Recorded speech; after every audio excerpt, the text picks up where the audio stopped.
the wolf hunters, James Oliver Curwood, to my comrades of the great northern wilderness, those faithful companions with whom I have shared the joys and hardships of the long silent trail, and especially to Mukoki, my red guide and beloved friend, does the writer gratefully dedicate this volume. Chapter 1: The Fight in the Forest.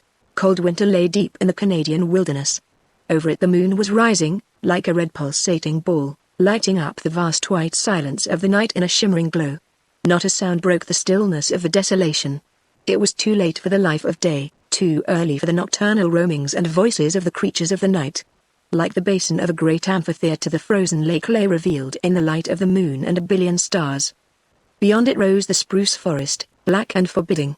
Along its nearer edges stood hushed walls of tamarack, bowed in a smothering clutch of snow and ice, shut in by impenetrable gloom. A huge white owl flitted out of this rim of blackness, then back again, and its first quavering hoot came softly, as though the mystic hour of silence had not yet passed for the night folk. The snow of the day had ceased, hardly a breath of air stirred the ice-coated twigs of the trees. Yet it was bitter cold, so cold that a man, remaining motionless, would have frozen to death within an hour. Suddenly there was a break in the silence, a weird, thrilling sound, like a great sigh, but not human, a sound to make one's blood run faster and fingers twitch on rifle stock. It came from the gloom of the tamaracks. After it there fell a deeper silence than before, and the owl, like a noiseless snowflake, drifted out over the frozen lake. After a few moments it came again, more faintly than before. One versed in woodcraft would have slunk deeper into the rim of blackness, and listened, and wondered, and watched, for in the sound he would have recognized the wild, half-conquered note of a wounded beast's suffering and agony. Slowly, with all the caution born of that day's experience, a huge bull moose walked out into the glow of the moon. His magnificent head, drooping under the weight of massive antlers, was turned inquisitively across the lake to the north. His nostrils were distended, his eyes glaring, and he left behind a trail of blood. Half a mile away he caught the edge of the spruce forest. The something told him he would find safety. A hunter would have known that he was wounded unto death as he dragged himself out into the foot-deep snow of the lake. A dozen rods out from the tamaracks he stopped, head thrown high, long ears pitched forward, and nostrils held half to the sky. It is in this attitude that a moose listens when he hears a trout splash 3/4 of a mile away. Now there was only the vast, unending silence, broken only by the mournful hoot of the snow owl on the other side of the lake. Still the great beast stood immovable, a little pool of blood growing upon the snow under his forward legs. What was the mystery that lurked in the blackness of yonder forest? Was it danger? The keenest of human hearing would have detected nothing. Yet to those long slender ears of the bull moose, slanting beyond the heavy plates of his horns, there came a sound. The animal lifted his head still higher to the sky, sniffed to the east, to the west, and back to the shadows of the tamaracks.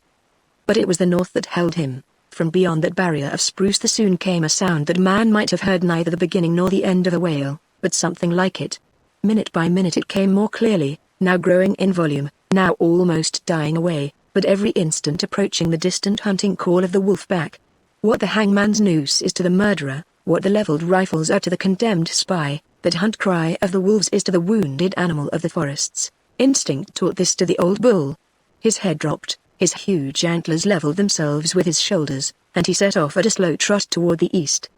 He was taking chances in thus crossing the open, but to him the spruce forest was home, and there he might find refuge. In his brute brain he reasoned that he could get there before the wolves broke cover. And then, again he stopped, so suddenly that his forward legs doubled under him and he pitched into the snow.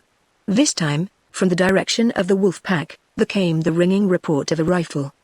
It might have been a mile or 2 miles away, but distance did not lessen the fear it brought to the dying king of the north. That day he had heard the same sound, and it had brought mysterious and weakening pain in his vitals. With a supreme effort he brought himself to his feet, once more sniffed into the north, the east, and the west, then turned and buried himself in the black and frozen wilderness of tamarack. Stillness fell again with the sound of the rifle shot. It might have lasted 5 minutes or 10, when a long, solitary howl floated from across the lake. It ended in the sharp, quick yelp of a wolf on the trail, and an instant later was taken up by others, until the pack was once more in full cry. Almost simultaneously a figure darted out upon the ice from the edge of the forest. A dozen paces and it paused and turned back toward the black wall of spruce. "Are you coming, Wobby?" a voice answered from the woods. "Yes." "Hurry up, run," thus urged. The other turned his face once more across the lake. He was a youth of not more than 18. In his right hand he carried a club. His left arm, as if badly injured, was done up in a sling improvised from a lumberman's heavy scarf.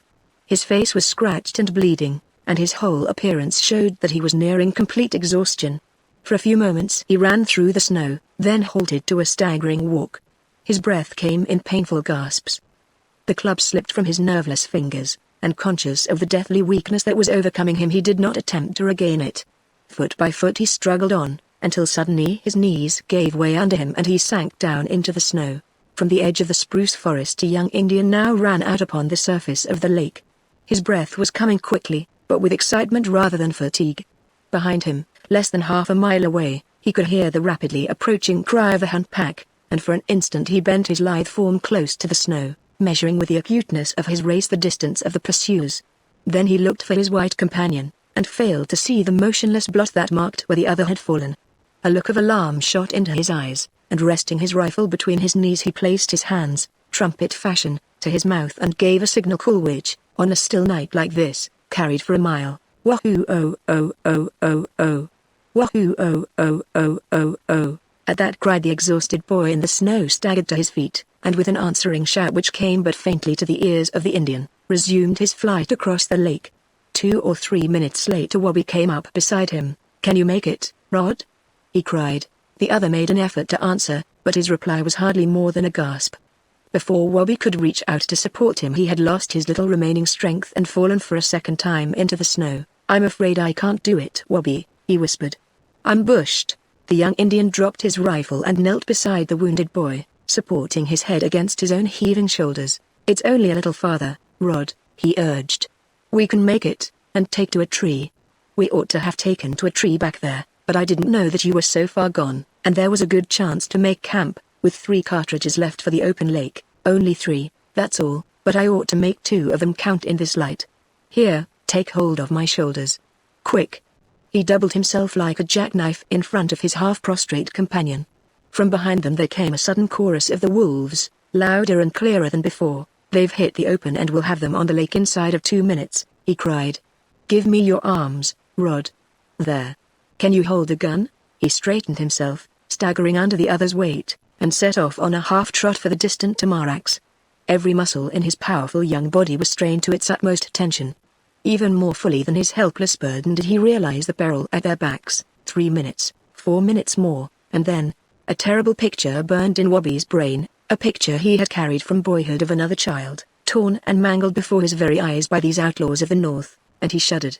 Unless he spared those 3 remaining bullets true, unless the trim of tamaracks was reached in time, he knew what their fate would be. There flashed into his mind one last resource. He might drop his wounded companion and find safety for himself. But it was a thought that made Wabi smile grimly. This was not the first time that these two had risked their lives together, and that very day Roderick had fought valiantly for the other, and had been the one to suffer. If they died, it would be in company. Wabi made up his mind to that and clutched the other's arms in a firmer grip. He was pretty certain that death faced them both. There might escape the wolves, but the refuge of a tree, with the voracious pack on guard below, meant only a more painless end by cold. Still, while there was life there was hope, and he hurried on through the snow, listening for the wolves behind him and with each moment feeling more keenly that his own powers of endurance were rapidly reaching an end. For some reason that Wabi could not explain the hunt pack had ceased to give tongue. Not only the allotted 2 minutes, but 5 of them, passed without the appearance of the animals on the lake. Was it possible that they had lost the trail? Then it occurred to the Indian that perhaps he had wounded one of the pursuers, and that the others, discovering his injury, had set upon him and were now participating in one of the cannibalistic feasts that had saved them thus far. Hardly had he thought of this possibility when he was thrilled by a series of long howls, and looking back he discerned a dozen or more dark objects moving swiftly over their trail. Not an eighth of a mile ahead was a tamarack forest. Surely Rod could travel that distance. "Run for it, Rod," he cried. "You're rested now. I'll stay here and stop him." He loosened the other's arms, and as he did so his rifle fell from the white boy's nerveless grip and buried itself in the snow. As he relieved himself of his burden he saw for the first time the deathly pallor and partly closed eyes of his companion. With a new terror filling his own faithful heart he knelt beside the form which lay so limp and lifeless, his blazing eyes traveling from the ghastly face to the oncoming wolves, his rifle ready in his hands. He could now discern the wolves trailing out from the spruce forest like ants. A dozen of them were almost within rifle shot.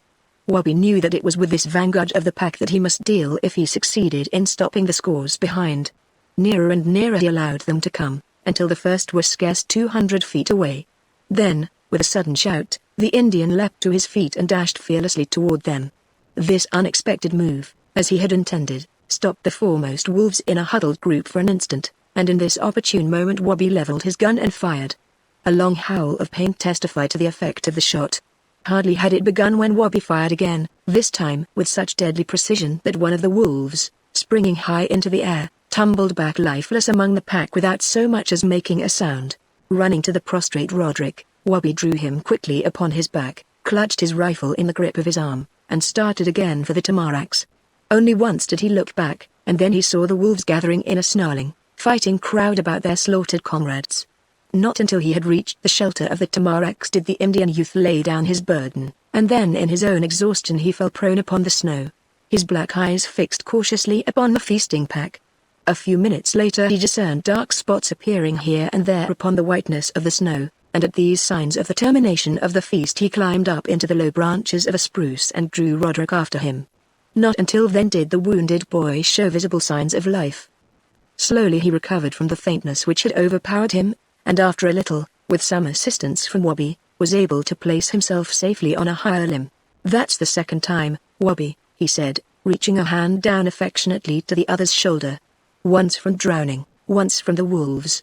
I've got a lot to even up with you, not after what happened today." The Indian's dusky face was raised until the two were looking into each other's eyes, with a gaze of love and trust. Only a moment thus, and instinctively their glance turned toward the lake. The wolf pack was in plain view. It was the biggest pack that Wabi, in all his life in the wilderness, had ever seen, and he mentally figured that there were at least 100 animals in it. Like ravenous dogs after having a few scraps of meat flung among them, the wolves were running about, nosing here and there, as if hoping to find a morsel that might have escaped discovery.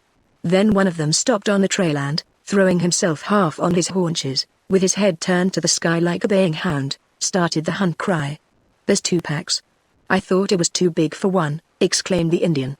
"See. Part of them are taking up the trail and the others are lagging behind gnawing the bones of the dead wolf. Now if we only had our ammunition and the other gun those murderers got away from us, we'd make a fortune." "What?" Wabi stopped with a suddenness that spoke volumes, and the supporting arm that he had thrown around Rod's waist tightened until it caused the wounded youth to flinch. Both boys stared in rigid silence. The wolves were crowding around a spot in the snow halfway between the Tamarack refuge and the scene of the recent feast. The starved animals betrayed unusual excitement. They had struck the pool of blood and red trail made by the dying moose. "What is it, Wabi?" whispered Rod. The Indian did not answer. His black eyes gleamed with a new fire, his lips were parted in anxious anticipation, and he seemed hardly to breathe in his tense interest. The wounded boy repeated his question, and as if in reply the pack swerved to the west and in a black silent mass swept in a direction that would bring them into the Tamaracks 100 yards from the young hunters. "A new trail," breathed Wabi. "A new trail, and a hot one. Listen. They make no sound. It is always that way when they are close to a kill." As they looked, the last of the wolves disappeared in the forest. For a few moments there was silence, then a chorus of howls came from deep in the woods behind them. "Now is our chance," cried the Indian. "They've broken again, and their game." He had partly slipped from his limb, withdrawing his supporting arm from Rod's waist, and was about to descend to the ground when the pack again turned in their direction. A heavy crashing in the underbrush not a dozen rods away sent Wabi in a hurried scramble for his perch. "Quick, higher up," he warned excitedly. "They're coming out here right under us. If we can get up so that they can't see us, or smell us." The words were scarcely out of his mouth when a huge shadowy bulk rushed past them not more than 50 feet from the spruce in which they had sought refuge. Both of the boys recognized it as a bull moose, though it did not occur to either of them that it was the same animal at which Wabi had taken a long shot that same day a couple of miles back. In close pursuit came the ravenous pack. Their heads hung close to the bloody trail, hungry, snarling cries coming from between their gaping jaws. They swept across the little opening almost at the young hunter's feet. It was a sight which Rod had never expected to see, and one which held even the more experienced Wabi fascinated. Not a sound fell from either of the youth's lips as they stared down upon the fierce, hungry outlaws of the wilderness. To Wabi, this near view of the pack told a fateful story. To Rod, it meant nothing more than the tragedy about to be enacted before his eyes. The Indian's keen vision saw in the white moonlight long, thin bodies, starved almost to skin and bone. To his companion, the onrushing pack seemed filled only with agile, powerful beasts, maddened to almost fiendish exertions by the nearness of their prey. In a flash they were gone, but in that moment of their passing there was painted a picture to endure a lifetime in the memory of Roderick Drew. And it was to be followed by one even more tragic, even more thrilling. To the dazed, half-fainting young hunter it seemed but another instant before the pack overhauled the old bull. He saw the doomed monster turn, in the stillness heard the snapping of jaws, the snarling of hunger-crazed animals, and a sound that might have been a great, heaving moan or a dying bellow. In Wabi's veins the blood danced with the excitement that stirred his forefathers to battle. Not a line of the tragedy that was being enacted before his eyes escaped this native son of the wilderness. It was a magnificent fight.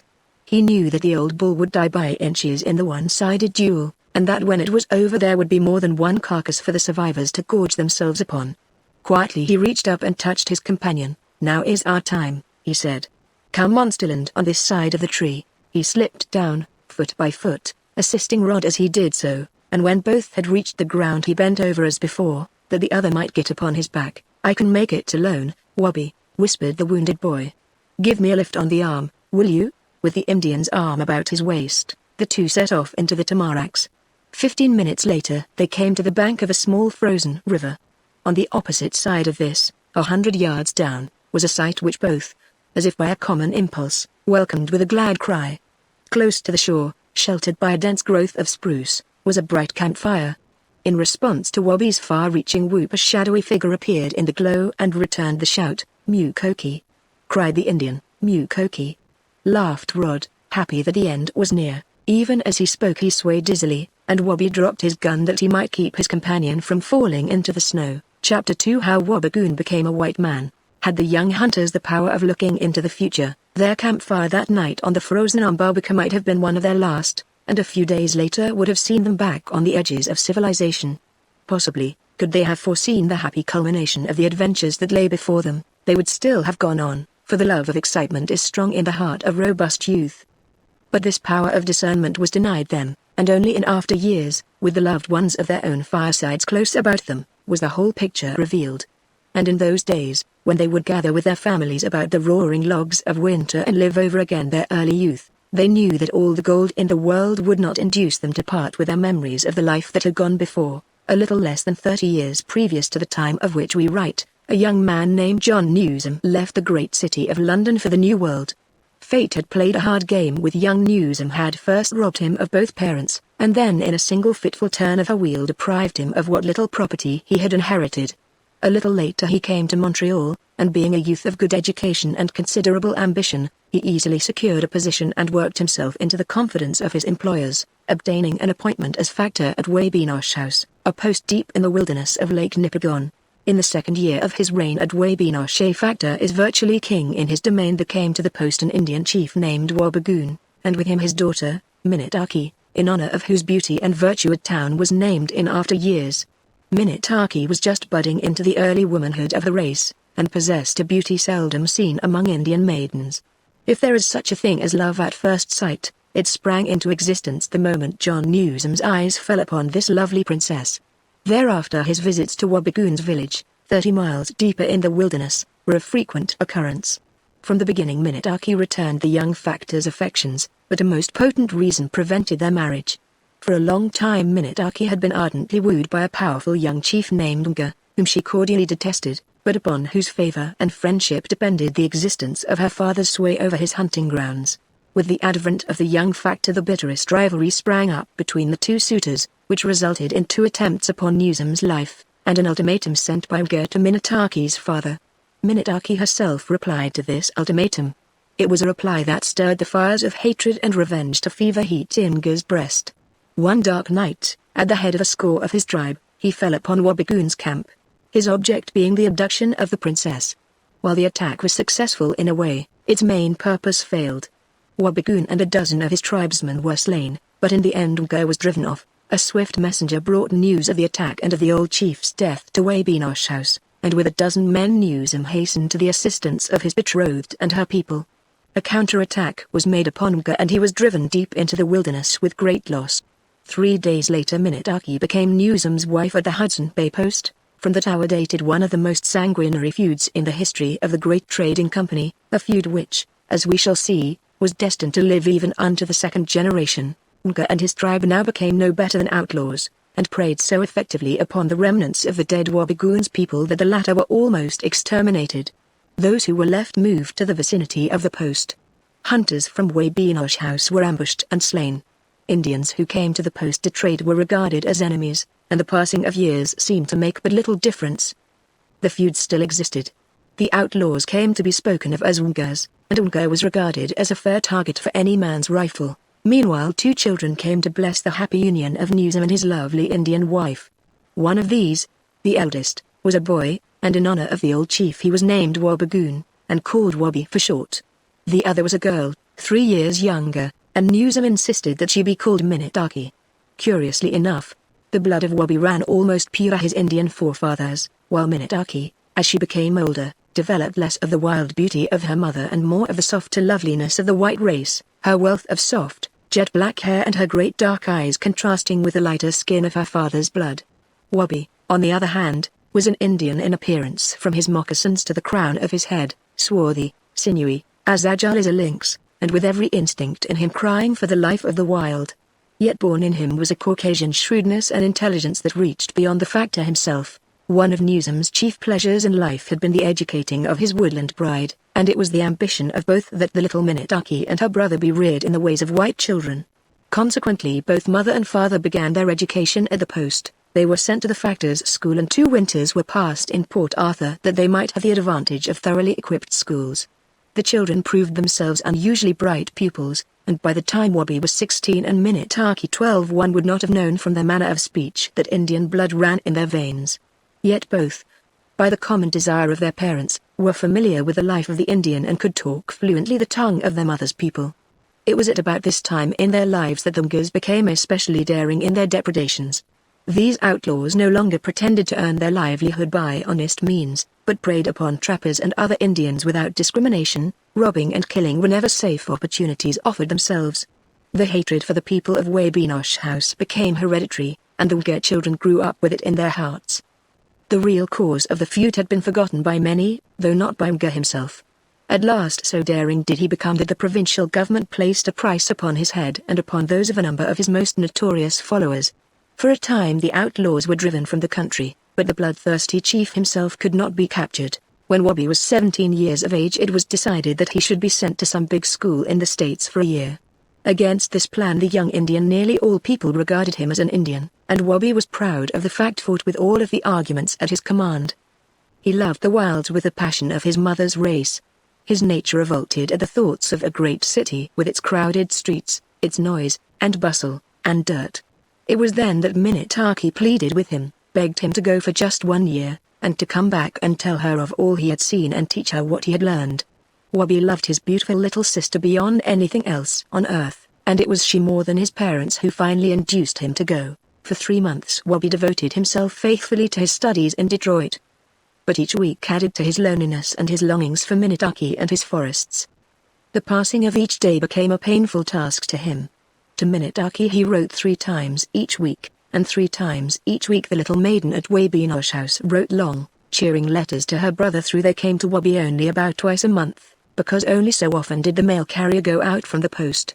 It was at this time in his lonely school life that Wabigoon became acquainted with Roderick Drew.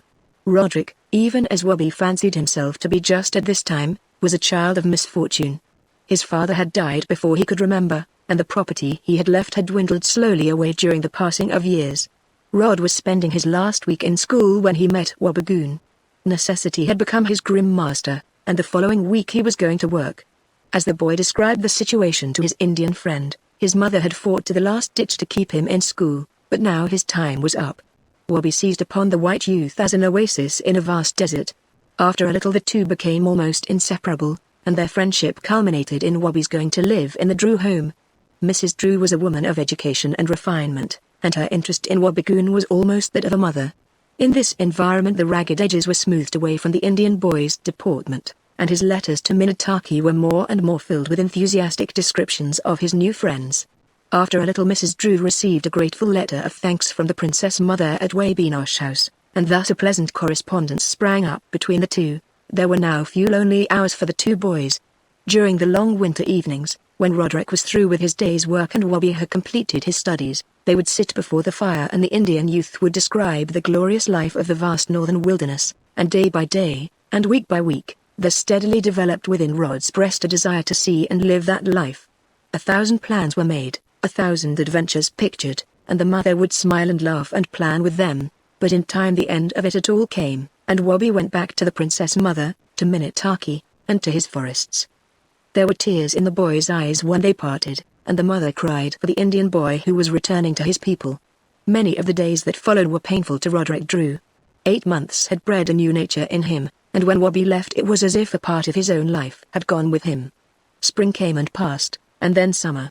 Every mail from Wabinosh House brought letters for the Drews, and never did an Indian courier drop a pack at the post that did not carry a bundle of letters for Wabigoon. Then in the early autumn, when September frosts were turning the leaves of the north to red and gold, there came the long letter from Wabi which brought joy, excitement and misgiving into the little home of the mother and her son. It was accompanied by one from the factor himself, another from the princess mother, and by a tiny note from Minotaki, who pleaded with the others that Roderick and Mrs. Drew might spend the winter with them at Wabinosh House. "You need not fear about losing your position," wrote Wabigoon. "We shall make more money up here this winter than you could earn in Detroit in 3 years. We will hunt wolves. The country is alive with them, and the government gives a bounty of $15 for every scalp taken. 2 winters ago I killed 40 and I did not make a business of it at that. I have a tame wolf which we use as a decoy. Don't bother about a gun or anything like that. We have everything here." For several days Mrs. Drew and her son deliberated upon the situation before a reply was sent to the Newsums. Roderick pleaded, pictured the glorious times they would have, the health that it would give them, and marshaled in a dozen different ways his arguments in favor of accepting the invitation. On the other hand, his mother was filled with doubt. Their finances were alarmingly low, and Rod would be giving up a sure though small income, which was now supporting them comfortably. His future was bright, and that winter would see him promoted to $10 a week in the mercantile house where he was employed. In the end they came to an understanding. Mrs. Drew would not go to Wabinosh House, but she would allow Roderick to spend the winter there, and word to this effect was sent off into the wilderness. 3 weeks later came Wabigoon's reply. On the 10th of October he would meet Rod at Sprucewood, on the Black Sturgeon River. Thence they would travel by canoe up the Sturgeon River to Sturgeon Lake, take portage to Lake Nipigon, and arrive at Wabinosh House before the ice of early winter shut them in. There was little time to lose in making preparations, and the 4th day following the receipt of Wabi's letter found Rod and his mother waiting for the train which was to whirl the boy into his new life. Not until the 11th did he arrive at Sprucewood. Wabi was there to meet him, accompanied by an Indian from the post, and that same afternoon the journey up Black Sturgeon River was begun. Chapter 3 Roderick sees the footprint. Rod was now plunged for the first time in his life into the heart of the wilderness.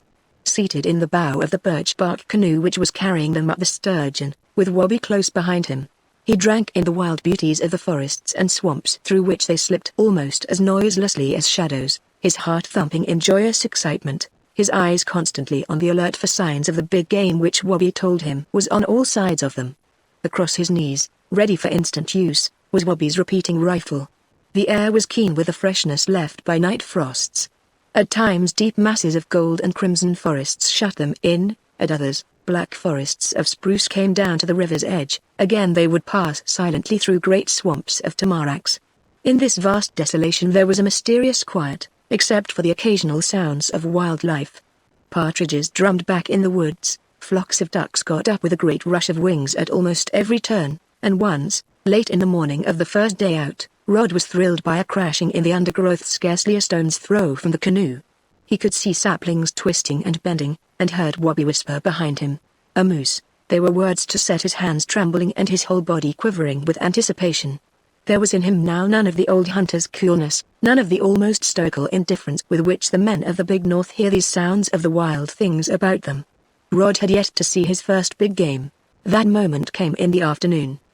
The canoe had skimmed lightly around a bend in the river. Beyond this bend a mass of dead driftwood had wedged against the shore, and this driftwood, as the late sun sank behind the forests, was bathed in a warm yellow glow. And basking in this glow, as he loves to do at the approach of winter nights, was an animal, the sight of which drew a sharp, excited cry from between Rod's lips. In an instant he had recognized it as a bear. The animal was taken completely by surprise and was less than half a dozen rods away. Quick as a flash, and hardly realizing what he was doing, the boy drew his rifle to his shoulder, took quick aim and fired. The bear was already clambering up the driftwood, but stopped suddenly at the report, slipped as if about to fall back, then continued his retreat. "You hit him!" shouted Wobby. "Quick, try him again." Rod's second shot seemed to have no effect. In his excitement he jumped to his feet, forgetting that he was in a frail canoe, and took a last shot at the big black beast that was just about to disappear over the edge of the driftwood. Both Wobby and his Indian companion flung themselves on the shore side of their birch and dug their paddles deep into the water, but their efforts were unavailing to save their reckless comrade. Unbalanced by the concussion of his gun, Rod plunged backward into the river, but before he had time to sink, Wobby reached over and grabbed him by the arm. "Don't make a move and hang on to the gun," he warned. "If we try to get you in here we'll all go over." He made a sign to the Indian, who swung the canoe slowly inshore. Then he grinned down into Rod's dripping, unhappy face. "By George, that last shot was a dandy for a tenderfoot. You got your bear." Despite his uncomfortable position, Rod gave a whoop of joy, and no sooner did his feet touch solid bottom than he loosened himself from Wobby's grip and plunged toward the driftwood. On its very top he found the bear, as dead as a bullet through its side and another through its head could make it. Standing there beside his first big game, dripping and shivering, he looked down upon the two who were pulling their canoe ashore and gave a series of triumphant whoops that could have been heard half a mile away. "It's camp and a fire for you," laughed Wobby, hurrying up to him. "This is better luck than I thought you'd have, Rod. We'll have a glorious feast tonight, and a fire of this driftwood that will show you what makes life worth the living up here in the north. Ho, Mookie," he called to the old Indian, "cut this fellow up, will you? I'll make camp." "Can we keep the skin?" asked Rod. "It's my first, you know, and, of course we can. Give us a hand with the fire, Rod, it will keep you from catching cold." In the excitement of making their first camp, Rod almost forgot that he was soaked to the skin, and that night was falling about them. The first step was the building of a fire, and soon a great, crackling, almost smokeless blaze was throwing its light and heat for 30 feet around. Wobby now brought blankets from the canoe, stripped off a part of his own clothes, made Rod undress, and soon had that youth swathed in dry togs, while his wet ones were hung close up to the fire. For the first time Rod saw the making of a wilderness shelter. Whistling cheerily, Wobby got an axe from the canoe, went into the edge of the cedars and cut armful after armful of saplings and boughs. Tying his blankets about himself, Rod helped to carry these, a laughable and grotesque figure as he stumbled about clumsily in his efforts. Within half an hour the cedar shelter was taking form. 2 crotched saplings were driven into the ground 8 feet apart, and from one to the other, resting in the crotches, was placed another sapling, which formed the ridgepole, and from this pole there ran slantwise to the earth half a dozen others, making a framework upon which the cedar boughs were piled.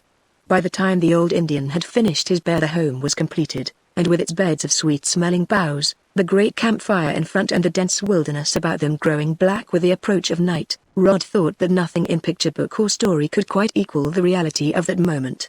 And when, a few moments later, great bear steaks were broiling over a mass of coals, and the odor of coffee mingled with that of meal cakes sizzling on a heated stone, he knew that his dearest dreams had come true. That night in the glow of the campfire Rod listened to the thrilling stories of Wobby and the old Indian, and lay awake until nearly dawn, listening to the occasional howl of a wolf, mysterious splashings in the river and the shrill notes of the night birds. There were varied experiences in the following 3 days. One frosty morning before the others were awake he stole out from the camp with Wobby's rifle and shot twice at a red deer which he missed both times. There was an exciting but fruitless race with a swimming caribou in Sturgeon Lake, at which Wobby himself took 3 long-range shots without effect. It was on a glorious autumn afternoon that Wobby's keen eyes first descried the log buildings of the post snuggled in the edge of the seemingly unending forest. As they approached he joyfully pointed out the different buildings to Rod: the company store, the little cluster of employees' homes and the factor's house, where Rod was to meet his welcome. At least Troderick himself had thought it would be there. But as they came nearer a single canoe shot out suddenly from the shore and the young hunters could see a white handkerchief waving them greeting. Wobby replied with a whoop of pleasure and fired his gun into the air. "It's Minnetonka," he cried. "She said she would watch for us and come out to meet us, Minnetonka." A little nervous thrill shot through Rod. Wobby had described her to him 1,000 times in those winter evenings at home. With a brother's love and pride he had always brought her into their talks and plans, and somehow, little by little, Rod had grown to like her very much without ever having seen her. The two canoes swiftly approached each other, and in a few minutes more were alongside. With a glad laughing cry Minitaki leaned over and kissed her brother, while at the same time her dark eyes shot a curious glance at the youth of whom she had read and heard so much. At this time Minitaki was 15. Like her mother's race she was slender, of almost woman's height, and unconsciously as graceful as a fawn in her movements. A slightly waving wealth of raven hair framed what Rod thought to be one of the prettiest faces he had ever seen, and entwined in a heavy silken braid that fell over her shoulder were a number of red autumn leaves. As she straightened herself in her canoe she looked at Rod and smiled, and he, in making a polite effort to lift his cap in civilized style, lost that article of apparel in a sudden gust of wind. In an instant there was a general laugh of merriment in which even the old Indian joined.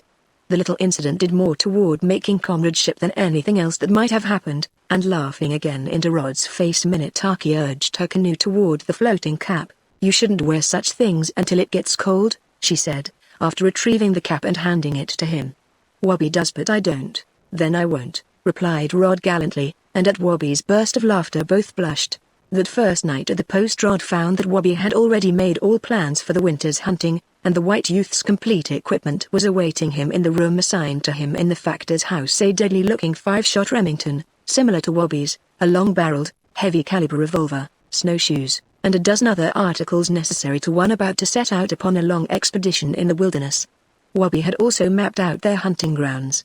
Wolves in the immediate neighborhood of the post, where they were being constantly sought by the Indians and the factor's men, has become exceedingly cautious and were not numerous, but in the almost untraveled wilderness 100 miles to the north and east they were literally overrunning the country, killing moose, caribou and deer in great numbers. In this region Wobby planned to make their winter quarters. And no time was to be lost in taking up the trail, for the log house in which they would pass the bitterly cold months should be built before the heavy snows set in. It was therefore decided that the young hunters should start within a week, accompanied by Mukoki, the old Indian, a cousin of the slain Wabagoon, whom Wobby had given the nickname of Mookie and who had been a faithful comrade to him from his earliest childhood. Rod made the most of the 6 days which were allotted to him at the post, and while Wobby helped to handle the affairs of the company's store during a short absence of his father at Port Arthur, the lovely little Minitaki gave our hero his first lessons in woodcraft. In canoe, with the rifle, and in reading the signs of forest life Wobby's sister awakened constantly increasing admiration in Rod.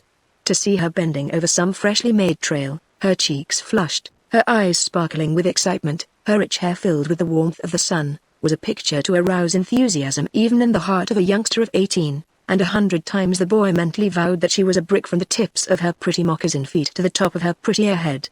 Half a dozen times at least he voiced this sentiment to Wobby, and Wobby agreed with great enthusiasm.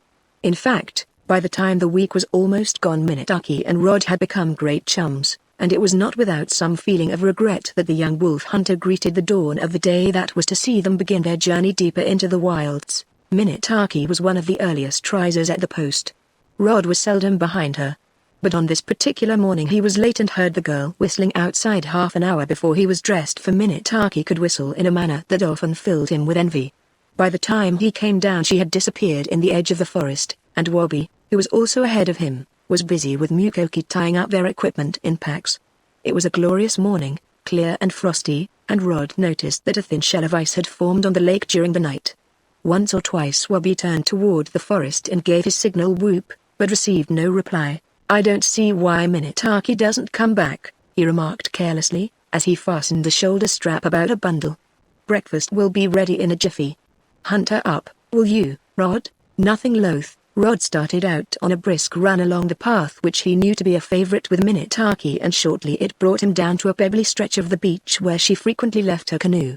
That she had been here a few minutes before he could tell by the fact that the ice about the birch bark was broken, as through the girl had tested its thickness by shoving the light craft out into it for a few feet. Her footsteps led plainly up the shelving shore and into the forest. "Oh Minitaki, Minitaki," Rod called loudly and listened. There was no response.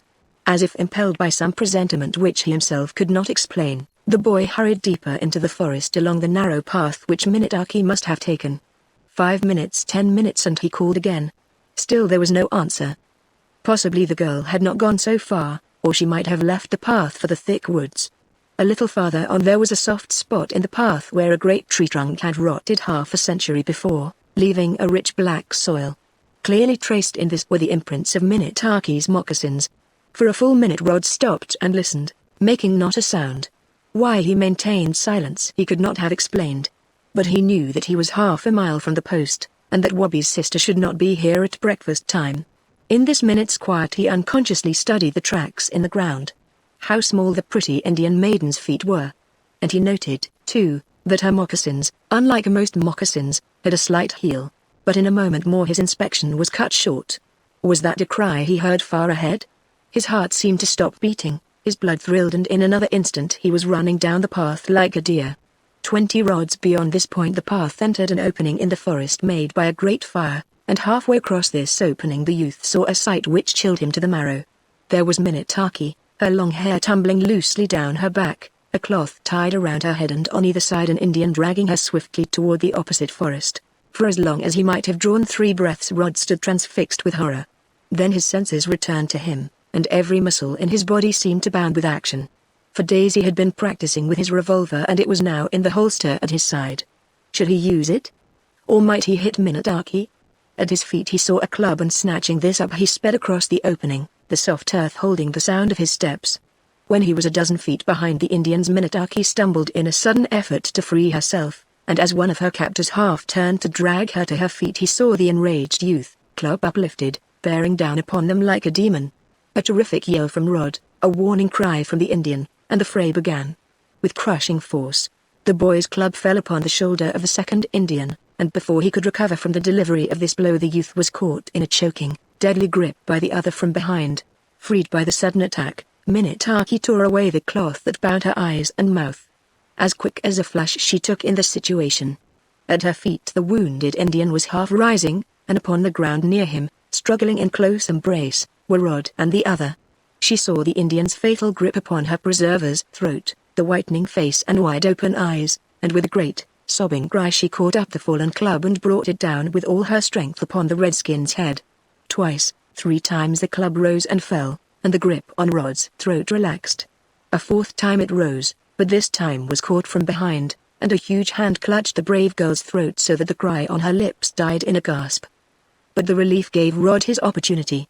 With a tremendous effort he reached his pistol holster, drew out the gun, and pressed it close up against his assailant's body. There was a muffled report, and with a shriek of agony the Indian pitched backward. Hearing the shot and seeing the effect upon his comrade, the second Indian released his hold on Minetaki and ran for the forest. Rod, seeing Minetaki fall in a sobbing, frightened heap, forgot all else but to run to her, smooth back her hair and comfort her with all of the assurances at his boyish command. It was here that Wabi and the old Indian guide found them 5 minutes later. Hearing Rod's first piercing yell of attack, they had raced into the forest, afterward guided by the 2 or 3 shrill screams which Minetaki had unconsciously emitted during the struggle. Close behind them, smelling trouble, followed 2 of the post employees. The attempted abduction of Wabi's sister, Rod's heroic rescue and the death of one of the captors, who was recognized as one of Unga's men, caused a 7-day sensation at the post. There was now no thought of leaving on the part of the young wolf hunters. It was evident that Unga was again in the neighborhood, and Wabi and Rod, together with a score of Indians and hunters, spent days in scouring the forests and swamps. But the Ungas disappeared as suddenly as they came. Not until Wabi had secured a promise from Minetaki that she would no longer go into the forests unaccompanied did the Indian youth again allow himself to take up their interrupted plans. Minetaki had been within easy calling distance of help when the Ungas, without warning, sprang upon her, smothered her attempted cries and dragged her away, compelling her to walk alone over the soft earth where Rod had seen her footsteps, so that any person who followed might suppose she was alone and safe. This fact stirred a dozen white families at the post into aggressive action, and 4 of the most skillful Indian track hunters in the service were detailed to devote themselves exclusively to hunting down the outlaws. Their operations not to include a territory extending more than 20 miles from Wabinosh House in any direction. With these precautions it was believed that no harm could come to Minetaki or other young girls of the post. It was, therefore, on a Monday, the 4th day of November, that Rod, Wabi and Mukoki turned their faces at last to the adventures that awaited them in the Great North. Chapter 4 Roderick's first taste of the hunter's life. By this time it was bitter cold. The lakes and rivers were frozen deep and the light snow covered the ground.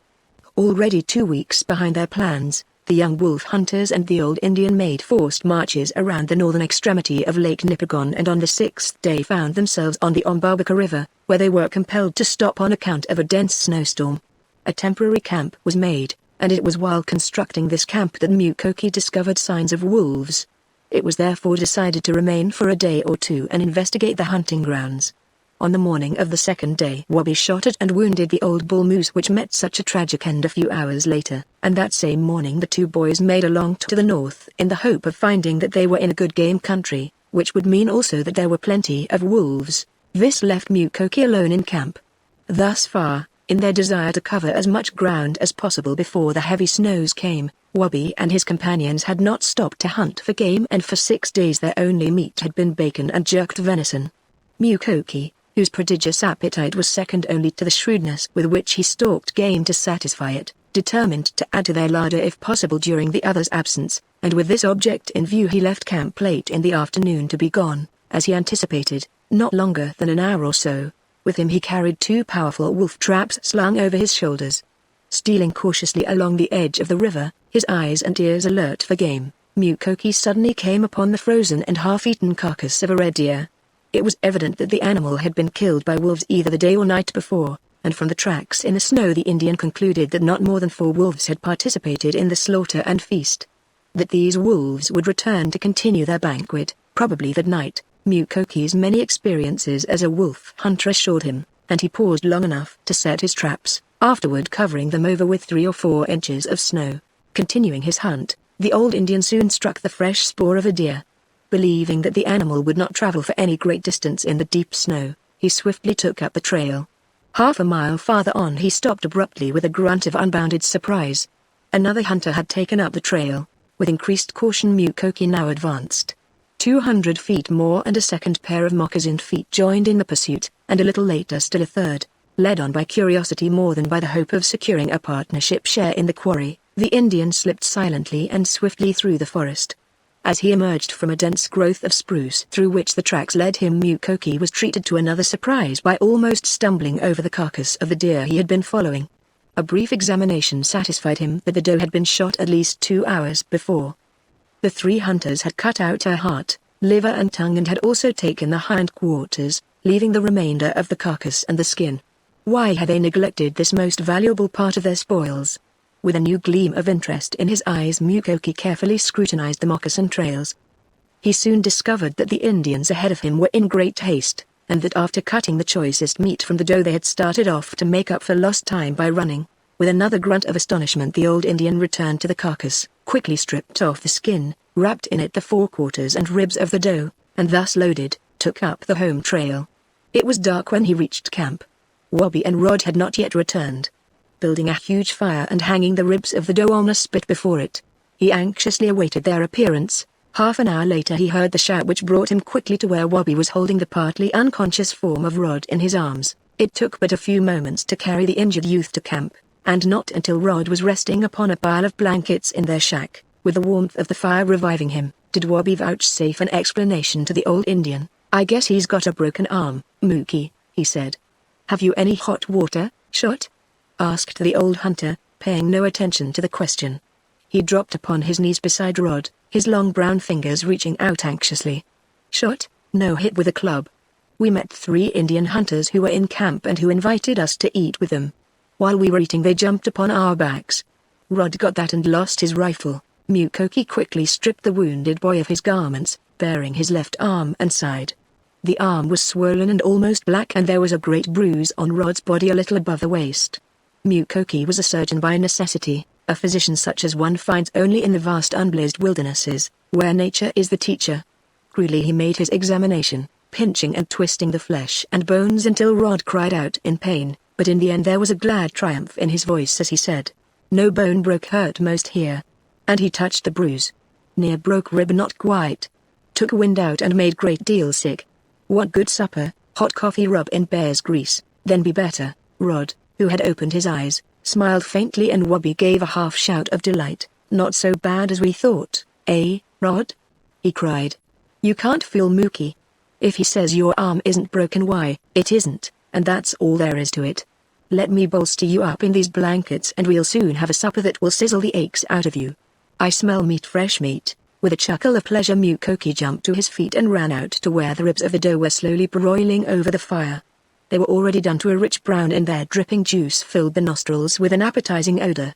By the time Wabi had applied Mukoki's prescription to his comrade's wounds, and had done them up in bandages, the tempting feast was spread before them, as a liberal section of the ribs was placed before him, together with cornmeal cakes and a cup of steaming coffee. Rod could not suppress a happy though somewhat embarrassed laugh. "I'm ashamed of myself, Wabi," he said. "Here I've been causing so much bother, like some helpless kid, and now I find I haven't even the excuse of a broken arm, and that I'm as hungry as a bear. Looks pretty yellow, doesn't it? Just as though I was scared to death. So help me, I almost wish my arm was broken." Mukoki had buried his teeth in a huge chunk of fat rib, but he lowered it with a great chuckling grunt, half of his face smeared with the first results of his feast. "Whole lot sick," he explained. "Be sick some more, mighty sick. Maybe vomit lots, or," shrieked Wabi. "How is that for cheerful news, Rod?" His merriment echoed far out into the night. Suddenly he caught himself and peered suspiciously into the gloom beyond the circle of firelight. "Do you suppose they would follow?" he asked. A more cautious silence followed, and the Indian youth quickly related the adventures of the day to Mukoki. How, in the heart of the forest several miles beyond the lake, they had come upon the Indian hunters, had accepted of their seemingly honest hospitality, and in the midst of their meal had suffered an attack from them. So sudden and unexpected had been the assault that one of the Indians got away with Rod's rifle, ammunition belt and revolver before any effort could be made to stop him. Wabi was under the other two Indians when Rod came to his assistance, with the result that the latter was struck two heavy blows, either with a club or a gunstock. So tenaciously had the Indian boy clung to his own weapon that his assailants, after a brief struggle, darted into the dense underbrush, evidently satisfied with the white boy's equipment. "They were Avunga's people, without a doubt," finished Wabi. "It puzzles me why they didn't kill us. They had half a dozen chances to shoot us, but didn't seem to want to do us any great injury. Either the measures taken at the post are making them reform, or—" He paused, a troubled look in his eyes. Immediately Mukoki told of his own experience and of the mysterious haste of the three Indians who had slain the doe. "It is certainly curious," rejoined the young Indian. "They couldn't have been the ones we met, but I'll wager they belong to the same gang. I wouldn't be surprised if we had hit upon one of Unga's retreats. We've always thought he was in the Thunder Bay regions to the west, and that is where Father is watching for him now. We've hit the hornet's nest, Mookie, and the only thing for us to do is to get out of this country as fast as we can. We'd make a nice pot shot just at this moment," volunteered Rod, looking across to the dense blackness on the opposite side of the river, where the moonlight seemed to make even more impenetrable the wall of gloom. As he spoke there came a slight sound from behind him, the commotion of a body moving softly beyond the wall of spruce boughs, then a curious, suspicious sniffing, and after that a low whine. "Listen," Wabi's command came in a tense whisper. He leaned close against the boughs, stealthily parted them, and slowly thrust his head through the aperture. "Hello, Wolf," he whispered. "What's up?" An arm's length away, tied before a smaller shelter of spruce, a gaunt, dog-like animal stood in a rigid listening attitude. An instant's glance, however, would have assured one that it was not a dog, but a full-grown wolf. From the days of its puppyhood Wabi had taught it in the ways of dogdom, yet had the animal perversely clung to its wild instincts. A weakness in that thong, a slip of the collar, and Wolf would have bounded joyously into the forests to seek forever the packs of his fathers.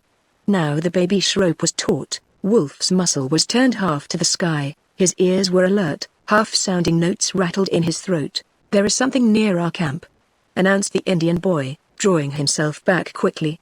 "Mookie," he was interrupted by a long mournful howl from the captive wolf. Mukoki had jumped to his feet with the alertness of a cat, and now with his gun in his hand slunk around the edge of the shelter and buried himself in the gloom. Roderick lay quiet while Wabi, seizing the remaining rifle, followed him. "Lie over there in the dark, Rod, where the firelight doesn't show you up," he cautioned in a low voice. "Probably it is only some animal that has stumbled onto our camp, but we want to make sure." 10 minutes later the young hunter returned alone. "False alarm." He laughed cheerfully. "There's a part of a carcass of a red deer up the creek a bit. It has been killed by wolves, and Wolf smells some of his own blood coming into the feast. Mookie has set traps there and we may have our first scalp in the morning, whereas Mukoki, on watch. He is going to keep guard until a little after midnight, and then I'll turn out. We can't be too careful, with the Uyghurs in the neighborhood. Rod shifted himself uneasily. What shall we do tomorrow? He asked. Get out, replied Wabi with emphasis. That is, if you are able to travel. From what Mukoki tells me, and from what you and I already know, Uyghurs people must be in the forests beyond the lake. We'll cut a trail up the Umbabuka for 2 or 3 days before we strike camp. You and Mookie can start out as soon as it is light enough, and you began Rod. Oh, I'm going to take a run back over our old wolf trail and collect the scalps we shot today. There's a month's salary back there for you, Rod. Now, let's turn in. Good night's sleep tight and be sure to wake up early in the morning. The boys, exhausted by the adventures of the day, were soon in profound slumber. And though midnight came, and hour after hour passed between then and dawn, the faithful Mukoki did not awaken them. Never for a moment neglecting his caution, the old Indian watched tirelessly over the camp. With the first appearance of day he urged the fire into the roaring blaze, raked out a great mass of glowing coals, and proceeded to get breakfast. Wabi discovered him at this task when he awoke from his slumber. I didn't think you would play this trick on me, Mookie, he said, a flush of embarrassment gathering in his brown face. It's awfully good of you, and all that, but I wish you wouldn't treat me as if I were a child any longer, old friend. He placed his hand affectionately upon the kneeling Mukoki's shoulder, and the old hunter looked up at him with a happy, satisfied grin on his weather-beaten visage, wrinkled and of the texture of leather by nearly 50 years of life in the wilderness. It was Mukoki who had first carried the baby Wabi about the woods upon his shoulders. It was he who had played with him, cared for him, and taught him in the ways of the wild in early childhood, and it was he who had missed him most, with little Minutaki, when he went away to school. All the love in the grim old redskin's heart was for the Indian youth and his sister, and to them Mukoki was a second father, a silent, watchful guardian and comrade. This one loving touch of Wabi's hand was ample reward for the long night's duty, and his pleasure expressed itself in 2 or 3 low chuckling grunts. Had heap bad day, he replied. Very much tired. Me feel good better than sleep. He rose to his feet and handed Wabi the long fork with which he manipulated the meat on the spits. You can tend to that, he added. I go see traps. Rod, who had awakened and overheard these last remarks, called out from the shack. Wait a minute, Mukoki. I'm going with you. If you've got a wolf, I want to see him. Got one sure enough, grinned the old Indian. In a few minutes Rod came out, fully dressed and with a much healthier color in his face than when he went to bed the preceding night. He stood before the fire, stretched one arm then the other, gave a slight grimace of pain, and informed his anxious comrades that he seemed to be as well as ever, except that his arm and side were very sore. Walking slowly, that Rod might find himself, as Wabi expressed it. The two went up the river. It was a dull grey morning and occasionally large flakes of snow fell, giving evidence that before the day was far advanced another storm would set in. Mukoki's traps were not more than 1/8 of a mile from camp, and as the two rounded a certain bend in the river the old hunter suddenly stopped with a huge grunt of satisfaction. Following the direction in which he pointed, Rod saw a dark object lying in the snow a short distance away. That's him! Exclaimed the Indian. As they approached, the object became animate, pulling and tearing in the snow as though in the agonies of death. A few moments more and they were close up to the captive, she-wolf. Explained Mukoki. He gripped the axe he had brought with him and approached within a few feet of the crouching animal. Rod could see that one of the big steel traps had caught the wolf on the forward leg and that the other had buried its teeth in one of the hind legs.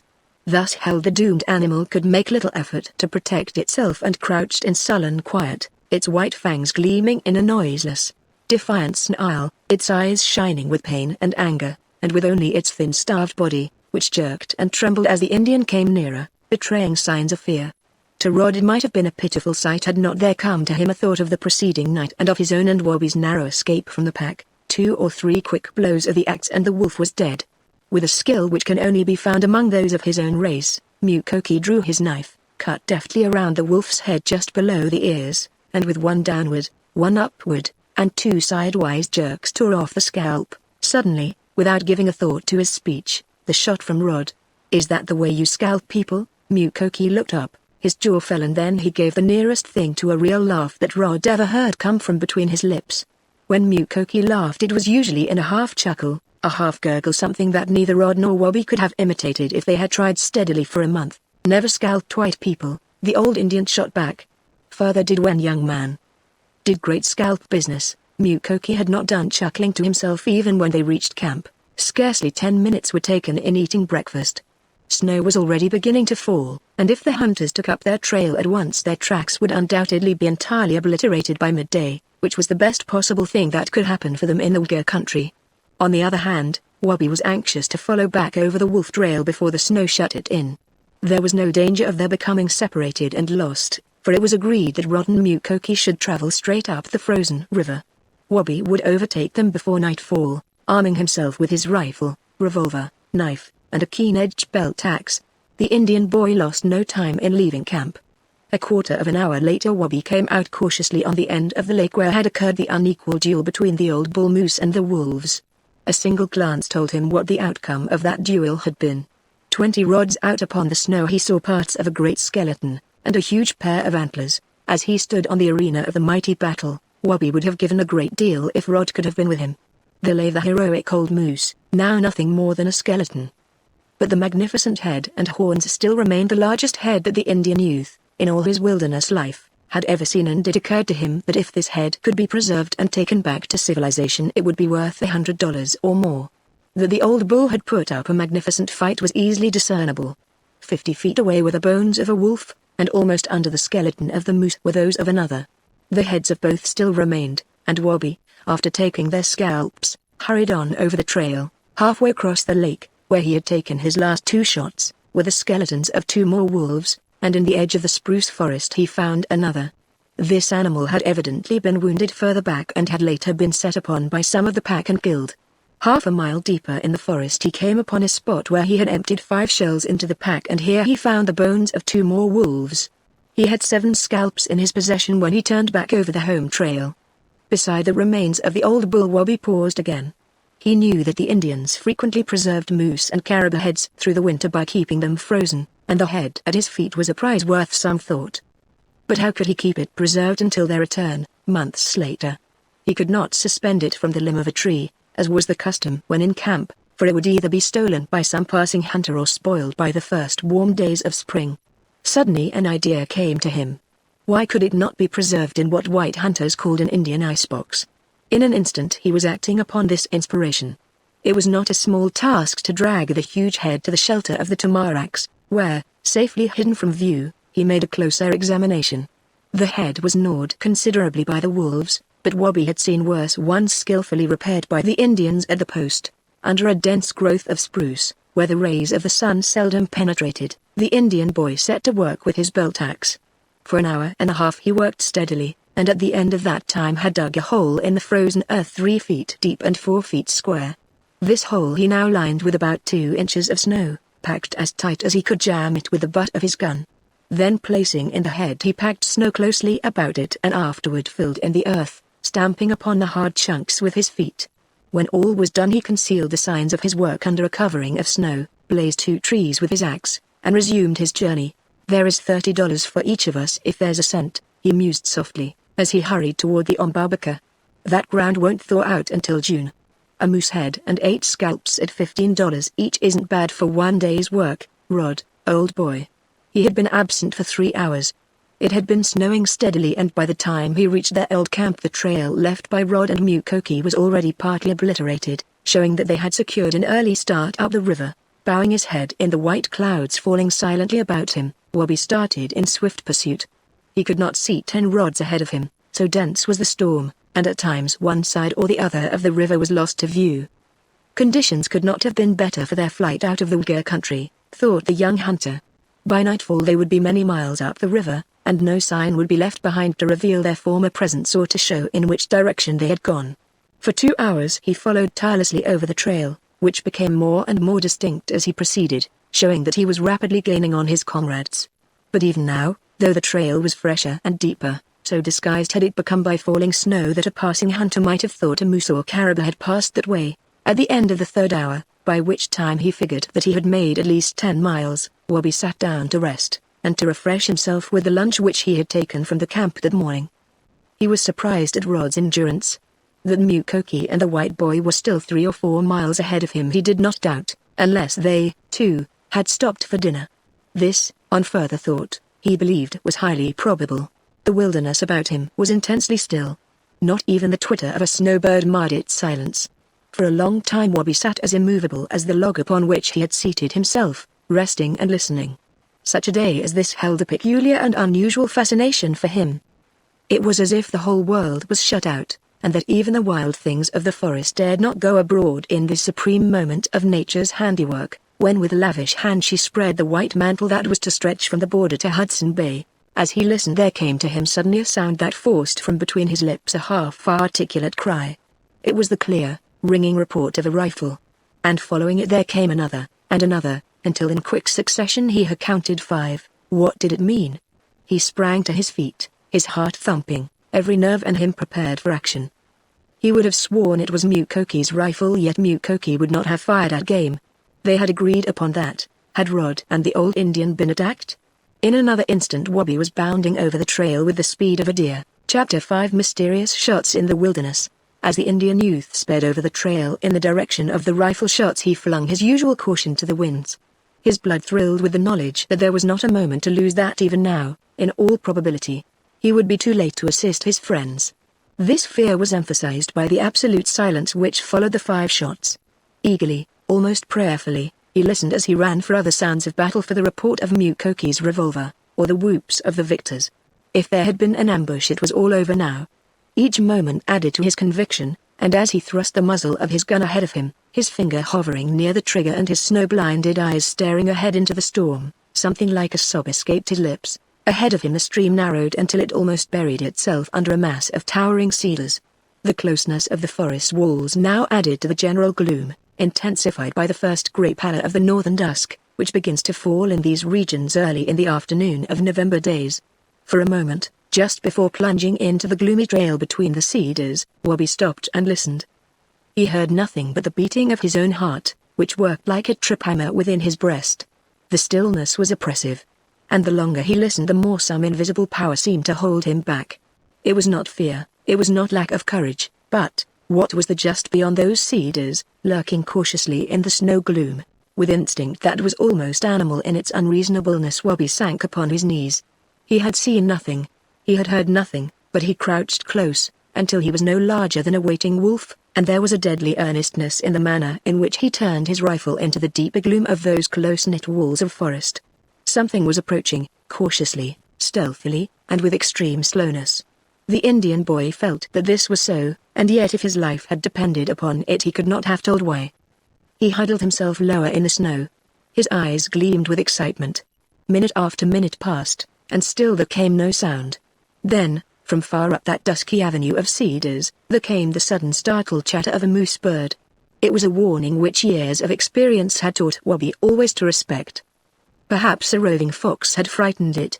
Perhaps the bird had taken to noisy flight at the near tread of a moose, a caribou, or a deer. But, to Wabi the soft, quick notes of the moose bird spelled man. In an instant he was upon his feet, darting quickly into the sheltering cedars of the shore. Through these he now made his way with extreme caution, keeping close to the bank of the frozen stream. After a little he paused again and concealed himself behind the end of a fallen log. Ahead of him he could look into the snow gloom between the cedars, and whatever was coming through that gloom would have to pass within a dozen yards of him. Each moment added to his excitement. He heard the chatter of a red squirrel, much nearer than the moose bird. Once he fancied that he heard the striking of 2 objects, as though a rifle barrel had accidentally come into contact with the dead limb of a tree. Suddenly the Indian youth imagined that he saw something, an indistinct shadow that came in the snow gloom, then disappeared, and came again. He brushed the water and snow from his eyes with one of his mittened hands and stared hard and steadily. Once more the shadow disappeared, then came again, larger and more distinct than before. There was no doubt now. Whatever had startled the moose bird was coming slowly, noiselessly. Wabi brought his rifle to his shoulder. Life and death hovered with his anxious, naked finger over the gun trigger. But he was too well trained in the ways of the wilderness to fire just yet. Yard by yard the shadow approached, and divided itself into 2 shadows. Wabi could now see that they were men.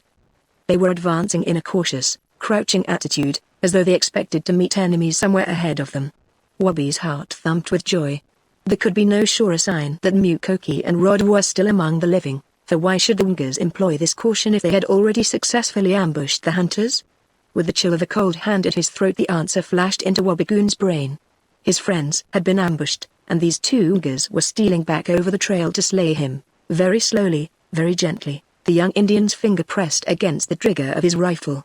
A dozen feet more, and then, the shadows had stopped, and now drew together as if in consultation. They were not more than 20 yards away, and for a moment Wabi lowered his rifle and listened hard.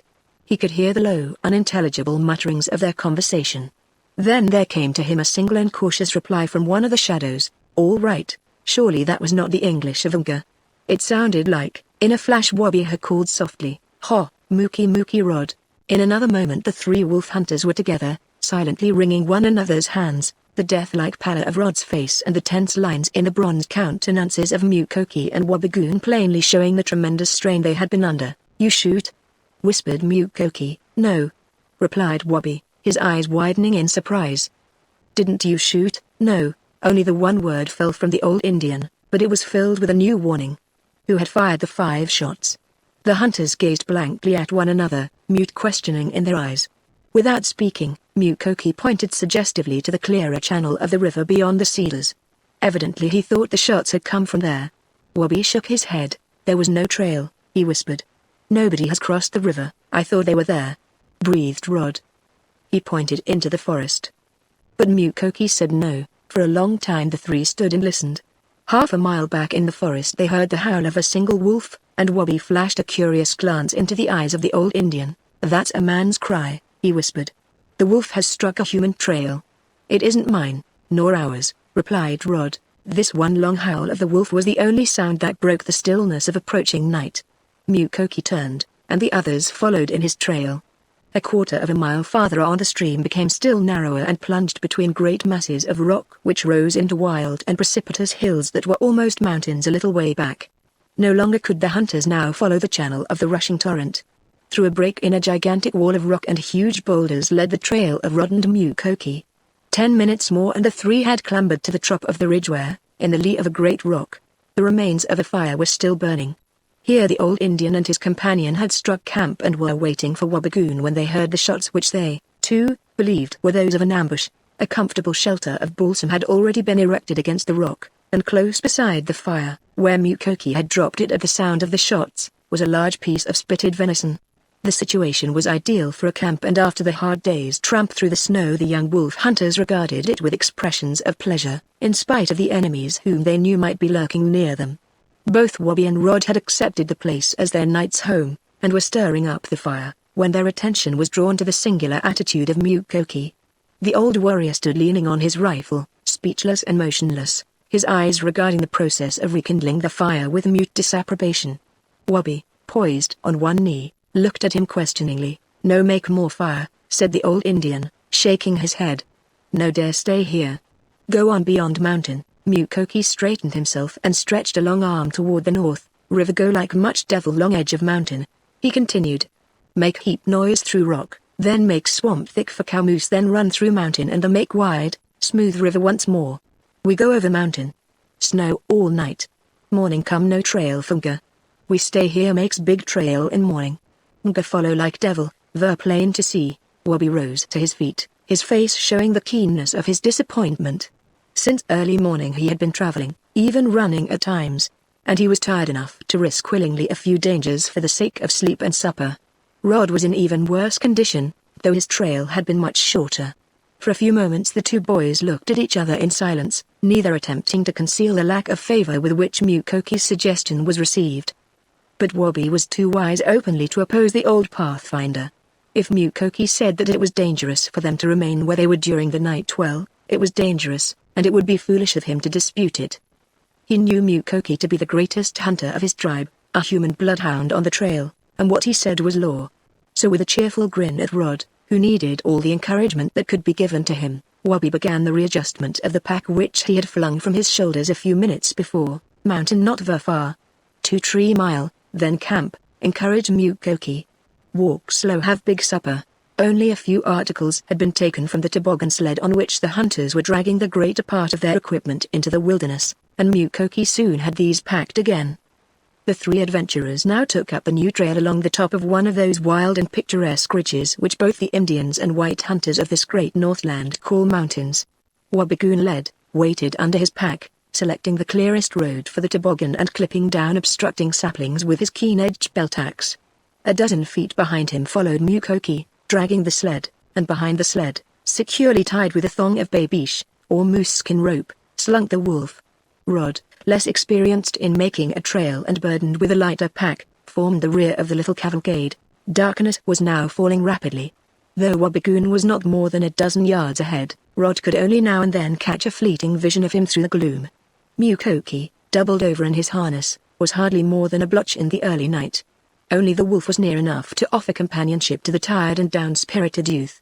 Rod's enthusiasm was not easily cooled, but just now he mentally wished that, for this one night at least, he was back at the post, with the lovely little Minotaki relating to him some legend of bird or beast they had encountered that day. How much pleasanter that would be. The vision of the bewitching little maiden was suddenly knocked out of his head in a most unexpected and startling way. Mukoki had paused for a moment and Rod, unconscious of the fact, continued on his journey until he tumbled in a sprawling heap over the sled, knocking Mukoki's legs completely from under him in his fall. When Wabi ran back he found Rod flattened out, face downward, and Mukoki entangled in his sight harness on top of him. In a way this accident was fortunate. Wabi, who possessed a Caucasian sense of humor, shook with merriment as he gave his assistance, and Rod, after he had dug the snow from his eyes and ears and had emptied a handful of it from his neck, joined with him. The ridge now became narrower as the trio advanced. On one side, far down, could be heard the thunderous rush of the river, and from the direction of the sound Rod knew they were near a precipice. Great beds of boulders and broken rock, thrown there by some tumultuous upheaval of past ages, now impeded their progress, and every step was taken with extreme caution.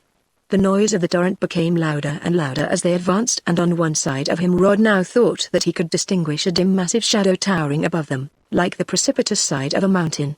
A few steps further and Mukoki exchanged places with Wabigoon. "Mookie has been here before," cried Wabi close up to Rod's ear. His voice was almost drowned by the tumult below.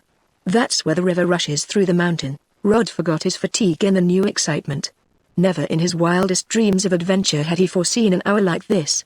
Each step seemed to bring them nearer the edge of the vast chasm through which the river plunged, and yet not a sign of it could he see. He strained his eyes and ears, each moment expecting to hear the warning voice of the old warrior. With a suddenness that chilled him he saw the great shadow close in upon them from the opposite side, and for the first time he realized their position. On their left was the precipice, on their right the sheer wall of the mountain. How wide was the ledge along which they were traveling? His foot struck a stick under the snow. Catching it up he flung it out into space. For a single instant he paused to listen, but there came no sound of the falling object. The precipice was very near. A little chill ran up his spine. It was a sensation he had never experienced in walking the streets of a city. Though he could not see, he knew that the ledge was now leading them up. He could hear Wabigoon straining ahead of the toboggan, and he began to assist by pushing on the rear of the loaded sled. For half an hour this upward climb continued, until the sound of the river had entirely died away. No longer was the mountain on the right. 5 minutes later Mukoki called a halt. "On top mountain," he said briefly. "Camp here." Rod could not repress an exclamation of joy, and Wabigoon, as he threw off his harness, gave a suppressed whoop. Mukoki, who seemed tireless, began an immediate search for a site for their camp, and after a short breathing spell Rod and Wabi joined him. The spot chosen was in the shelter of a huge rock, and while Mukoki cleaned away the snow the young hunters set to work with their axes in a near growth of balsam, cutting armful after armful of the soft odorous boughs. Inside of an hour a comfortable camp was completed, with an exhilarating fire throwing its crackling flames high up into the night before it. For the first time since leaving the abandoned camp at the other end of the ridge the hunters fully realized how famished they were, and Mukoki was at once delegated to prepare supper while Wabi and Rod searched in the darkness for their night's supply of wood. Fortunately quite near at hand they discovered several dead poplars, the best fuel in the world for a campfire, and by the time the venison and coffee were ready they had collected a huge pile of this, together with several good-sized backlogs. Mukoki had spread the feast in the opening of the shelter where the heat of the fire, reflected from the face of the rock, fell upon them in genial warmth, suffusing their faces with a most comfortable glow. The heat, together with the feast, were almost overpowering in their effects, and hardly was his supper completed when Rod felt creeping over him a drowsiness which he attempted in vain to fight off a little longer. Dragging himself back in the shelter he wrapped himself in his blanket, burrowed into the massive balsam boughs, and passed quickly into oblivion. His last intelligible vision was Mukoki piling logs upon the fire, while the flames shot up a dozen feet into the air, illumining to his drowsy eyes for an instant a wild chaos of rock, beyond which lay the mysterious and impenetrable blackness of the wilderness. Chapter 6. Mukoki disturbs the ancient skeletons. Completely exhausted, every muscle in his aching body still seeming to strain with exertion, the night was one of restless and uncomfortable dreams for Roderick Drew.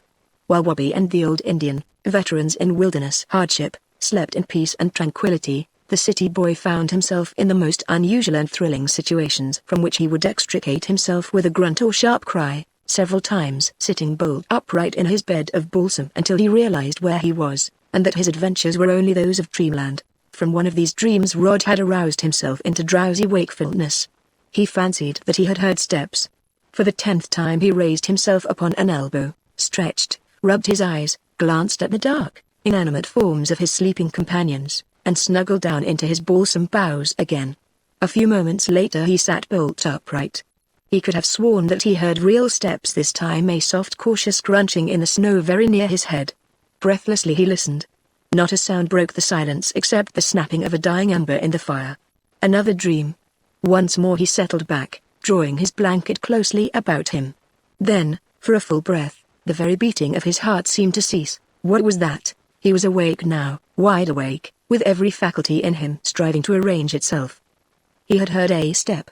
Slowly, very cautiously this time, he raised himself. There came distinctly to his ears a light crunching in the snow. It seemed back of the shelter, then was moving away, then stopped. The flickering light of the dying fire still played on the face of the great rock. Suddenly, at the very end of that rock, something moved. Some object was creeping cautiously upon the sleeping camp. For a moment his thrilling discovery froze the young hunter into inaction. But in a moment the whole situation flashed upon him. The Wuggers had followed them. They were about to fall upon the helpless camp. Unexpectedly one of his hands came in contact with the barrel of Wabi's rifle. The touch of the cold steel aroused him. There was no time to awaken his companions. Even as he drew the gun to him he saw the object grow larger and larger at the end of the rock, until it stood crouching, as if about to spring. One bated breath, a thunderous report, a snarling scream of pain, and the camp was awake. "We're attacked!" cried Rod. "Quick, Wabi Mukoki!" The white boy was on his knees now, the smoking rifle still leveled toward the rocks. Out there, in the thick shadows beyond the fire, a body was groveling and kicking in death agonies. In another instant the gaunt form of the old warrior was beside Rod, his rifle at his shoulder, and over their heads reached Wabigoon's arm, the barrel of his heavy revolver glinting in the firelight. For a full minute they crouched there, breathless, waiting. "They've gone," broke Wabi in a tense whisper. "I got one of them," replied Rod, his voice trembling with excitement. Mukoki slipped back and burrowed a hole through the side of the shelter. He could see nothing. Slowly he slipped out, his rifle ready. The others could hear him as he went. Foot by foot the old warrior slunk along in the deep gloom toward the end of the rock. Now he was almost there. Now, the young hunters saw him suddenly straighten. There came to them a low chuckling grunt. He bent over, seized an object, and flung it in the light of the fire. "Eat big nga. Kill nice fat lynx." With a wail, half feigned, half real, Rod flung himself back upon the balsam while Wabi set up a roar that made the night echo. Mukoki's face was creased in a broad grin. "Eat big nga him," he repeated, chuckling. Nice fat lynx shot well in face. No look like bad man nga to Mukoki. When Rod finally emerged from his den to join the others his face was flushed and wore what Wabi described as a sheepish grin. "It's all right for you fellows to make fun of me," he declared. "But what if they had been Ungers? By George, if we're ever attacked again I won't do a thing. I'll let you fellows fight him off." In spite of the general merriment at his expense, Rod was immensely proud of his first lynx. It was an enormous creature of its kind, drawn by hunger to the scraps of the campfire feast, and it was this animal, as it cautiously inspected the camp, that the young hunter had heard crunching in the snow. Wolf, whose instinct had told him what a mix-up would mean, had slunk into his shelter without betraying his whereabouts to this archenemy of his tribe. With the craft of his race, Mukoki was skinning the animal while it was still warm. "You go back bed," he said to his companions. "I build big fire again then sleep." The excitement of his adventure at least freed Rod from the unpleasantness of further dreams, and it was late the following morning before he awoke again. He was astonished to find that a beautiful sun was shining. Wabi and the old Indian were already outside preparing breakfast, and the cheerful whistling of the former assured Rod that there was now little to be feared from the Ngers. Without lingering to take a beauty nap, he joined them. Everywhere about them lay white winter. Their rocks, the trees, and the mountain behind them were covered with 2 feet of snow, and upon it the sun shone with dazzling brilliancy. But it was not until Rod looked into the north that he saw the wilderness in all of its grandeur. The camp had been made at the extreme point of the ridge, and stretching away under his eyes, mile after mile, was the vast white desolation that reached to Hudson Bay. In speechless wonder he gazed down upon the unblazed forests, saw plains and hills unfold themselves as his vision gained distance, followed a river until it was lost in the bewildering picture, and let his eyes rest here and there upon the glistening, snow-smothered bosoms of lakes, rimmed in by walls of black forest. This was not the wilderness as he had expected it to be, nor as he had often read of it in books. It was beautiful. It was magnificent. His heart throbbed with pleasure as he gazed down on it, the blood rose to his face in an excited flush, and he seemed hardly to breathe in his tense interest. Mukoki had come up beside him softly, and spoke in his low guttural voice, 20,000 moose down the 20,000 caribou. No man no house more 20,000 miles. Roderick, even trembling in his new emotion, looked into the old warrior's face. In Mukoki's eyes there was a curious, thrilling gleam. He stared straight out into the unending distance as though his keen vision would penetrate far beyond the last of that visible desolation on, even to the grim and uttermost fastnesses of Hudson Bay. Wabi came up and placed his hand on Rod's shoulder. Mookie was born off there, he said. Away beyond where we can see. Those were his hunting grounds when a boy. See that mountain yonder? You might take it for a cloud. It's 30 miles from here. And that lake down there, you might think a rifle shot would reach it, is 5 miles away. If a moose or a caribou or a wolf should cross it, how you could see him. For a few moments longer the three stood silent, then Wabi and the old Indian returned to the fire to finish the preparation of breakfast, leaving Rod alone in his enchantment. What unsolved mysteries, what unwritten tragedies, what romance, what treasure of gold that vast north must hold. For 1,000, perhaps 1,000,000 centuries, it had lain thus undisturbed in the embrace of nature. Few white men had broken its solitudes, and the wild things still lived there as they had lived in the winters of ages and ages ago. The call to breakfast came almost as an unpleasant interruption to Rod. But it did not shock his appetite as it had his romantic fancies, and he performed his part at the morning meal with considerable credit. Wabi and Mukoki had already decided that they would not take up the trail again that day but would remain in their present camp until the following morning. There were several reasons for this delay. We can't travel without snowshoes now, explained Wabi to Rod, and we've got to take a day off to teach you how to use them. Then, all the wild things are lying low. Moose, deer, caribou, and especially wolves and fur animals, won't begin traveling much until this afternoon and tonight, and if we took up the trail now we would have no way of telling what kind of a game country we were in. And that is the important thing just now. If we strike a first-rate game country during the next couple days, we'll stop and build our winter camp. Then you believe we are far enough away from the Ngers? Asked Rod. Mukoki grunted. No, believe Ngers come over mountain. Heap good game country back there. They stay. During the meal the white boy asked 100 questions about the vast wilderness which lay stretched out before them in a great panorama, and in which they were soon to bury themselves, and every answer added to his enthusiasm. Immediately after they had finished eating, Rod expressed a desire to begin his study in snowshoeing, and for an hour after that Wabi and Mukoki piloted him back and forth along the ridge, instructing him in this and in that, applauding when he made an especially good dash and enjoying themselves immensely when he took one of his frequent tumbles into the snow. By noon Rod secretly believed that he was becoming quite an adept. Although the day in camp was an exceedingly pleasant one for Rod, he could not but observe that at times something seemed to be troubling Wabi. Twice he discovered the Indian youth alone within the shelter sitting in silent and morose dejection, and finally he insisted upon an explanation. I want you to tell me what the trouble is, Wabi, he demanded. What has gone wrong? Wabi jumped to his feet with a little laugh. Did you ever have a dream that bothered you, Rod? He asked. Well, I had one last night, and since then somehow I can't keep from worrying about the people back at the post, and especially about Minotaki. It's all, what do you call it, boss? Listen. Wasn't that Mukoki's whistle? As he paused, Mukoki came running around the end of the rock. See fun? He cried softly. Quick, see him quick. He turned and darted toward the precipitous edge of the ridge, closely followed by the two boys. Caribou. He whispered excitedly as they came up beside him. Caribou making big play. He pointed down into the snowy wilderness.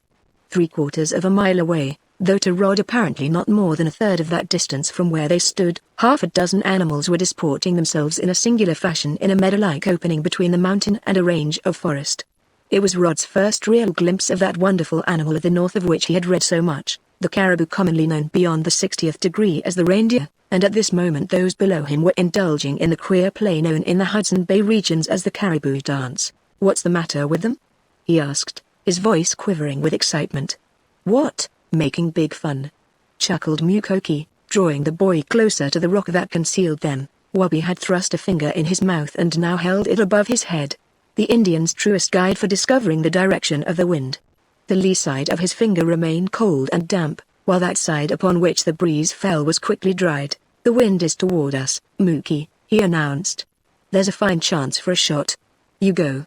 Rod and I will stay here and watch you." Roderick Hurd knew that Mukoki was creeping back to the camp for his rifle, but not for an instant did his spellbound eyes leave the spectacle below him. 2 other animals had joined those in the open. He could see the sun glistening on their long antlers as they tossed their heads in their amazing antics. Now 3 or 4 of them would dash away with the speed of the wind, as through the deadliest of enemies were close behind them. 200 or 300 yards away they would stop with equal suddenness, whirl about in a circle, as though flight were interrupted on all sides of them, then tear back with lightning speed to rejoin the herd. In 2s and 3s and 4s they performed these evolutions again and again. But there was another antic that held Rod's eyes, and if it had not been so new and wonderful to him he would have laughed, as Wabi was doing silently behind him. From out of the herd would suddenly dash one of the agile creatures, whirl about, jump and kick, and finally bounce up and down on all 4 feet, as though performing a comedy sketch in pantomime for the amusement of its companions, and when this was done it would start out in another mad flight, with others of the herd at its heels. "They are the funniest, swiftest, and shrewdest animals in the north," said Wabi. "They can smell you over a mountain if the wind is right, and hear you for half a mile. Look." He pointed downward over Rod's shoulder.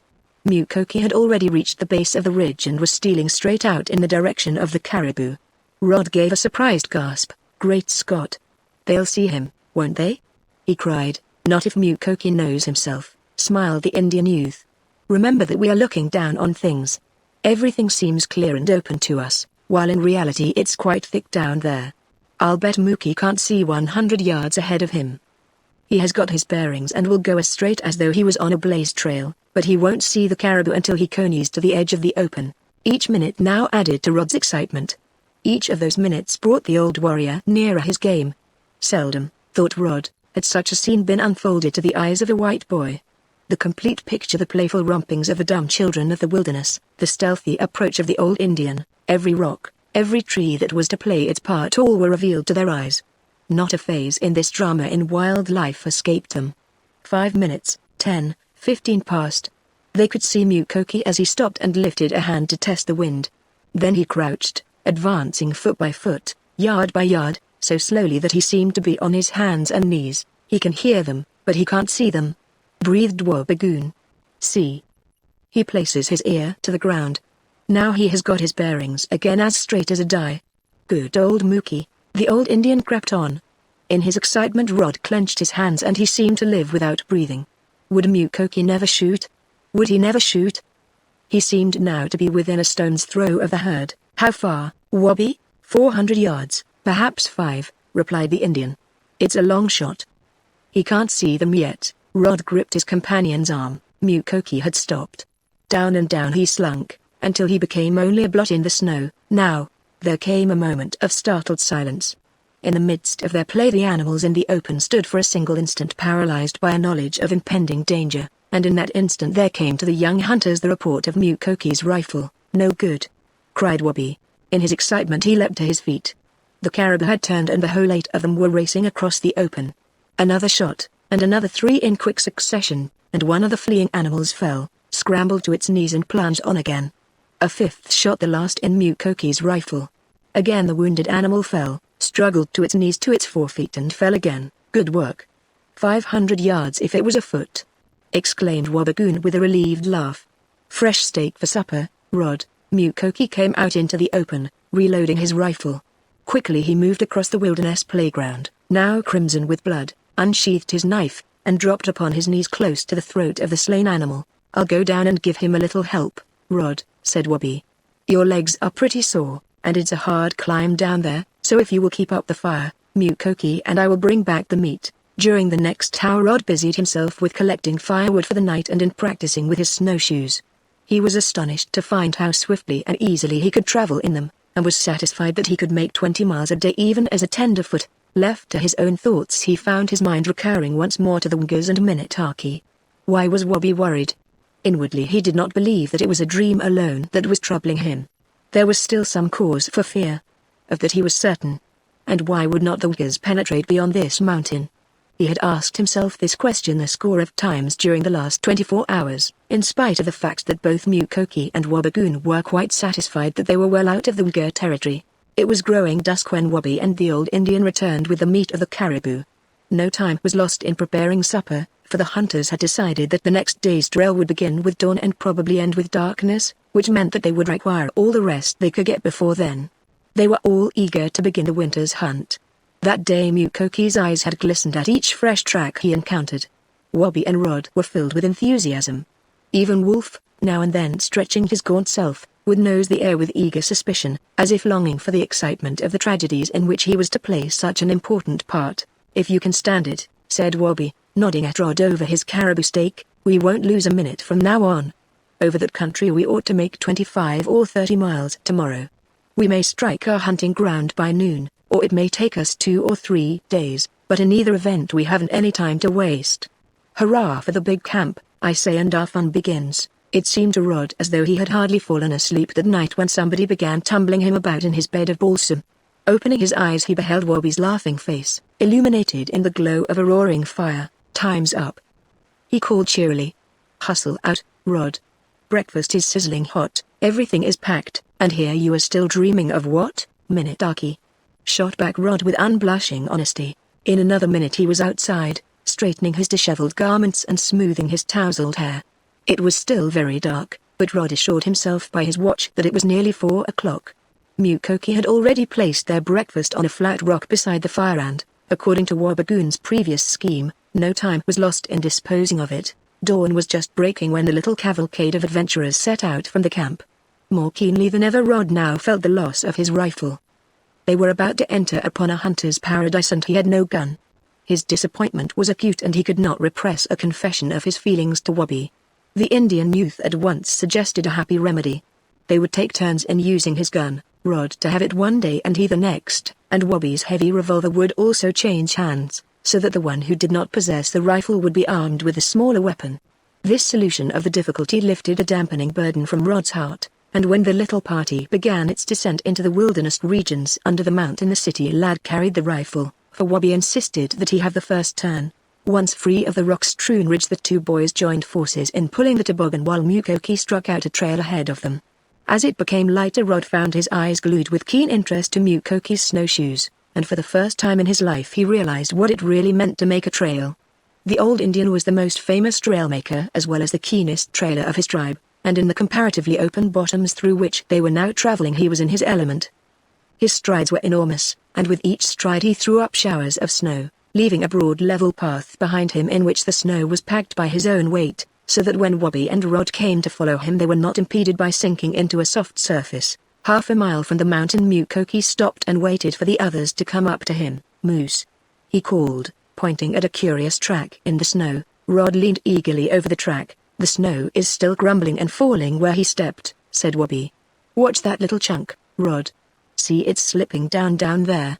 It was an old bull, a big fellow, and he passed here less than an hour ago. Signs of the night carnival of the wild things now became more and more frequent as the hunters advanced. They crossed and recrossed the trail of a fox, and farther on they discovered where this little pirate of darkness had slaughtered a big white rabbit. The snow was covered with blood and hair and part of the carcass remained uneaten. Again Wabi forgot his determination to waste no time and paused to investigate. Now, if we only knew what kind of a fox he was, he exclaimed to Rod. But we don't. All we know is that he's a fox. And all fox tracks are alike, no matter what kind of a fox makes them. If there was only some difference our fortunes would be made. How?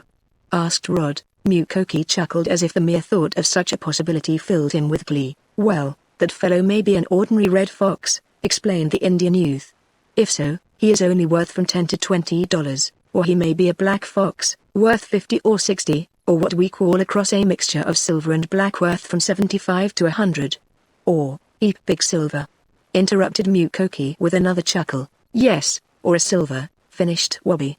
"A poor silver is worth $200, and a good one from 500 to 1,000. Now do you see why we would like to have a difference in the tracks? If that was a silver, a black or a cross, we'd follow him, but in all probability he is red." Every hour added to Rod's knowledge of the wilderness and its people. For the first time in his life he saw the big dog-like tracks made by wolves, the dainty hoofprints of the red deer and the spreading imprints of a traveling lynx. He pictured the hugeness of a moose that made a track as big as his head, discovered how to tell the difference between the hoofprint of a small moose and a big caribou, and in almost every mile learned something new. Half a dozen times during the morning the hunters stopped to rest. By noon Wabi figured that they had traveled 20 miles, and, although very tired, Rod declared that he was still game for another 10. After dinner the aspect of the country changed. The river which they had been following became narrower and was so swift in places that it rushed tumultuously between its frozen edges. Forest-clad hills, huge boulders and masses of rock now began to mingle again with the bottoms, which in this country are known as plains. Every mile added to the roughness and picturesque grandeur of the country.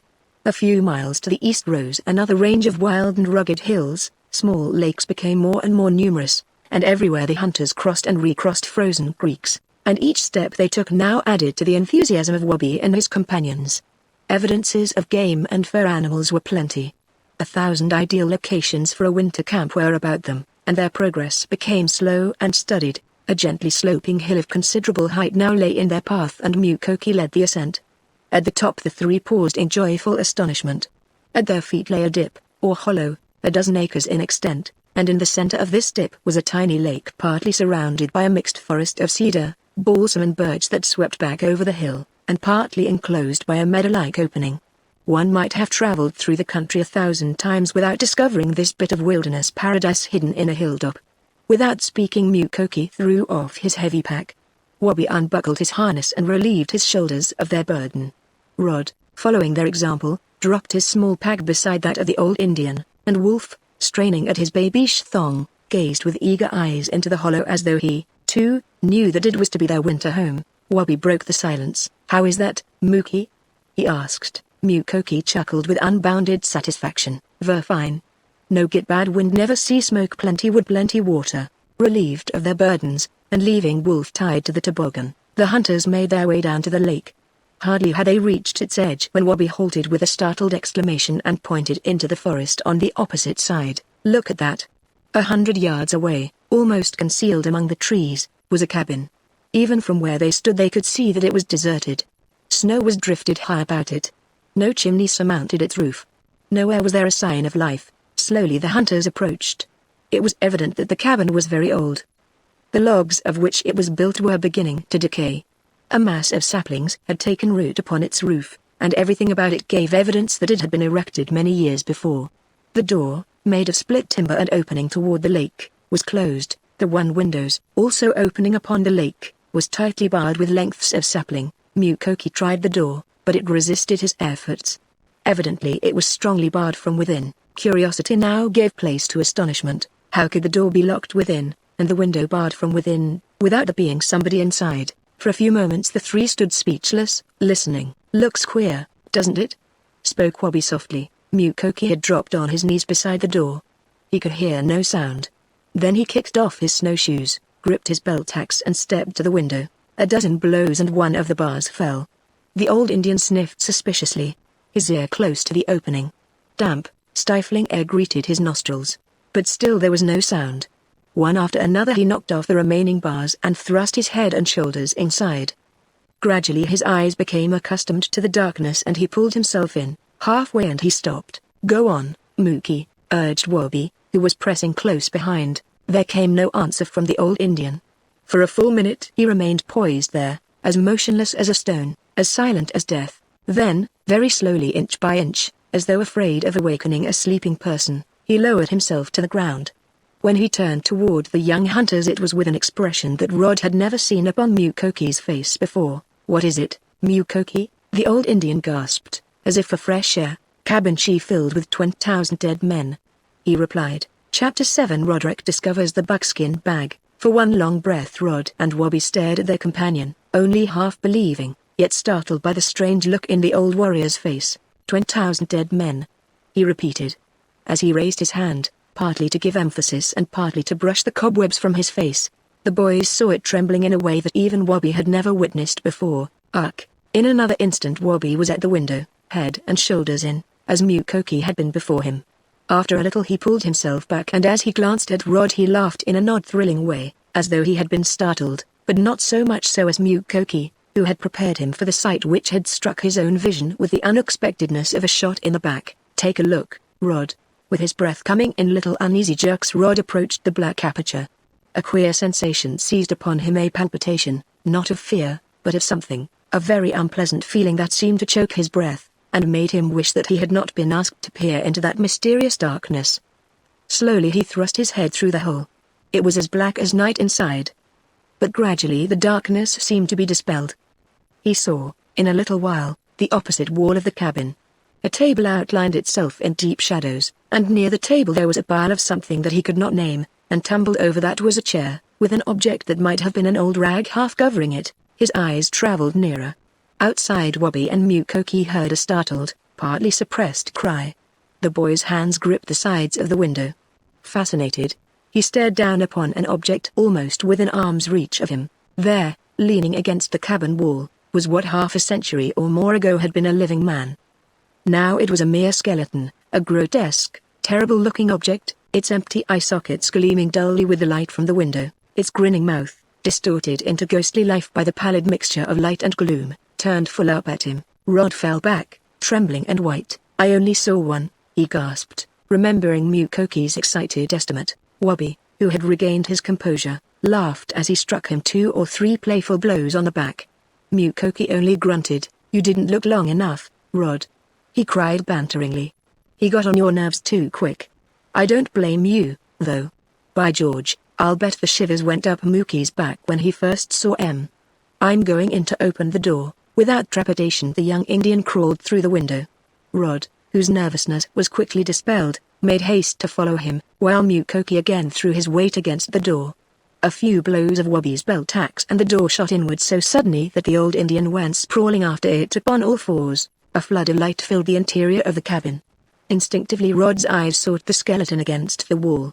It was leaning as if, many years before, a man had died there in a posture of sleep. Quite near this ghastly tenant of the cabin, stretched at full length upon the log floor, was a second skeleton, and near the overturned chair was a small cluttered heap of bones which were evidently those of some animal. Rod and Wobby drew nearer the skeleton against the wall and were bent upon making a closer examination when an exclamation from Mukoki attracted their attention to the old pathfinder. He was upon his knees beside the second skeleton, and as the boys approached he lifted eyes to them that were filled with unbounded amazement, at the same time pointing a long forefinger to some object among the bones. Knife fight he killed, plunged to the hilt in what had once been the breast of a living being. The boys saw a long, heavy-bladed knife, its handle rotting with age, its edges eaten by rust but still erect, held there by the murderous road its owner had cleft for it through the flesh and bone of his victim. Rod, who had fallen upon his knees, gazed up blankly, his jaw dropped, and he asked the first question that popped into his head. Who did it? Mukoki chuckled, almost gleefully, and nodded toward the gruesome thing reclining against the wall. Moved by a common instinct the three drew near the other skeleton. One of its long arms was resting across what had once been a pail, but which, long since, had sunk into total collapse between its hoops. The finger bones of this arm were still tightly shut, clutching between them a roll of something that looked like birch bark. The remaining arm had fallen close to the skeleton's side, and it was on this side that Mukoki's critical eyes searched most carefully, his curiosity being almost immediately satisfied by the discovery of a short, slantwise cut in one of the ribs. This die here, he explained. Get stuck knife in ribs. Bad way die. Much hurt no die quick, sometime. The bad way get stuck, shuddered Rod. This cabin hasn't had any fresh air in it for a century, I'll bet. Let's get out. Mukoki, in passing, picked up a skull from the heap of bones near the chair. Dog, he grunted. Door lock, windows shut, men fight both kill. Dog starve. As the three retraced their steps to the spot where Wolf was guarding the toboggan, Rod's imaginative mind quickly painted a picture of the terrible tragedy that had occurred long ago in the old cabin. To Mukoki and Wabigoon, the discovery of the skeletons was simply an incident in a long life of wilderness adventure, something of passing interest, but of small importance. To Rod it was the most tragic event that had ever come into his city-bound existence, with the exception of the thrilling conflict at Wabinosh House. He reconstructed that deadly hour in the cabin, saw the men in fierce altercation, saw them struggling, and almost heard the fatal blows as they were struck, the blows that slew one with the suddenness of a lightning bolt and sent the other, triumphant but dying, to breathe his last moments with his back propped against the wall. And the dog? What part had he taken? And after that, long days of maddening loneliness, days of starvation and of thirst, until he, too, doubled himself up on the floor and died. It was a terrible, a thrilling picture that burned in Roderick's brain. But why had they quarreled? What cause had there been for that sanguinary night duel? Instinctively Rod accepted it as having occurred at night, for the door had been locked, the window barred. Just then he would have given a good deal to have had the mystery solved. At the top of the hill Rod awoke to present realities. Wabi, who had harnessed himself to the toboggan, was in high spirits. "That cabin is a dandy," he exclaimed as Rod joined him. "It would have taken us at least 2 weeks to build as good a one. Isn't it luck? We're going to live in it?" inquired his companion. "Live in it? I should say we were. It is 3 times as big as the shack we had planned to build. I can't understand why 2 men like those fellows should have put up such a large cabin. What do you think, Mukoki?" Mukoki shook his head. Evidently the mystery of the whole thing, beyond the fact that the tenants of the cabin had killed themselves in battle, was beyond his comprehension. The winter outfit was soon in a heap beside the cabin door. "Now for cleaning up," announced Wabi cheerfully. "Mookie, you lend me a hand with the bones, will you? Rod can nose around and fetch out anything he likes." This assignment just suited Rod's curiosity. He was now worked up to a feverish pitch of expectancy. Might he not discover some clue that would lead to a solution of the mystery? One question alone seemed to ring incessantly in his head. Why had they fought? Why had they fought? He even found himself repeating this under his breath as he began rummaging about. He kicked over the old chair, which was made of saplings nailed together, scrutinized a heap of rubbish that crumbled to dust under his touch, and gave a little cry of exultation when he found 2 guns leaning in a corner of the cabin. Their stocks were decaying, their locks were encased with rust, their barrels, too, were thick with the accumulated rust of years. Carefully, almost tenderly, he took one of these relics of a past age in his hands. It was of ancient pattern, almost as long as he was tall, Hudson Bay gun, the kind they had before my father was born, said Wabi. With bated breath and eagerly beating heart Rod pursued his search. On one of the walls he found the remains of what had once been Garment's part of a hat, that fell in 1,000 pieces when he touched it, the dust rags of a coat and other things that he could not name. On the table there were rusty pans, a tin pail, an iron kettle, and the remains of old knives, forks and spoons. On one end of this table there was an unusual-looking object, and he touched it. Unlike the other rags it did not crumble, and when he lifted it he found that it was a small bag, made of buckskin, tied at the end and heavy. With trembling fingers he tore away the rotted string, and out upon the table there rattled a handful of greenish-black, pebbly-looking objects. Rod gave a sharp quick cry for the others. Wabi and Mukoki had just come through the door after bearing out one of their gruesome loads, and the young Indian hurried to his side. He weighed one of the pieces in the palm of his hand. "It's lead, or gold," breathed Rod. He could hear his own heart thumping as Wabi jumped back to the light of the door, his sheath knife in his hand. For an instant the keen blade sank into the age-discolored object, and before Rod could see into the crease that it made, Wabi's voice rose in an excited cry. "It's a gold nugget, and that's why they fought," exclaimed Rod exultantly. He had hoped and he had discovered the reason. For a few moments this was of more importance to him than the fact that he had found gold. Wabi and Mukoki were now in a panic of excitement. The buckskin bag was turned inside out, the table was cleared of every other object, every nook and cranny was searched with new enthusiasm. The searchers hardly spoke. Each was intent upon finding. Thus does virgin gold stir up the sparks of that latent, feverish fire which is in every man's soul. Again Rod joined in the search. Every rag, every pile of dust, every bit of unrecognizable debris was torn, sifted and scattered. At the end of an hour the 3 paused, hopelessly baffled, even keenly disappointed for the time. "I guess that's all there is," said Wabi. It was the longest sentence that he had spoken for half an hour. "There is only one thing to do, boys. We'll clean out everything there is in the cabin, and tomorrow we'll tear up the floor. You can't tell what there might be under it, and we've got to have a new floor anyway. It is getting dusk, and if we have this place fit to sleep in tonight we have got to hustle." No time was lost in getting the debris of the cabin outside, and by the time darkness had fallen a mass of balsam boughs had been spread upon the log floor just inside the door, blankets were out, packs and supplies stowed away in one corner, and everything comfortable and shipshape, as Rod expressed it.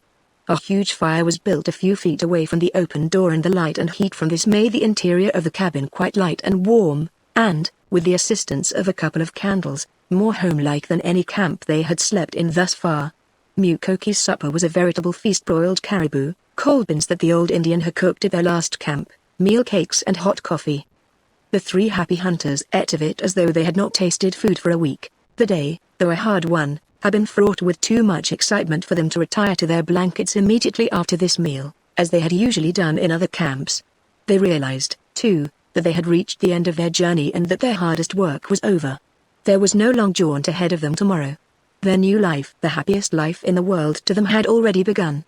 Their camp was established, they were ready for their winter's sport, and from this moment on they felt that their evenings were their own to do with as they pleased. So for many hours that night Rod, Mukoki and Wabigoon sat up and talked and kept the fire roaring before the door. 20 times they went over the tragedy of the old cabin, 20 times they weighed the half-pound of precious little lumps in the palms of their hands, and bit by bit they built up that life romance of the days of long ago, when all this wilderness was still an unopened book to the white man. And that story seemed very clear to them now. These men had been prospectors. They had discovered gold. Afterward they had quarreled, probably over some division of it, perhaps over the ownership of the very nuggets they had found, and then, in the heat of their anger, had followed the knife battle. But where had they discovered the gold? That was a question of supreme interest to the hunters, and they debated it until midnight. There were no mining tools in the camp, no pick, shovel or pan. Then it occurred to them that the builders of the cabin had been hunters, had discovered gold by accident and had collected it in the buckskin bag without the use of a pan. There was little sleep in the camp that night, and with the first light of day the three were at work again. Immediately after breakfast the task of tearing up the old and decayed floor began. One by one the split saplings were pried up and carried out for firewood, until the earth floor lay bare. Every foot of it was now eagerly turned over with a shovel which had been brought in the equipment. The base logs were undermined, and filled in again. The moss that had been packed in the chinks between the cabin timbers was dug out, and by noon there was not a square inch of the interior of the camp that had not been searched. There was no more gold. In a way this fact brought relief with it. Both Wabi and Rod gradually recovered from their nervous excitement. The thought of gold gradually faded from their minds. The joy and exhilaration of the hunt life filled them more and more. Mukoki set to work cutting fresh cedars for the floor. The two boys scoured every log with water from the lake and afterward gathered several bushels of moss for refilling the chinks. That evening supper was cooked on the sheet iron section stove which they had brought on the toboggan, and which was set up where the ancient stove of flat stones had tumbled into ruin. By candlelight the work of rechinking with moss progressed rapidly. Wabi was constantly bursting into snatches of wild Indian song. Rod whistled until his throat was sore, and Mukoki chuckled and grunted and talked with constantly increasing volubility. A score of times they congratulated one another upon their good luck.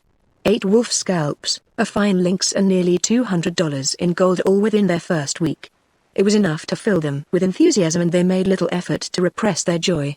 During this evening Mukoki boiled up a large pot of caribou fat and bones, and when Rod asked what kind of soup he was making he responded by picking up a handful of steel traps and dropping them into the mixture. Make traps smell good for fox, wolf, fisher, and marten, too. Him come all come like smell, he explained.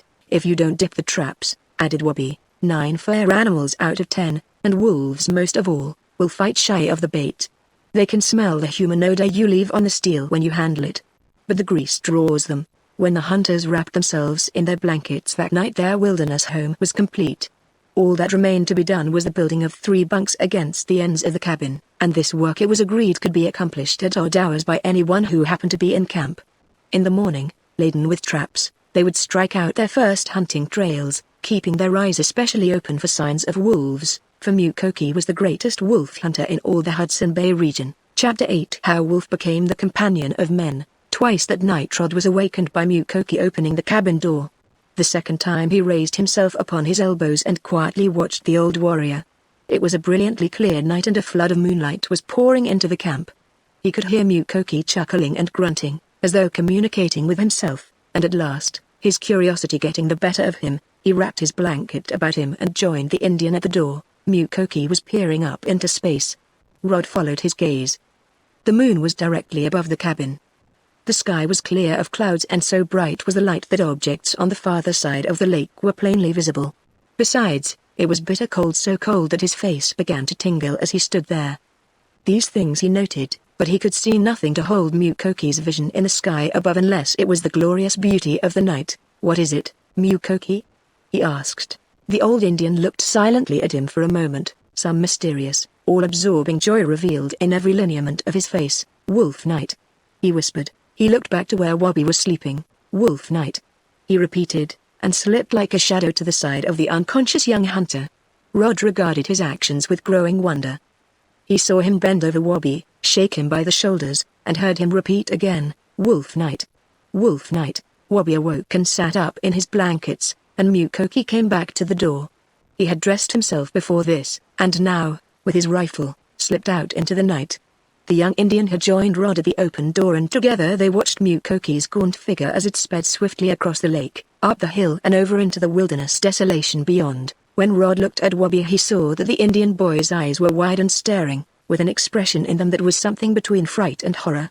Without speaking he went to the table and lighted the candles and then dressed. When he was done his face still bore traces of suppressed excitement. He ran back to the door and whistled loudly. From his shelter beside the cabin the captive wolf responded with a snarling whine. Again he whistled, a dozen times, 20, but there came no reply. More swiftly than Mukoki the Indian youth sped across the lake and to the summit of the hill.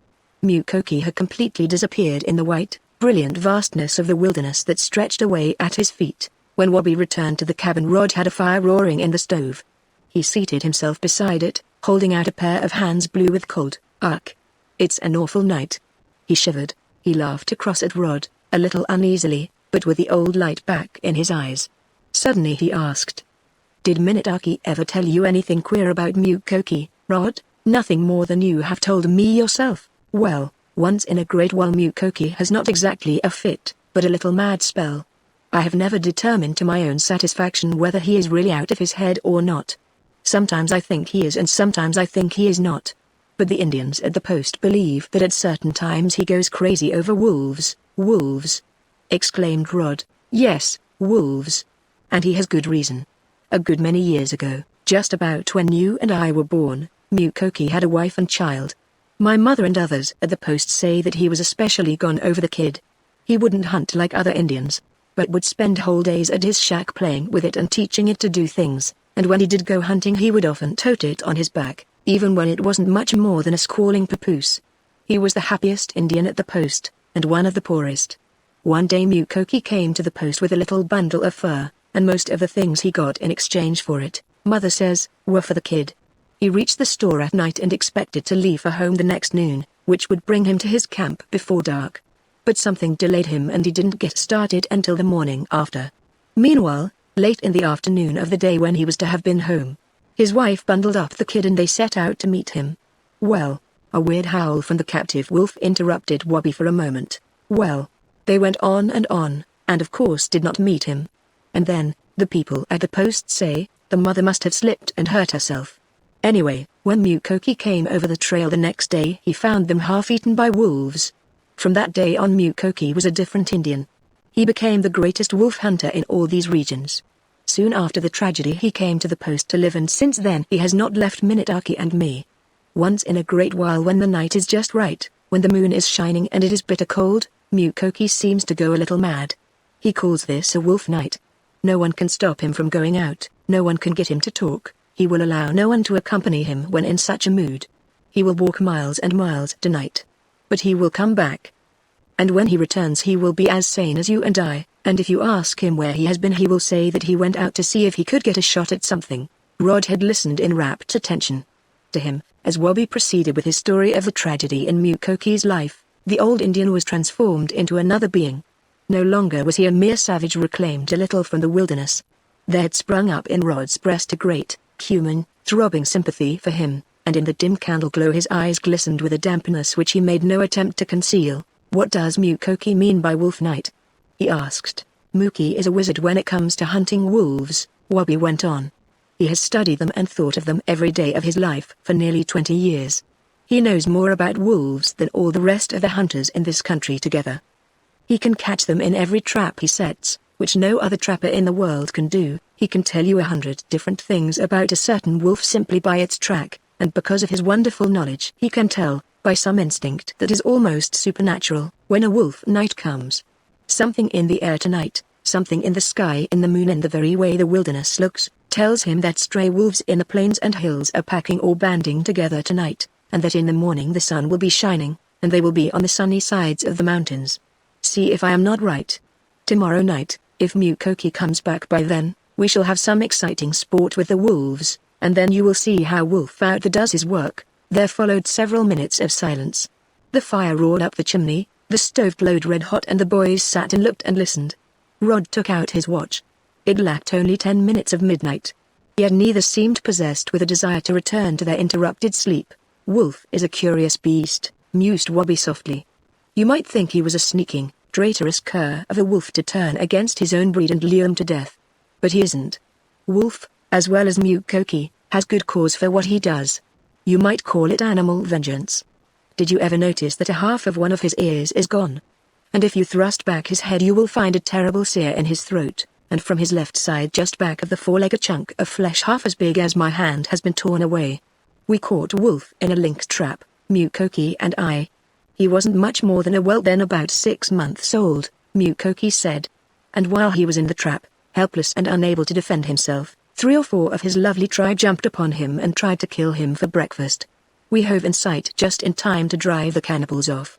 We kept Wolf, sewed up his side and throat, tamed him, and tomorrow night you will see how Mukoki has taught him to get even with his people." It was 2 hours later when Rod and Wabagoon extinguished the candles and returned to their blankets.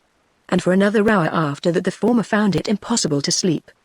He wondered where Mukoki was, wondered what he was doing, and how in his strange madness he found his way in the trackless wilderness. When he finally fell asleep it was to dream of the Indian mother and her child. Only after a little there was no child, and the woman changed into Minutaki, and the ravenous wolves into men.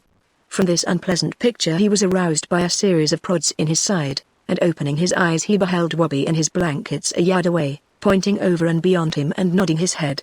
Rod looked, and caught his breath. There was Mukoki peeling potatoes. "Hello, Mookie," he shouted. The old Indian looked up with a grin. His face bore no signs of his mad night on the trail. He nodded cheerfully and proceeded with the preparation of breakfast as though he had just risen from his blankets after a long night's rest. "Better get up," he advised. "Big day's hunt. Much fine sunshine today. Find wolves on mountain, plenty wolves." The boys tumbled from their blankets and began dressing. "What time did you get in?" asked Wabi. "Now," replied Mukoki, pointing to the hot stove and the peeled potatoes. "Just make fire good." Wabi gave Rod a suggestive look as the old Indian bent over the stove. "What were you doing last night?" he questioned. "Big Moon might get shot," grunted Mukoki. "See lynx on hill. See wolf tracks on red deer trail. No shot." This was as much of the history of Mukoki's night on the trail as the boys could secure, but during their breakfast Wabi shot another glance at Rod, and as Mukoki left the table for a moment to close the damper in the stove he found an opportunity to whisper, "See if I'm not right. He will choose the mountain trail." When their companion returned, he said, "We had better split up this morning, hadn't we, Mookie? It looks to me as though there are 2 mighty good lines for traps, one over the hill, where the creek leads off through the range of ridges to the east, and the other along the creek which runs through the hilly plains to the north. What do you think of it?" "Good," agreed the old hunter. "You 2 go north, I take ridges." "No, you and I will take the ridges and Wabi will go north alone," amended Rod quickly. "I'm going with you, Mukoki." Mukoki, who was somewhat flattered by this preference of the white youth, grinned and chuckled and began to talk more volubly about the plans which were in his head. It was agreed that they all would return to the cabin at an early hour in the afternoon, for the old Indian seemed positive that they would have their first wolf hunt that night. Rod noticed that the captive wolf received no breakfast that morning, and he easily guessed the reason. The traps were now divided. 3 different sizes had been brought from the post, 50 small ones for mink, marten and other small fur animals, 15 fox traps, and as many larger ones for lynx and wolves. Wabi equipped himself with 20 of the small traps and 4 each of fox and lynx traps, while Rod and Mukoki took about 40 in all. The remainder of the caribou meat was then cut into chunks and divided equally among them for bait. The sun was just beginning to show itself above the wilderness when the hunters left camp. As Mukoki had predicted, it was a glorious day, one of those bitterly cold, cloudless days when, as the Indians believe, the great Creator robs the rest of the world of the sun that it may shine in all its glory upon their own savage land. From the top of the hill that sheltered their home, Rod looked out over the glistening forests and lakes in rapt and speechless admiration, but only for a few moments did the three pause, then took up their different trails. At the foot of this hill Mukoki and his companion struck the creek. They had not progressed more than 50 rods when the old Indian stopped and pointed at a fallen log which spanned the stream. The snow on this log was beaten by tiny footprints. Mukoki gazed a moment, cast an observant eye along the trail, and at once threw off his pack, mink. He explained. He crossed the frozen creek, taking care not to touch the log. On the opposite side the tracks spread out over a windfall of trees. Whole family mink live here, continued Mukoki. Tree maybe 4 maybe 5. Build trap house right here. Never before had Rod seen a trap set as the old Indian now set his. Very near the end of the log over which the mink made their trail he quickly built a shelter of sticks which when completed was in the form of a tiny wigwam. At the back of this was placed a chunk of the caribou meat, and in front of this bait, so that an animal would have to spring it in passing, was set a trap, carefully covered with snow and a few leaves. Within 20 minutes Mukoki had built 2 of these shelters and had set 2 traps. "Why do you build those little houses?" asked Rod, as they again took up their trail. "Much snow come in winter," elucidated the Indian. "Build house to keep snow off traps." "No do that, be digging out traps all winter. When mink him smell meat go in house he got to go over trap. Make house for all small animal like him. No good for lynx. He see house walk round and then go away. Smart fellow lynx. Wolf and fox, too. Is a mink worth much? $4 no less that. $7-8 for good one." During the next mile 6 other mink traps were set. The creek now ran along the edge of a high rocky ridge and Mukoki's eyes began to shine with a new interest. No longer did he seem entirely absorbed in the discovery of signs of fur animals. His eyes were constantly scanning the sun-bathed side of the ridge ahead and his progress was slow and cautious. He spoke in whispers, and Rod followed his example. Frequently the two would stop and scan the openings for signs of life. Twice they set fox traps where there were evident signs of runways. In a wild ravine, strewn with tumbled trees and masses of rock, they struck a lynx track and set a trap for him at each end of the ravine, but even during these operations Mukoki's interest was divided. The hunters now walked abreast, about 50 yards apart, Rod never forging a foot ahead of the cautious Mukoki. Suddenly the youth heard a low call and he saw his companion beckoning to him with frantic enthusiasm. "Wolf!" whispered Mukoki as Rod joined him. In the snow were a number of tracks that reminded Rod of those made by a dog. "Tree wolf," continued the Indian jubilantly. "Travel early this morning.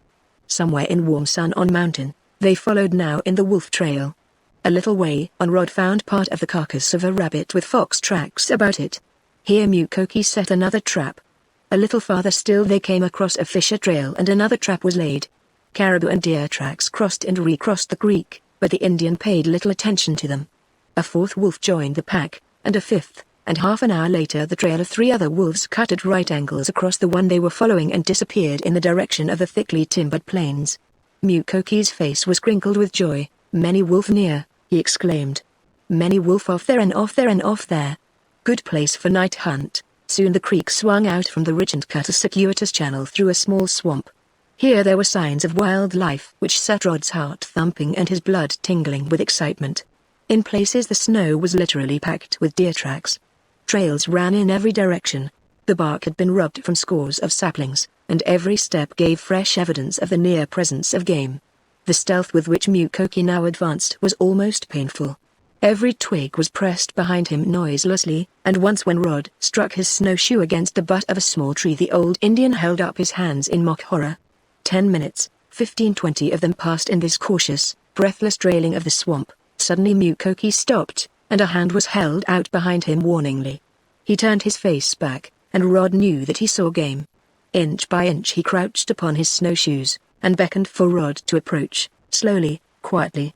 When the boy had come near enough he passed back his rifle, and his lips formed the almost noiseless word, "Shoot." Tremblingly Rod seized the gun and looked into the swamp ahead, Mukoki doubling down in front of him.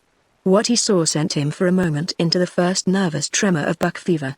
Not more than 100 yards away stood a magnificent buck browsing the tips of a clump of hazel, and just beyond him were 2 does. With a powerful effort Rod steadied himself. The buck was standing broadside, his head and neck stretched up, offering a beautiful shot at the vital spot behind his foreleg. At this the young hunter aimed and fired. With one spasmodic bound the animal dropped dead. Hardly had Rod seen the effect of his shot before Mukoki was traveling swiftly toward the fallen game, unstrapping his pack as he ran. By the time the youth reached his quarry the old Indian had produced a large whiskey flask holding about a quart. Without explanation he now proceeded to thrust his knife into the quivering animal's throat and fill this flask with blood.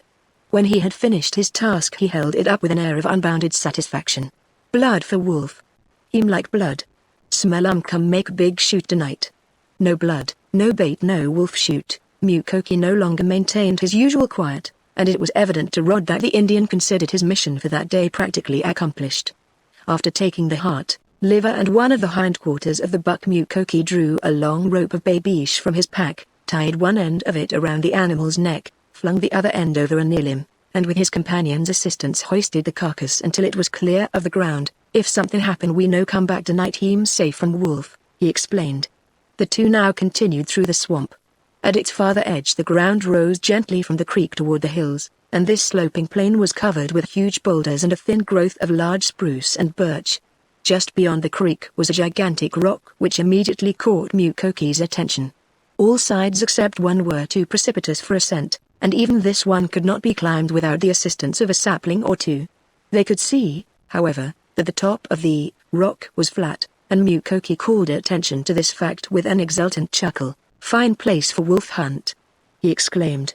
"Many wolf off there in swamp and in hill. We call him here. Shoot from there." He pointed to a clump of spruce a dozen rods away. By Rod's watch it was now nearly noon and the two sat down to eat the sandwiches they had brought with them. Only a few minutes were lost in taking up the home trail. Beyond the swamp Mukoki cut at right angles to their trap line until he had ascended to the top of the ridge that had been on their right and which would take them very near their camp. From this ridge Rod could look about him upon a wild and rugged scene. On one side it sloped down to the plains, but on the other it fell in almost sheer walls, forming at its base 500 feet below a narrow and gloomy chasm, through which a small stream found its way. Several times Mukoki stopped and leaned perilously close to the dizzy edge of the mountain, peering down with critical eyes, and once when he pulled himself back cautiously by means of a small sapling he explained his interest by saying, "Plenty bear there in spring." But Rod was not thinking of bears. Once more his head was filled with the thought of gold. Perhaps that very chasm held the priceless secret that had died with its owners half a century ago. The dark and gloomy silence that hung between those two walls of rock, the death-like desolation, the stealthy windings of the creek, everything in that dim and mysterious world between the two mountains, unshattered by sound and impenetrable to the winter sun, seemed in his mind to link itself with the tragedy of long ago. Did that chasm hold the secret of the dead men? Again and again Rod found himself asking this question as he followed Mukoki, and the oftener he asked it the nearer he seemed to an answer, until at last, with a curious, thrilling certainty that set his blood tingling, he caught Mukoki by the arm and pointing back, said, "Mukoki, the gold was found between those mountains." Chapter 9 Wolf takes vengeance upon his people. From that hour was born in Roderick Drew's breast a strange, imperishable desire. Willingly at this moment would he have given up the winter trapping to have pursued that gold, ignis fatuus of all ages, the lure of gold. To him the story of the old cabin, the skeletons and the treasure of the buckskin bag was complete. Those skeletons had once been men. They had found a mine, a place where they had picked up nuggets with their fingers. And that treasure ground was somewhere near. No longer was he puzzled by the fact that they had discovered no more gold in the old log cabin. In a flash he had solved that mystery. The men had just begun to gather their treasure when they had fought. What was more logical than that? 1 day, 2, 3, and they had quarreled over division, over rights. That was the time when they were most likely to quarrel. Perhaps one had discovered the gold and had therefore claimed a larger share. Anyway, the contents of the buckskin bag represented but a few days' labor. Rod was sure of that. Mukoki had grinned and shrugged his shoulders with an air of stupendous doubt when Rod had told him that the gold lay between the mountains, so now the youth kept his thoughts to himself. It was a silent trail home. Rod's mind was too active in its new channel, and he was too deeply absorbed in impressing upon his memory certain landmarks which they passed to ask questions, and Mukoki, with the natural taciturnity of his race, seldom found occasion to break into conversation unless spoken to first. Although his eyes were constantly on the alert, Rod could see no way in which a descent could be made into the chasm from the ridge they were on. This was a little disappointing, for he had made up his mind to explore the gloomy, sunless gulch at his first opportunity. He had no doubt that Wabi would join in the adventure. Or he might take his own time, and explore it alone. He was reasonably sure that from somewhere on the opposite ridge a descent could be made into it. Wabi was in camp when they arrived. He had set 18 traps and had shot 2 spruce partridges. The birds were already cleaned for their early supper, and a thick slice of venison steak was added to the menu. During the preparation of the meal, Rod described their discovery of the chasm and revealed some of his thoughts concerning it, but Wabi betrayed only passing flashes of interest. At times he seemed strangely preoccupied and would stand in an idle, contemplative mood, his hands buried deep in his pockets, while Rod or Mukoki proceeded with the little duties about the table or the stove.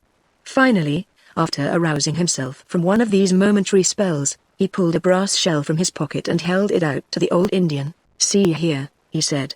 "I don't want to stir up any false fears, or anything of that sort, but I found that on the trail today." Mukoki clutched at the shell as though it had been another newly found nugget of gold. The shell was empty.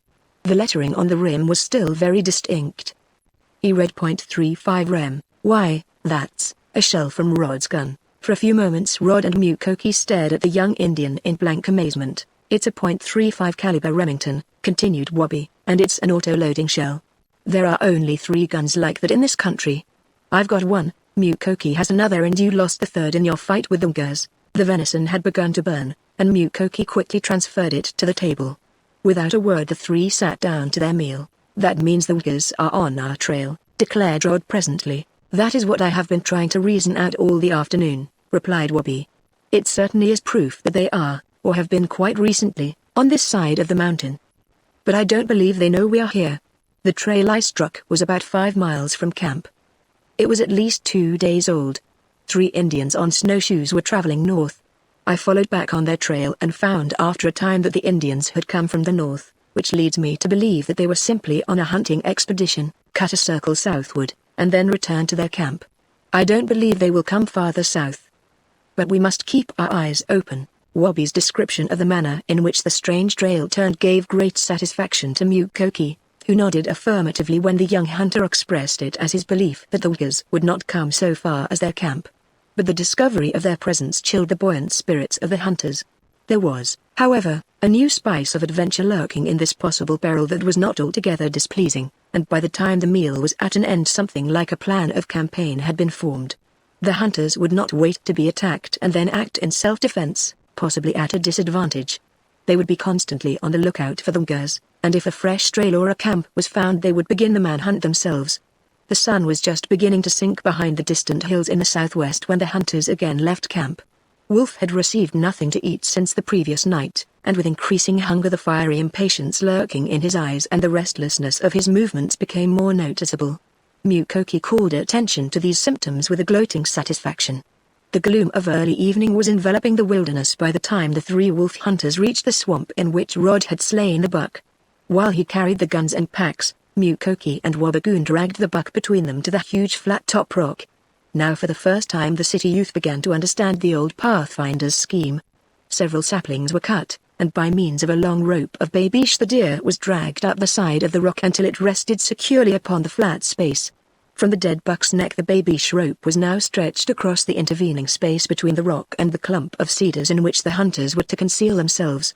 In 2 of these cedars, at a distance of a dozen feet from the ground, were quickly made 3 platforms of saplings, upon which the ambushed watchers could comfortably seat themselves.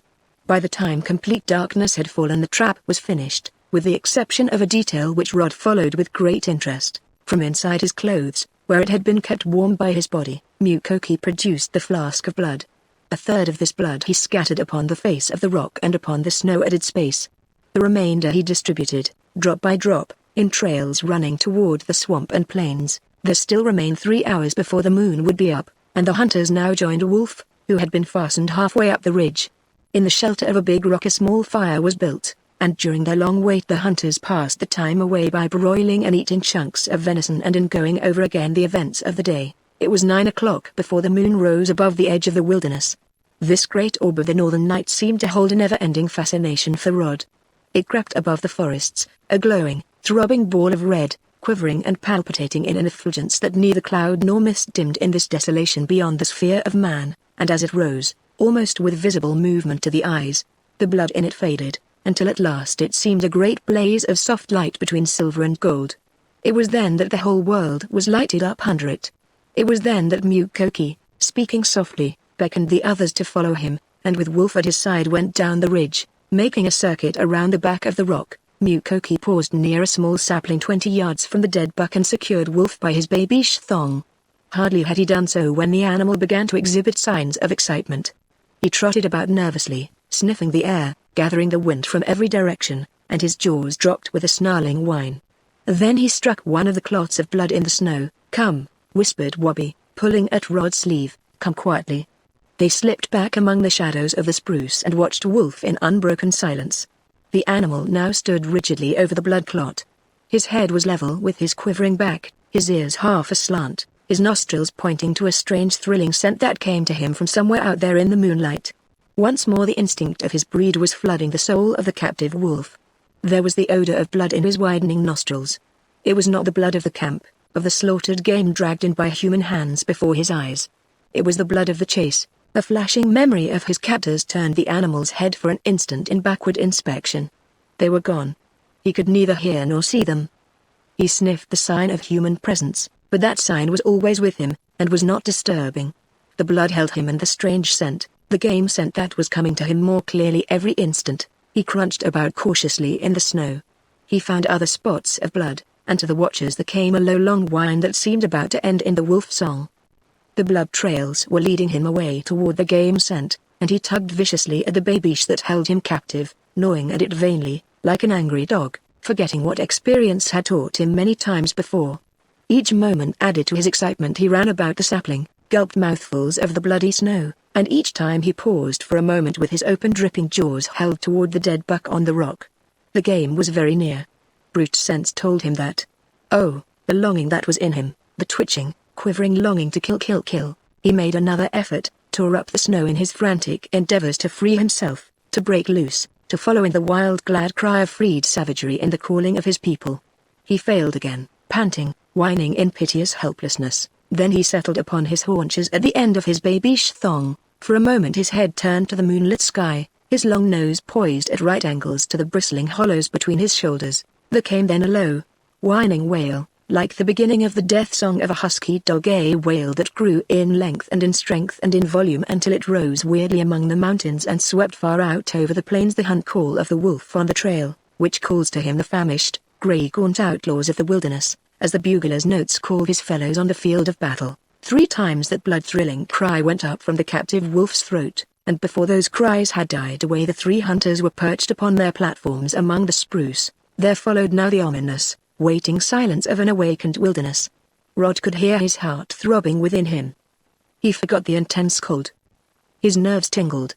He looked out over the endless plains, white and mysteriously beautiful as they lay bathed in the glow of the moon. And Wabi knew more than he what was happening. All over that wild desolation the call of the wolf had carried its meaning. Down there, where a lake lay silent in its winter sleep, a doe started in trembling and fear. Beyond the mountain a huge bull moose lifted his antlered head with battle-glaring eyes. Half a mile away a fox paused for an instant in its sleuth-like stalking of a rabbit, and here and there in that world of wild things the gaunt hungry people of wolf's blood stopped in their trails and turned their heads toward the signal that was coming in wailing echoes to their ears. And then the silence was broken. From afar it might have been a mile away there came an answering cry. And at that cry the wolf at the end of his babiche thong settled upon his haunches again and sent back the call that comes only when there is blood upon the trail or when near the killing time. There was not the rustle of a bough, not a word spoken, by the silent watchers in the spruce. Mukoki had slipped back and half lay across his support in shooting attitude. Wabi had braced a foot, and his rifle was half to his shoulder, leveled over a knee. It was Rod's turn with the big revolver, and he had practiced aiming through a crotch that gave a rest to his arm. In a few moments there came again the howl of the distant wolf on the plains, and this time it was joined by another away to the westward. and after that there came two from the plains instead of one, and then a far cry to the north and east. For the first time Rod and Wabi heard the gloating chuckle of Mukoki in his spruce a dozen feet away. At the increasing responses of his brethren, Wolf became more frantic in his efforts. The scent of fresh blood and of wounded game was becoming maddening to the captive. But his frenzy no longer betrayed itself in futile efforts to escape from the babiche thong. Wolf knew that his cries were assembling the hunt pack. Nearer and nearer came the responses of the leaders, and there were now only momentary rests between the deep-throated exhortations which he sent in all directions into the night. Suddenly, almost from the swamp itself, there came a quick, excited, yelping reply, and Wabi gripped Rod by the arm. "He has struck the place where you killed the buck," he whispered. "There'll be quick work now." Hardly had he spoken when a series of excited howls broke forth from the swamp, coming nearer and nearer as the hunger-crazed outlaw of the plains followed over the rich-scented trail made by the two Indians as they carried the slaughtered deer. Soon he nosed one of the trails of blood, and a moment later the watchers saw a gaunt shadow form running swiftly over the snow toward Wolf. For an instant, as the two beasts of prey met, there fell a silence, then both animals joined in the wailing hunt pack cry, and the wolf that was free came to the edge of the great rock and stood with his 4 feet on its side, and his cry changed from that of the chase to the still more thrilling signal that told the gathering pack of game at bay. Swiftly the wolves closed in. From over the edge of the mountain one came and joined the wolf at the rock without the hunters seeing his approach. From out of the swamp there came a pack of 3, and now about the rock there grew a maddened, yelping horde, clambering and scrambling and fighting in their efforts to climb up to the game that was so near and yet beyond their reach. And 60 feet away Wolf crouched, watching the gathering of his clan, helpless, panting from his choking efforts to free himself, and quieting, gradually quieting, until in sullen silence he looked upon the scene, as though he knew the moment was very near when that thrilling spectacle would be changed into a scene of direst tragedy. And it was Mukoki who had first said that this was the vengeance of Wolf upon his people. From Mukoki there now came a faint hissing warning, and Wabi threw his rifle to his shoulder. There were at least a score of wolves at the base of the rock. Gradually the old Indian pulled upon the babiche rope that led to the dead buck, pulled until he was putting a half of his strength into the effort, and could feel the animal slowly slipping from the flat ledge. A moment more and the buck tumbled down in the midst of the waiting pack. As flies gather upon a lump of sugar, the famished animals now crowded and crushed and fought over the deer's body, and as they came thus together there sounded the quick sharp signal to fire from Mukoki. For 5 seconds the edge of the spruce was a blaze of death-dealing flashes, and the deafening reports of the 2 rifles and the big Colt drowned the cries and struggles of the animals. When those 5 seconds were over, 15 shots had been fired, and 5 seconds later the vast, beautiful silence of the wilderness night had fallen again. About the rock was the silence of death, broken only faintly by the last gasping throes of the animals that lay dying in the snow. In the trees there sounded the metallic clink of loading shells. Wabi spoke first. "I believe we did a good job, Mukoki." Mukoki's reply was to slip down his tree. The others followed, and hastened across to the rock. 5 bodies lay motionless in the snow. A 6th was dragging himself around the side of the rock, and Mukoki attacked it with his belt axe. Still a 7th had run for a dozen rods, leaving a crimson trail behind, and when Wabi and Rod came up to it the animal was convulsed in its last dying struggles. "7!" exclaimed the Indian youth. "That is one of the best shoots we ever had. $105 in a night isn't bad, is it?" The 2 came back to the rock, dragging the wolf with them. Mukoki was standing as rigid as a statue in the moonlight, his face turned into the north. He pointed one arm far out over the plains, and said, without turning his head, "See." Far out in that silent desolation the hunters saw a lurid flash of flame. It climbed up and up, until it filled the night above it with a dull glow, a single unbroken stream of fire that rose far above the swamps and forests of the plains. "That's a burning jackpine," said Wabigoon. "Burning jackpine," agreed the old warrior. Then he added, "Nka signal fire." Chapter 10 Roderick explores the chasm. To Rod the blazing pine seemed to be but a short distance away, a mile, perhaps a little more. In the silence of the 2 Indians as they contemplated the strange fire he read an ominous meaning. In Mukoki's eyes was a dull sullen glare, not unlike that which fills the orbs of a wild beast in a moment of deadly anger. Wabi's face was filled with an eager flush, and 3 times, Rod observed, he turned eyes strangely burning with some unnatural passion upon Mukoki. Slowly, even as the instincts of his race had aroused the latent, brutish love of slaughter and the chase in the tamed wolf, the long-smothered instincts of these human children of the forest began to betray themselves in their bronzed countenances. Rod watched, and he was thrilled to the soul. Back at the old cabin they had declared war upon the Ngers. Both Mukoki and Wabigoon had slipped the leashes that had long restrained them from meeting first vengeance upon their enemies. Now the opportunity had come. For 5 minutes the great pine blazed, and then died away until it was only a smouldering tower of light. Still Mukoki gazed, speechless and grim, out into the distance of the night. At last Wabi broke the silence. "How far away is it, Muki?" "3 miles," answered the old warrior without hesitation. "We could make it in 40 minutes. "Yes." Wabi turned to Rod. "You can find your way back to camp alone, can't you?" he asked. "Not if you're going over there," declared the white boy. "I'm going with you." Mukoki broke in upon them with a harsh disappointed laugh. "No go. No go over there." He spoke with emphasis, and shook his head. "We lose Pine in 5 minutes. No find Ngers camp makes big trail for Ngers to see in morning. Better wait. Follow trail in day, then shoot." Rod found immense relief in the old Indian's decision. He did not fear a fight. In fact, he was a little too anxious to meet the outlaws who had stolen his gun, now that they had determined upon opening fire on sight. But in this instance he was possessed of the cooler judgment of his race. He believed that as yet the Ngers were not aware of their presence in this region, and that there was still a large possibility of the renegades traveling northward beyond their trapping sphere.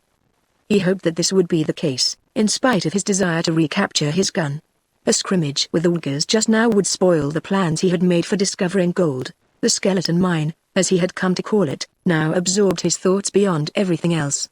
He felt confident that he would discover the lost treasure ground if given time, and he was just as confident that if war was once begun between themselves and the Ngers it would mean disaster or quick flight from the country. Even Wabi, worked up more in battle enthusiasm than by gold fever, conceded that if half of the Ngers were in this country they were much too powerful for them to cope with successfully, especially as one of them was without a rifle. It was therefore with inward exultation that Rod saw the project of attack dropped and Mukoki and Wabigoon proceed with their short task of scalping the 7 wolves. During this operation Wolf was allowed to feast upon the carcass of the buck. That night there was but little sleep in the old cabin. It was 2 o'clock when the hunters arrived in camp, and from that hour until nearly 4 they sat about the hot stove making plans for the day that was nearly at hand. Rod could but contrast the excitement that had now taken possession of them with the tranquil joy with which they had first taken up their abode in this dip in the hilltop. And how different were their plans from those of 2 or 3 days ago. Not one of them now but realized their peril. They were in an ideal hunting range, but it was evidently very near, if not actually in, the Ngers country. At any moment they might be forced to fight for their lives or abandon their camp, and perhaps they would be compelled to do both. So the gathering about the stove was in reality a small council of war. It was decided that the old cabin should immediately be put into a condition of defense, with a loophole on each side, strong new bars at the door, and with a thick barricade near at hand that could be quickly fitted against the window in case of attack. Until the war clouds cleared away, if they cleared at all, the camp would be continually guarded by one of the hunters, and with this garrison would be left both of the heavy revolvers. At dawn or a little later Mukoki would set out upon Wabi's trap line, both to become acquainted with it and to extend the line of traps, while later in the day the Indian youth would follow Mukoki's line, visiting the houses already built and setting other traps. This scheme left to Rod the first day's watch in camp. Mukoki aroused himself from his short sleep with the first approach of dawn but did not awaken his tired companions until breakfast was ready. When the meal was finished he seized his gun and signified his intention of visiting the mink traps just beyond the hill before leaving on his long day's trail. Rod at once joined him, leaving Wabi to wash the dishes. They were shortly within view of the trap houses near the creek. Instinctively the eyes of both rested upon these houses and neither gave very close attention to the country ahead or about them. As a result both were exceedingly startled when they heard a huge snort and a great crunching in the deep snow close beside them. From out of a small growth of alders had dashed a big bull moose, who was now tearing with the speed of a horse up the hillside toward the hidden camp, evidently seeking the quick shelter of the dip. "Wait him get top of hill," shouted Mukoki, swinging his rifle to his shoulder. "Wait." It was a beautiful shot and Rod was tempted to ignore the old Indian's advice. But he knew that there was some good reason for it, so he held his trembling finger. Hardly had the animal's huge antlered head risen to the skyline when Mukoki shouted again, and the young hunter pressed the trigger of his automatic gun 3 times in rapid succession.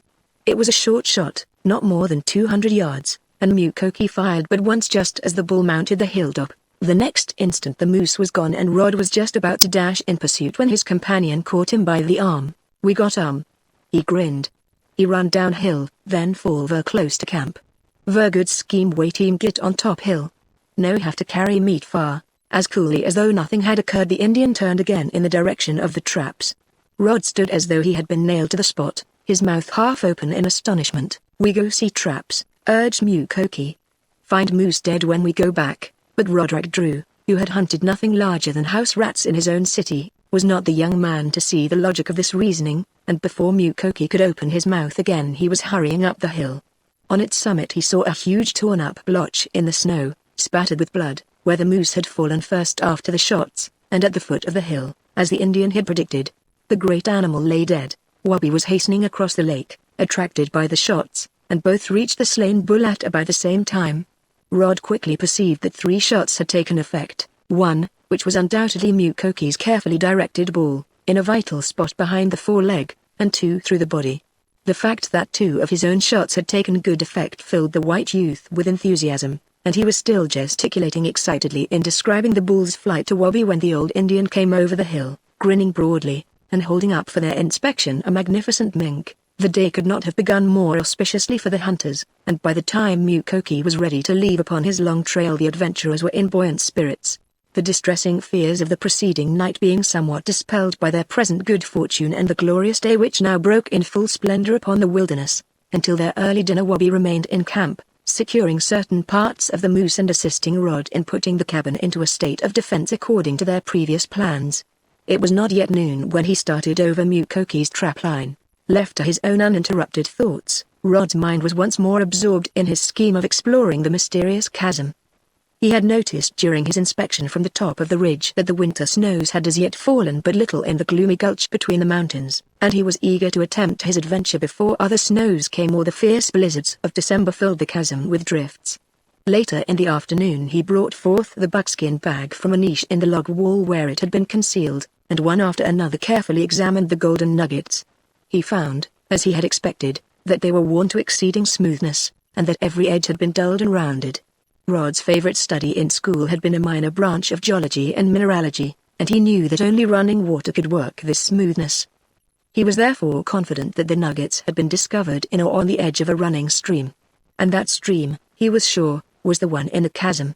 But Rod's plans for an early investigation were doomed to disappointment. Later that day both Mukoki and Wabi returned, the latter with a red fox and another mink, the former with a fisher, which reminded Rod of a dog just growing out of puppyhood, and another story of strange trails that renewed their former apprehensions. The old Indian had discovered the remnants of the burned jackpine, and about it were the snowshoe tracks of 3 Indians. One of these trails came from the north and 2 from the west, which led him to believe that the pine had been fired as a signal to call the 2. At the very end of their trapline, which extended about 4 miles from camp, a single snowshoe trail had cut across at right angles, also swinging into the north. These discoveries necessitated a new arrangement of the plans that had been made the preceding night. Hereafter, it was agreed, only one trapline would be visited each day, and by 2 of the hunters in company, both armed with rifles. Rod saw that this meant the abandonment of his scheme for exploring the chasm, at least for the present. Day after day now passed without evidences of new trails, and each day added to the hopes of the adventurers that they were at last to be left alone in the country. Never had Mukoki or Wabigoon been in a better trapping ground, and every visit to their lines added to their hoard of furs. If left unmolested it was plainly evident that they would take a small fortune back to Wabinosh House with them early in the spring. Besides many mink, several fisher, 2 red foxes and a lynx, they added 2 fine cross foxes and 3 wolf scalps to their treasure during the next 3 weeks. Rod began to think occasionally of the joy their success would bring to the little home hundreds of miles away, where he knew that the mother was waiting and praying for him every day of her life, and there were times, too, when he found himself counting the days that must still elapse before he returned to Minitaki and the post, but at no time did he give up his determination to explore the chasm. From the first Mukoki and Wabigoon had regarded this project with little favor, declaring the impossibility of discovering gold under snow, even though gold was there, so Rod waited and watched for an opportunity to make the search alone, saying nothing about his plans. On a beautiful day late in December, when the sun rose with dazzling brightness, his opportunity came. Wabi was to remain in camp, and Mukoki, who was again of the belief that they were safe from the Ngurs, was to follow one of the trap lines alone. Supplying himself well with food, taking Wobby's rifle, a double allowance of cartridges, a knife, belt axe, and a heavy blanket in his pack, Rod set out for the chasm. Wobby laughed as he stood in the doorway to see him off. "Good luck to you, Rod, hope you find gold," he cried gaily, waving a final goodbye with his hand. "If I don't return tonight, don't you fellows worry about me," called back the youth. "If things look promising, I may camp in the chasm and take up the hunt again in the morning." He now passed quickly to the second ridge, knowing from previous experience that it would be impossible to make a descent into the gulch from the first mountain. This range, a mile south of the camp, had not been explored by the hunters, but Rod was sure that there was no danger of losing himself as long as he followed along the edge of the chasm, which was in itself a constant and infallible guide. Much to his disappointment, he found that the southern walls of this mysterious break between the mountains were as precipitous as those on the opposite side, and for 2 hours he looked in vain for a place where he might climb down. The country was now becoming densely wooded and he was constantly encountering signs of big game. But he paid little attention to these. Finally he came to a point where the forest swept over and down the steep side of the mountain, and to his great joy he saw that by strapping his snowshoes to his back and making good use of his hands it was possible for him to make a descent.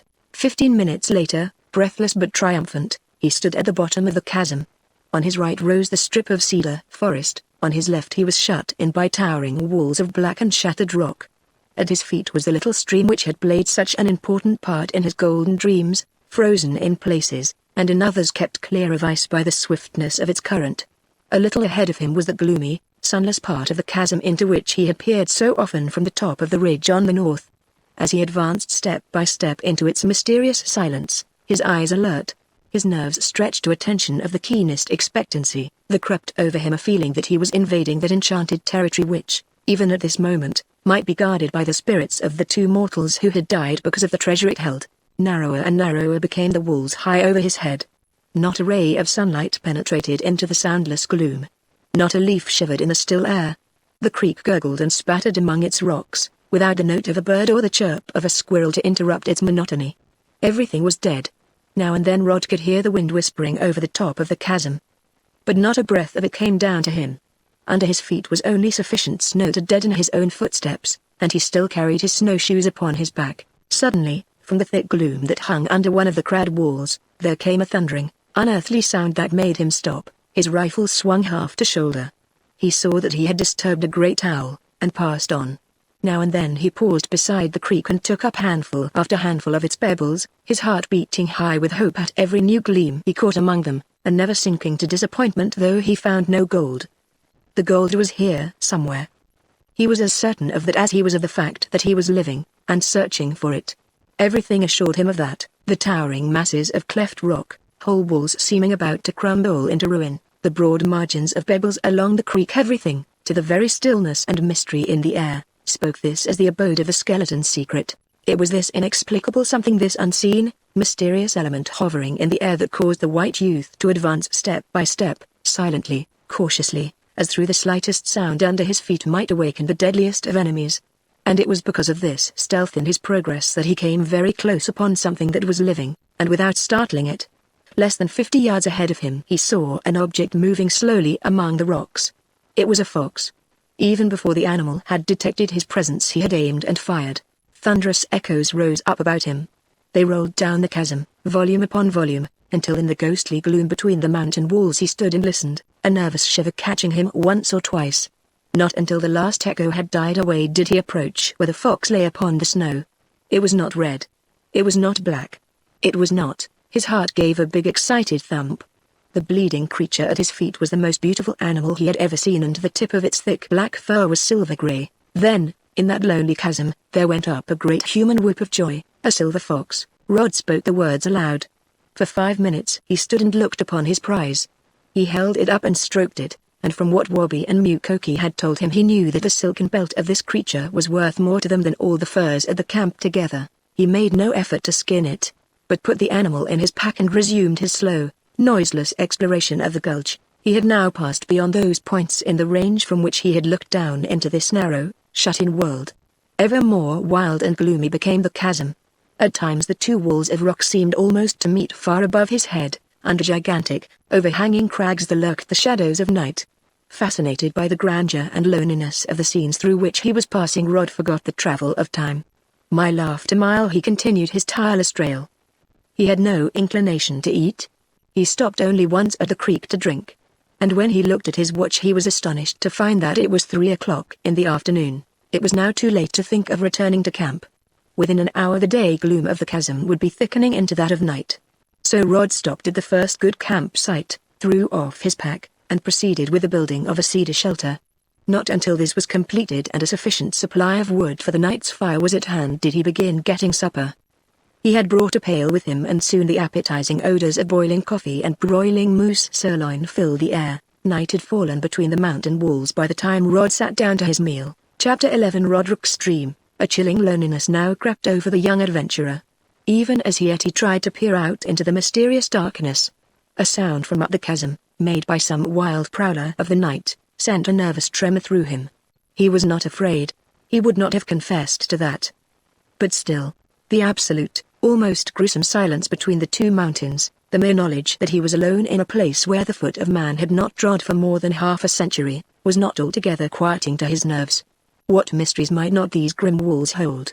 What might not happen here, where everything was so strange, so weird, and so different from the wilderness world just over the range? Rod tried to laugh away his nervousness, but the very sound of his own voice was distressing.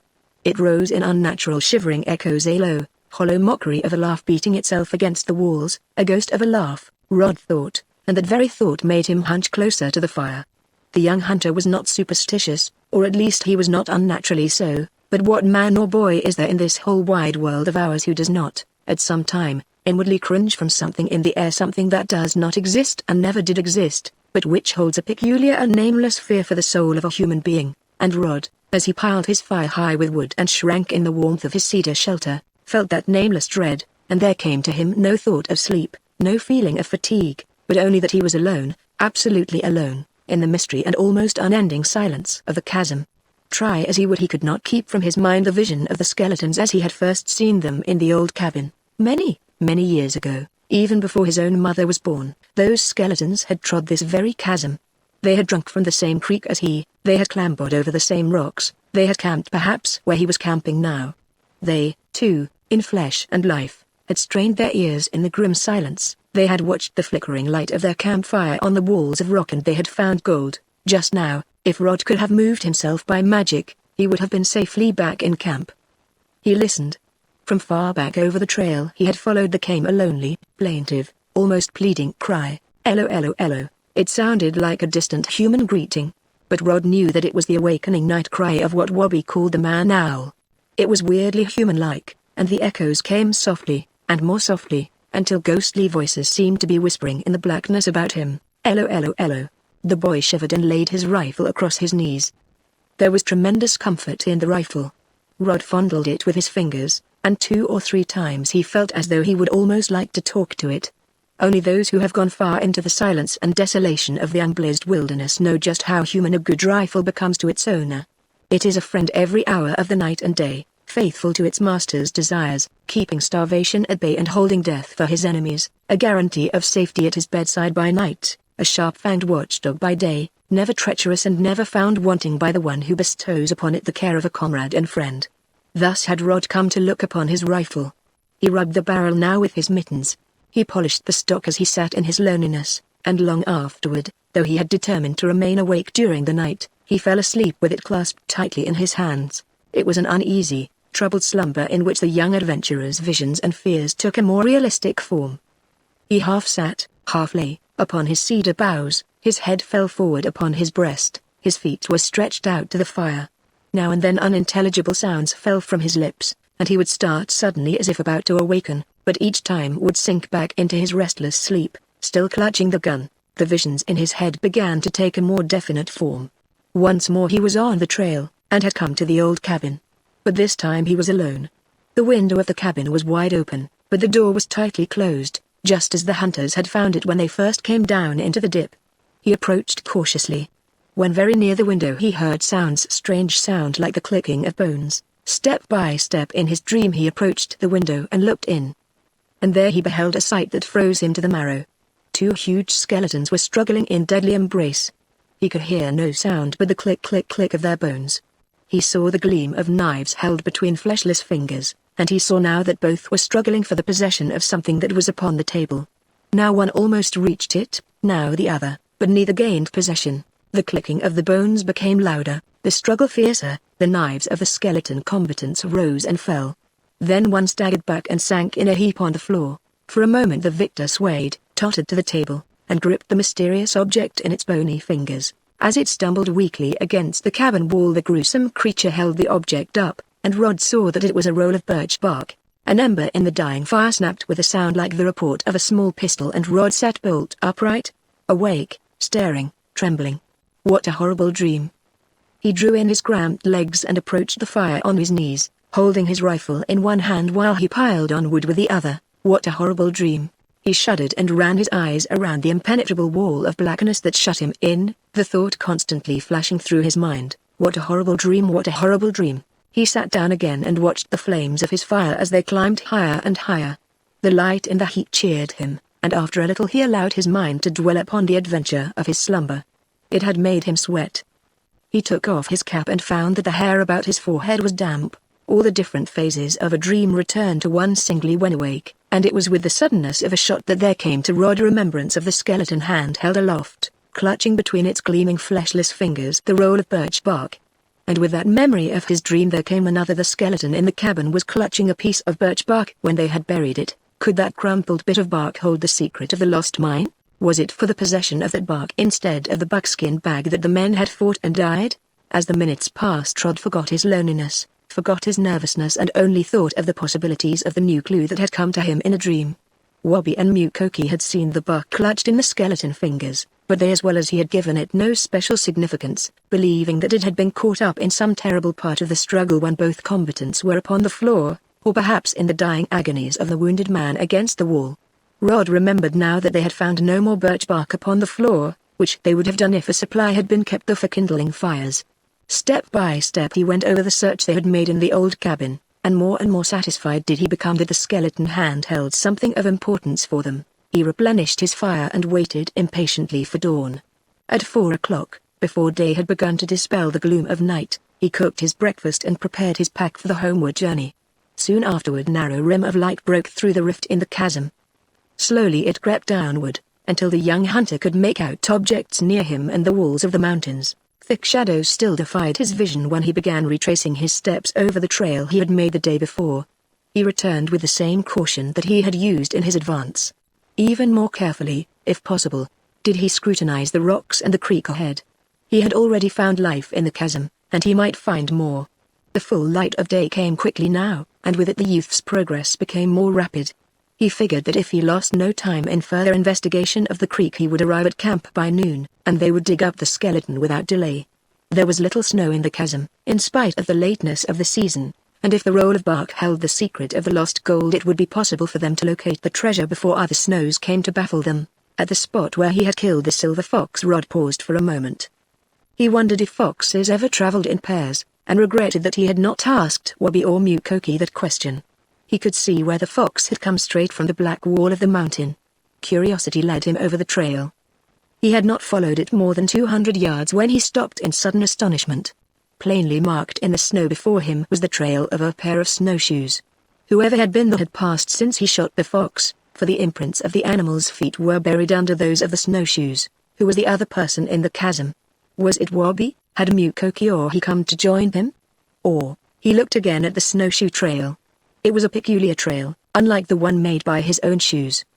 The imprints were a foot longer than his own, and narrower. Neither Wabi nor Mukoki wore shoes that would make that trail.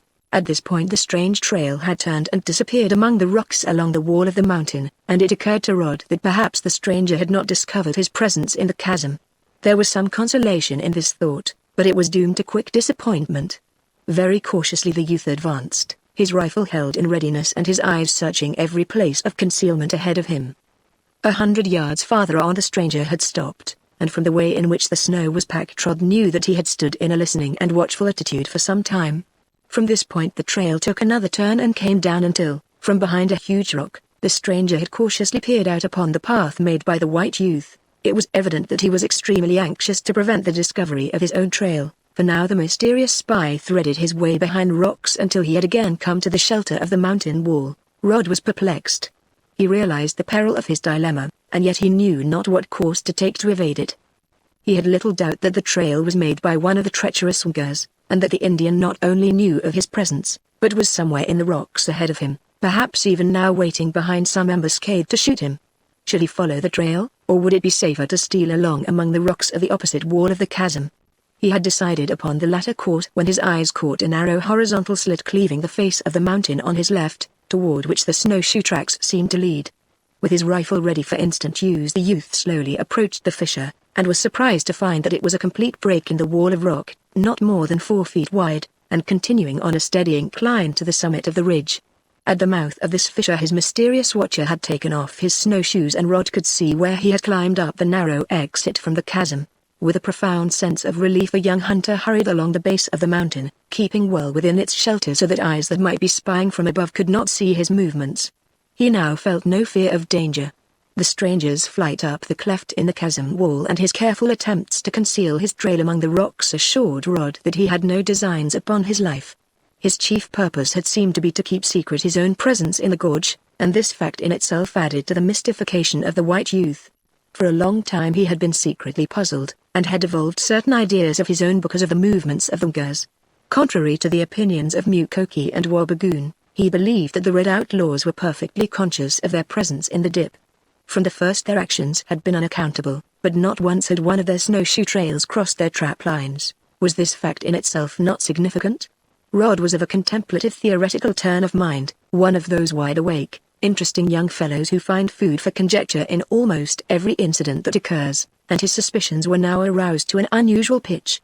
A chief fault, however, was that he kept most of his suspicions to himself, for he believed that Mukoki and Wabigoon, born and taught in the life of the wilderness, were infallible in their knowledge of the ways and the laws and the perils of the world they were in. Chapter 12 The Secret of the Skeleton's Hand. A little before noon Rod arrived at the top of the hill from which he could look down on their camp. He was filled with pleasurable anticipation, and with an unbounded swelling satisfaction that caused him to smile as he proceeded into the dip. He had found a fortune in the mysterious chasm. The burden of the silver fox upon his shoulders was a most pleasing reminder of that, and he pictured the moment when the good-natured raillery of Mukoki and Wabigoon would be suddenly turned into astonishment and joy. As he approached the cabin the young hunter tried to appear disgusted and half-sick, and his effort was not bad in spite of his decided inclination to laugh. Wabi met him in the doorway, grinning broadly, and Mukoki greeted him with a throatful of his inimitable chuckles. "Aha, here's Rod with a pack full of gold!" cried the young Indian, striking an expectant attitude. "Will you let us see the treasure?"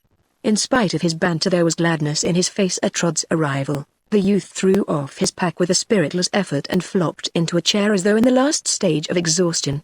"You'll have to undo the pack," he replied. "I'm too tired and hungry." Wabi's manner changed at once to one of real sympathy. "I'll bet you're tired, Rod, and half-starved. We'll have dinner in a hurry."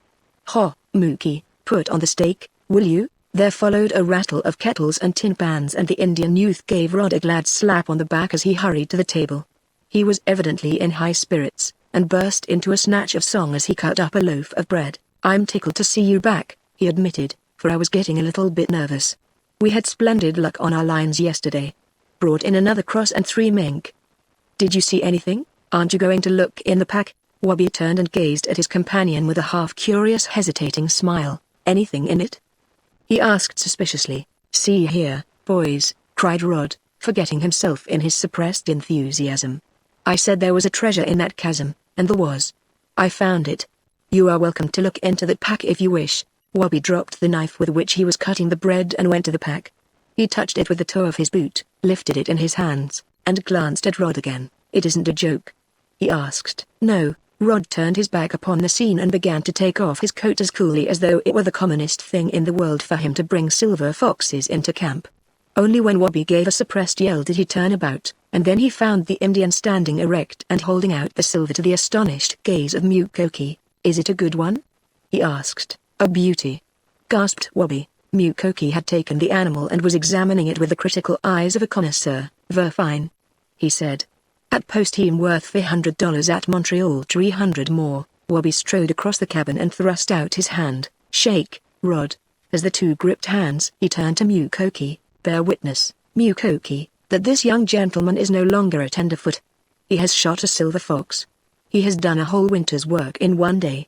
I take off my hat to you, Mr. Drew." Roderick's face reddened with a flush of pleasure. "And that isn't all, Wabi," he said.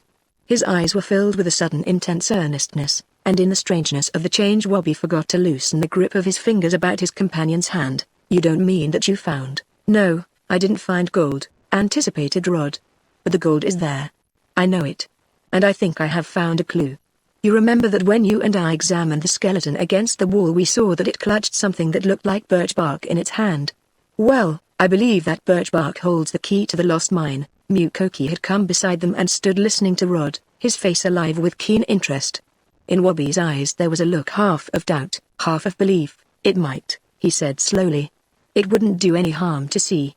He stepped to the stove and took off the partly cooked steak. Rod slipped on his coat and hat and Mukoki seized his belt axe and the shovel. No words were spoken, but there was a mutual understanding that the investigation was to proceed. Wabi was silent and thoughtful and Rod could see that his suggestion had at least made a deep impression upon him. Mukoki's eyes began to gleam again with the old fire with which he had searched the cabin for gold. The skeletons were buried only a few inches deep in the frozen earth in the edge of the cedar forest, and Mukoki soon exposed them to view. Almost the first object that met their eyes was the skeleton hand clutching its roll of birch bark. It was Rod who dropped upon his knees to the gruesome task. With a shudder at the touch of the cold bones he broke the fingers back. One of them snapped with a sharp sound, and as he rose with the bark in his hand his face was bloodlessly white. The bones were covered again and the three returned to the cabin. Still silent, they gathered about the table. With age the bark of the birch hardens and rolls itself tightly, and the piece Rod held was almost like thin steel. Inch by inch it was spread out, cracking and snapping in brittle protest. The hunters could see that the bark was in a single unbroken strip about 10 inches long by 6 in width. 2 inches, 3, 4 were unrolled and still the smooth surface was blank. Another half inch, and the bark refused to unroll farther. "Careful," whispered Wabi.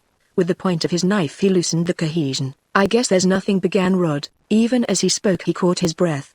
A mark had appeared on the bark, a black, meaningless mark with a line running down from it into the scroll. Another fraction of an inch and the line was joined by a second, and then with an unexpectedness that was startling the remainder of the roll released itself like a spring and to the eyes of the three wolf hunters was revealed the secret of the skeleton hand. Spread out before them was a map, or at least what they had once accepted as a map, though in reality it was more of a crude diagram of straight and crooked lines, with here and there a partly obliterated word to give it meaning. In several places there were mere evidences of words, now entirely illegible. But what first held the attention of Rod and his companions were several lines in writing under the rough sketch on the bark, still quite plain, which formed the names of 3 men. Roderick read them aloud: John Ball, Henri Langlois, Peter Planty. Through the name of John Ball had been drawn a broad black line which had almost destroyed the letters, and at the end of this line, in brackets, was printed a word in French which Wabi quickly translated: dead. He breathed. The Frenchman killed him. The words shot from him in hot excitement. Rod did not reply. Slowly he drew a trembling finger over the map. The first word he encountered was unintelligible.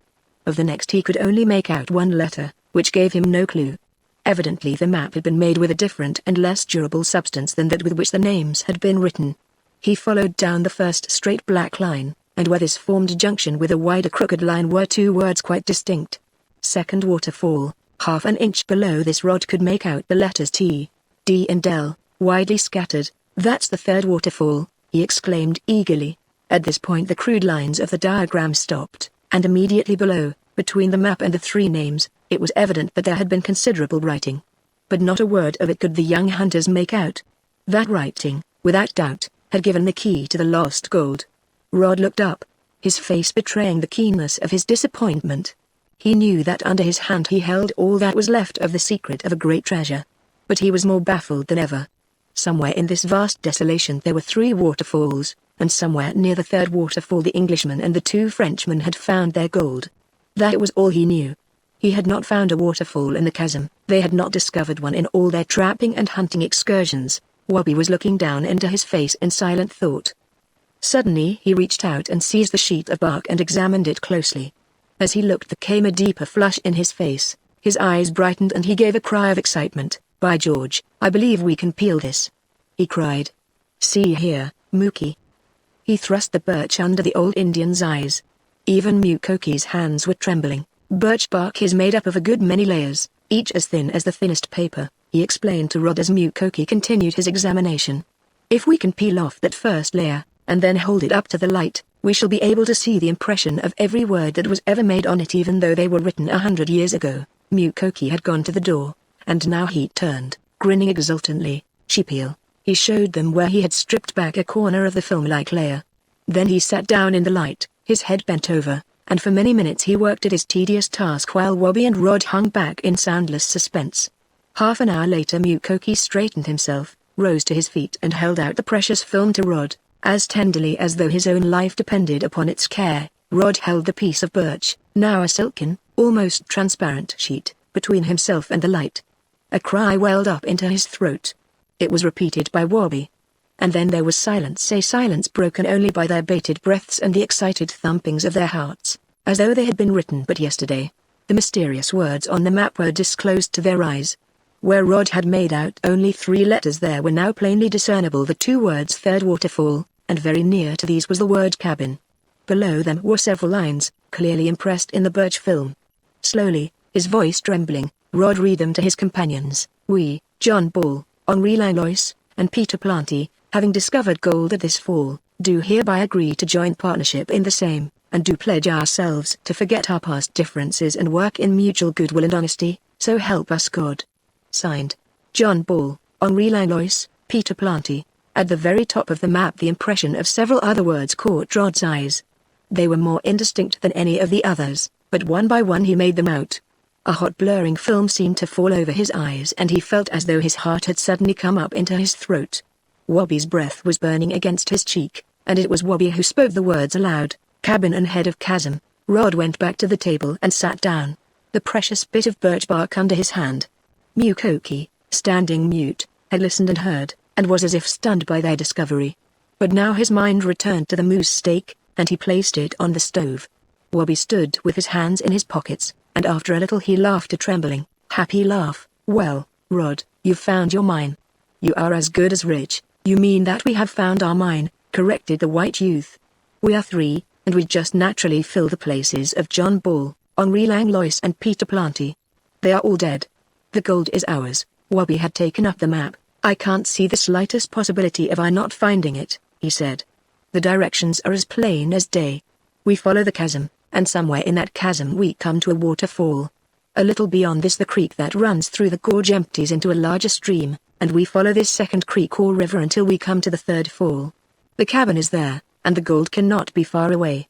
He had carried the map to the door again, and Rod joined him. "There is nothing that gives us an idea of distance on the map," he continued. "How far did you travel down the chasm?" 10 miles, at least," replied Rod. "And you discovered no fall?" "No."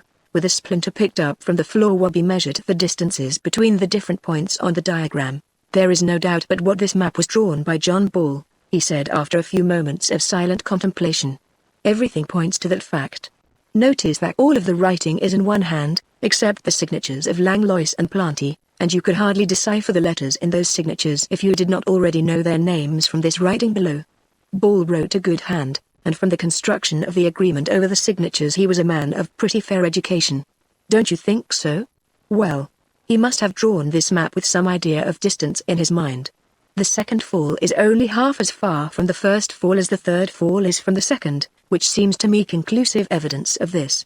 If he had not had distance in mind he would not have separated the falls in this way on the map. Then if we can find the first fall we can figure pretty nearly how far the last fall is from the head of the chasm," said Rod. "Yes. I believe the distance from here to the first fall will give us a key to the whole thing." Rod had produced a pencil from one of his pockets and was figuring on the smooth side of a chip. "The gold is a long way from here at the best, Wabi.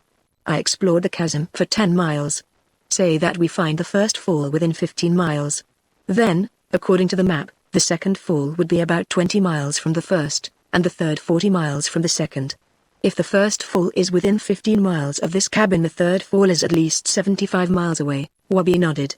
"But we may not find the first fall within that distance," he said. "By George," he stopped and looked at Rod with an odd look of doubt in his face. If the gold is 75 or 100 miles away, why were those men here, and with only a handful of nuggets in their possession? Is it possible that the gold played out that they found only what was in the buckskin bag? If that were so, why should they have fought to the death for the possession of the map? Argued Rod. Mukoki was turning the stake. He had not spoken, but now he said, "Maybe going to post for supplies." "That's exactly what they were doing," shouted the Indian youth. "Mookie, you have solved the whole problem. They were going for supplies. And they didn't fight for the map, not for the map alone." His face flushed with new excitement. "Perhaps I am wrong, but it all seems clear to me now," he continued. "Ball and the two Frenchmen worked their find until they ran out of supplies. Wabinosh House is over 100 years old, and 50 years ago that was the nearest point where they could get more. In some way it fell to the Frenchmen to go. They had probably accumulated a hoard of gold, and before they left they murdered Ball. They brought with them only enough gold to pay for their supplies, for it was their purpose not to arouse the suspicion of any adventurers who happened to be at the post. They could easily have explained their possession of those few nuggets. In this cabin either Langlois or Planty tried to kill his companion, and thus become the sole possessor of the treasure, and the fight, fatal to both, ensued. I may be wrong, but by George, I believe that is what happened, and that they buried the bulk of their gold somewhere back near the third fall. Yes, or else they brought the gold here and buried it somewhere near this very cabin." They were interrupted by Mukoki. "Dinner ready," he called. Chapter 13 Snowed in. Until the present moment Rod had forgotten to speak of the mysterious man trail he had encountered in the chasm. The excitement of the past hour had made him oblivious to all other things, but now as they ate their dinner he described the strange maneuvers of the spying Nga. He did not, however, voice those fears which had come to him in the gorge, preferring to allow Mukoki and Wabigoon to draw their own conclusions. By this time the two Indians were satisfied that the Uyghurs were not contemplating attack, but that for some unaccountable reason they were as anxious to evade the hunters as the hunters were to evade them. Everything that had passed seemed to give evidence of this. The outlaw in the chasm, for instance, could easily have waylaid Rod. A dozen times the almost defenseless camp could have been attacked, and there were innumerable places where ambushes might have been laid for them along the trap lines. So Rod's experience with the Uyghur trail between the mountains occasioned little uneasiness, and instead of forming a scheme for the further investigation of this trail on the south, plans were made for locating the first fall. Mukoki was the swiftest and the most tireless traveler on snowshoes, and it was he who volunteered to make the first search. He would leave the following morning, taking with him a supply of food, and during his absence Rod and Wabigoon would attend to the traps. "We must have the location of the first fall before we return to the post," declared Wabi. "If from that we find that the third fall is not within 100 miles of our present camp, it will be impossible for us to go in search of our gold during this trip. In that event we shall have to go back to Wabinosh House and form a new expedition, with fresh supplies and the proper kind of tools. We cannot do anything until the spring freshets are over, anyway." "I have been thinking of that," replied Rod, his eyes softening. "You know Mother is alone, and her—" "I understand," interrupted the Indian boy, laying a hand fondly across his companion's arm. "Her funds are small, you know," Rod finished. "If she has been sick or anything like that, yes, we've got to get back with our furs," helped Wabi, a tremor of tenderness in his own voice. "And if you don't mind, Rod, I might take a little run down to Detroit with you." "Do you suppose she would care?" "Care?" shouted Rod, bringing his free hand down upon Wabi's arm with a force that hurt. "Care? Why, she thinks as much of you as she does of me, Wabi. She'd be tickled to death." "Do you mean it?" Wabi's bronzed face flushed a deeper red at his friend's enthusiasm. "I won't promise for sure," he said. "But I'd like to see her almost as much as you, I guess. If I can, I'll go." Rod's face was suffused with a joyful glow. "And I'll come back with you early in the summer and we'll start out for the gold," he cried. He jumped to his feet and slapped Mukoki on the back in the happy turn his mind had taken. "Will you come, too, Mukoki? I'll give you the biggest city time you ever had in your life." The old Indian grinned and chuckled and grunted, but did not reply in words. Wabi laughed, and answered for him. "He is too anxious to become Minitaki's slave again, Rod. No, Mookie won't go, I'll wager that. He will stay at the post to see that she doesn't get lost, or hurt, or stolen by the Uyghurs. Eh, Mukoki?" Mukoki nodded, grinning good-humoredly. He went to the door, opened it and looked out. "Devil she snow!" he cried. "She snow like 20,000 like devil." This was the strongest English in the old warrior's vocabulary, and it meant something more than usual. Wobby and Rod quickly joined him. Never in his life had the city youth seen a snowstorm like that which he now gazed out into. The Great North Storm had arrived, a storm which comes just once each year in the endless Arctic desolation. For days and weeks the Indians had expected it and wondered at its lateness. It fell softly, silently, without a breath of air to stir it, a smothering, voiceless sea of white, impenetrable to human vision, so thick that it seemed as though it might stifle one's breath. Rod held out the palm of his hand and in an instant it was covered with a film of white. He walked out into it, and a dozen yards away he became as ghostly, almost invisible shadow. When he came back a minute later he brought a load of snow into the cabin with him. All that afternoon the snow fell like this, and all that night the storm continued. When he awoke in the morning Rod heard the wind whistling and howling through the trees and around the ends of the cabin. He rose and built the fire while the others were still sleeping. He attempted to open the door, but it was blocked. He lowered the barricade at the window, and a barrel of snow tumbled in about his feet. He could see no sign of day, and when he turned he saw Wobby sitting up in his blankets, laughing silently at his wonder and consternation. "What in the world?" he gasped. "We're snowed in," grinned Wobby. "Does the stove smoke?" "No," replied Rod, throwing a bewildered glance at the roaring fire. "You don't mean to say, then we are not completely buried," interrupted the other. "At least the top of the chimney is sticking out." Mukoki sat up and stretched himself. "She blow," he said, as a tremendous howl of wind swept over the cabin.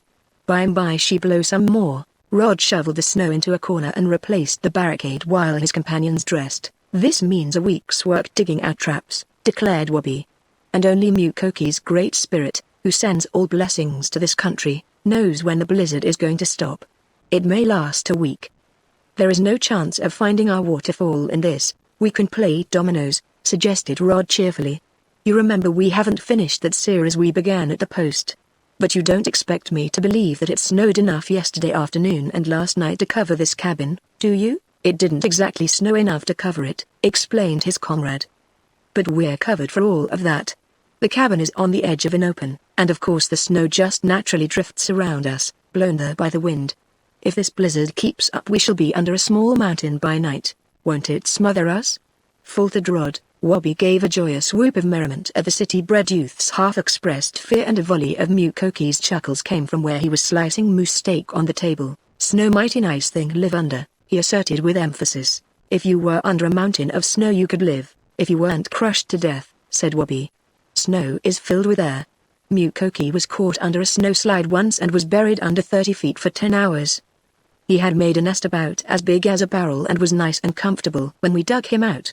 We won't have to burn much wood to keep warm now." After breakfast the boys again lowered the barricade at the window and Wobby began to bring small avalanches of snow down into the cabin with his shovel.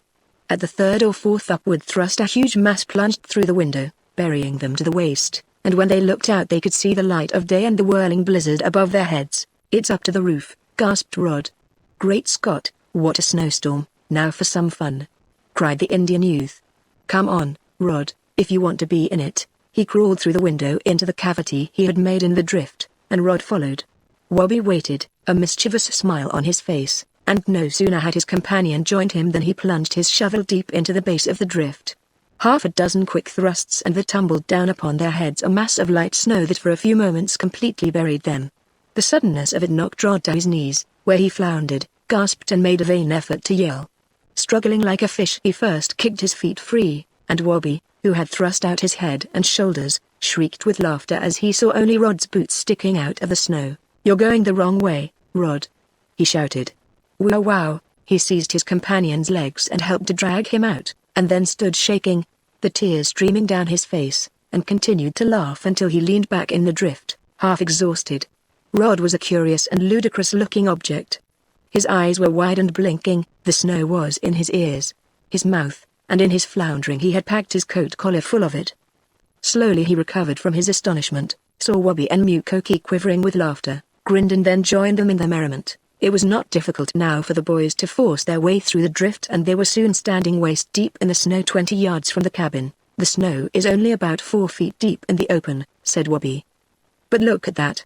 He turned and gazed at the cabin, or rather at the small part of it which still rose triumphant above the huge drift which had almost completely buried it. Only a little of the roof, with the smoking chimney rising out of it, was to be seen. Rod now turned in all directions to survey the wild scene about him. There had come a brief lull in the blizzard, and his vision extended beyond the lake and to the hilltop. There was not a spot of black to meet his eyes, every rock was hidden. The trees hung silent and lifeless under their heavy mantles, and even their trunks were beaten white with the clinging volleys of the storm. There came to him then a thought of the wild things in this seemingly uninhabitable desolation. How could they live in this endless desert of snow? What could they find to eat? Where could they find water to drink? He asked Wobby these questions after they had returned to the cabin.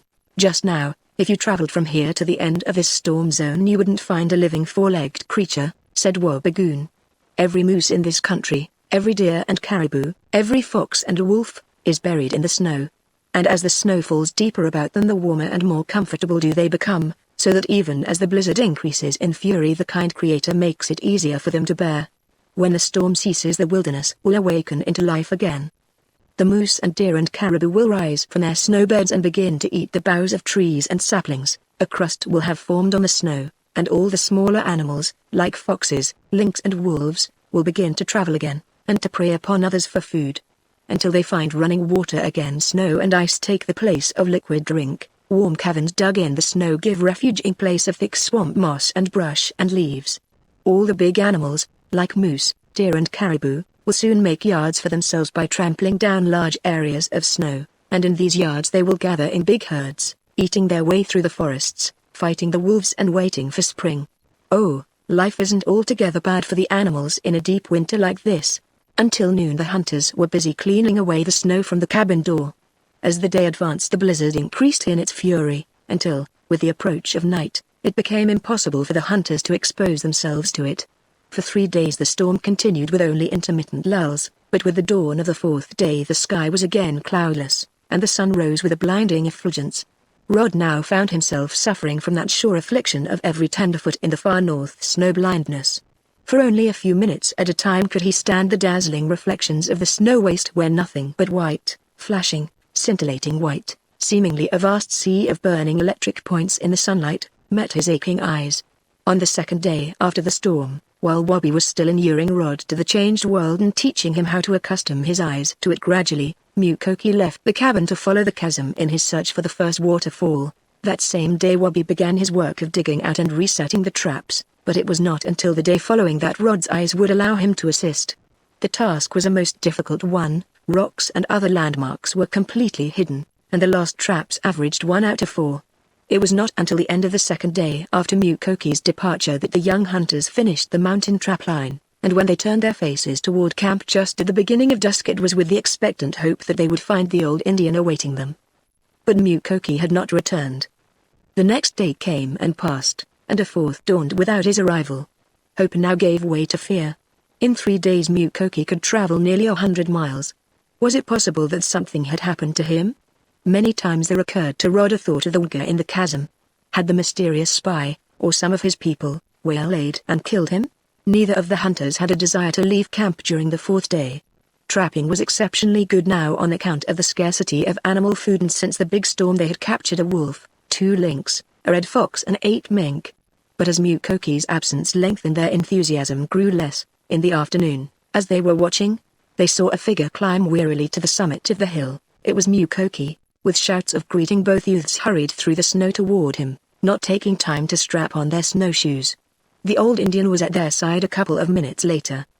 He smiled in a tired, good-natured way, and answered the eagerness in their eyes with a nod of his head. Found fall. 5th mile down mountain. Once in the cabin he dropped into a chair, exhausted, and both Rod and Wobbagoon joined in relieving him of his boots and outer garments. It was evident that Mukoki had been traveling hard, for only once or twice before in his life had Wobby seen him so completely fatigued. Quickly the young Indian had a huge steak broiling over the fire, and Rod put an extra handful of coffee in the pot. 50 miles. Ejaculated Wobby for the 20th time. It was an awful jaunt, wasn't it, Mookie? Rough like Devil Thoof Mountains, replied Mukoki. Not like that. He swung an arm in the direction of the chasm. Rod stood silent, open-eyed with wonder. Was it possible that the old warrior had discovered a wilder country than that through which he had passed in the chasm? She little fall, went on Mukoki, brightening as the odor of coffee and meat filled his nostrils. No bigger than that. He pointed to the roof of the cabin. Rod was figuring on the table. Soon he looked up. According to Mukoki and the map, we are at least 250 miles from the third fall, he said. Mukoki shrugged his shoulders and his face was crinkled in a suggestive grimace. Hudson Bay, he grunted. Wabi turned from his steak in sudden astonishment. Doesn't the chasm continue east? He almost shouted. No. She turned straight north. Rod could not understand the change that came over Wabi's face. Boys, he said finally, if that is the case, I can tell you where the gold is. If the stream in the chasm turns northward, it is bound for just one place, the Albany River, and the Albany River empties into James Bay. The third waterfall, where our treasure in gold is waiting for us, is in the very heart of the wildest and the most savage wilderness in North America. It is safe. No other man has ever found it. But to get it means one of the longest and the most adventurous expeditions we ever planned in all our lives. Hurrah! Shouted Rod. Hurrah! He had leapt to his feet, forgetful of everything but that their gold was safe, and that their search for it would lead them even to the last fastnesses of the snowbound and romantic north. Next spring, Wabi. He held out his hand and the two boys joined their pledge in a hearty grip. Next spring, reiterated Wabi. And we go in canoe, joined Mukoki. Creek grow bigger. We make birch bark canoe at first fall. That is better still, added Wabi. It will be a glorious trip. We'll take a little vacation at the third fall and run up to James Bay. James Bay is practically the same as Hudson Bay, isn't it? Asked Rod. Yes. I could never see a good reason for calling it James Bay. It is in reality the lower end, or tail, of Hudson Bay. There was no thought of visiting any of the traps that day, and the next morning Mukoki insisted upon going with Rod, in spite of his 4 days of hard travel. If he remained in camp his joints would get stiff, he said, and Wabigoon thought he was right. This left the young Indian to care for the trap line leading into the north. 2 weeks of ideal trapping weather now followed. It had been more than 2 months since the hunters had left Wabinosh House, and Rod now began to count the days before they would turn back over the homeward trail. Wabi had estimated that they had $1,600 worth of furs and scalps and $200 in gold, and the white youth was satisfied to return to his mother with his share of $600, which was as much as he would have earned in a year at his old position in the city. Neither did he attempt to conceal from Wabi his desire to see Minitaki, and his Indian friend, thoroughly pleased at Rod's liking for his sister, took much pleasure in frequent good-natured banter on the subject. In fact, Rod possessed a secret hope that he might induce the princess mother to allow her daughter to accompany himself and Wabi to Detroit, where he knew that his own mother would immediately fall in love with the beautiful little maiden from the north. In the third week after the great storm, Rod and Mukoki had gone over the mountain trap line, leaving Wabi in camp. They had decided that the following week would see them headed for Wabinosh House, where they would arrive about the 1st of February, and Roderick was in high spirits. On this day they had started toward camp early in the afternoon, and soon after they had passed through the swamp. Rod expressed his intention of ascending the ridge, hoping to get a shot at game somewhere along the mountain trail home. Mukoki, however, decided not to accompany him, but to take the nearer and easier route. On the top of the mountain Rod paused to take a survey of the country about him. He could see Mukoki, now hardly more than a moving speck on the edge of the plain. Northward, the same fascinating, never-ending wilderness rolled away under his eyes. Eastward, 2 miles away, he saw a moving object which he knew was a moose or a caribou, and westward, instinctively his eyes sought the location of their camp. Instantly the expectant light went out of his face. He gave an involuntary cry of horror, and there followed it a single, unheard shriek from Mukoki. Over the spot where he knew their camp to be now rose a huge volume of smoke. The sky was black with it, and in the terrible moment that followed his piercing cry for Mukoki he fancied that he heard the sound of rifle shots. Mukoki! Mukoki! He shouted. The old Indian was beyond hearing. Quickly it occurred to Rod that early in their trip they had arranged rifle signals for calling help. 2 quick shots, and then, after a moment's interval, 3 others in rapid succession. He threw his rifle to his shoulder and fired into the air, once, twice and then 3 times as fast as he could press the trigger. As he watched Mukoki he reloaded. He saw the Indian pause, turn about and look back toward the mountain. Again the thrilling signals for help went echoing over the plains. In a few seconds the sounds had reached Mukoki's ears and the old warrior came swinging back at running speed. Rod darted along the ridge to meet him, firing a single shot now and then to let him know where he was, and in 15 minutes Mukoki came panting up the mountain. "The Wuggers!" shouted Rod. "They've attacked the camp. See!" He pointed to the cloud of smoke. I heard shots. For an instant the grim pathfinder gazed in the direction of the burning camp, and then without a word he started at terrific speed down the mountain. The half-hour race that followed was one of the most exciting experiences of Rod's life. How he kept up with Mukoki was more than he ever could explain afterward. But from the time they struck the old trail he was close at the Indians' heels. When they reached the hill that sheltered the dip his face was scratched and bleeding from contact with swinging bushes, his heart seemed ready to burst from its tremendous exertion, his breath came in an audible hissing, rattling sound, and he could not speak. But up the hill he plunged behind Mukoki, his rifle cocked and ready. At the top they paused. The camp was a smoldering mass of ruins. Not a sign of life was about it. But, with a gasping, wordless cry Rod caught Mukoki's arm and pointed to an object lying in the snow a dozen yards from where the cabin had been. Their warrior had seen it. He turned one look upon the white youth, and it was a look that Rod had never thought could come into the face of a human being. If that was Wabi down the rift, Wabi had been killed, what would Mukoki's vengeance be? His companion was no longer Mukoki as he had known him, he was the savage. There was no mercy, no human instinct, no suggestion of the human soul in that one terrible look. If it was Wabi. They plunged down the hill, into the dip, across the lake, and Mukoki was on his knees beside the figure in the snow. He turned it over and rose without a sound. His battle-glaring eyes peering into the smoking ruins. Rod looked, and shuddered. The figure in the snow was not Wabi. It was a strange, terrible-looking object, a giant Indian, distorted in death, and half of his head was shot away. When he again looked at Mukoki, the old Indian was in the midst of the hot ruins, kicking about with his booted feet and poking with the butt of his rifle. Chapter 14 The Rescue of Wabigoon. Rod had sunk into the snow close to the dead man. His endurance was gone and he was as weak as a child.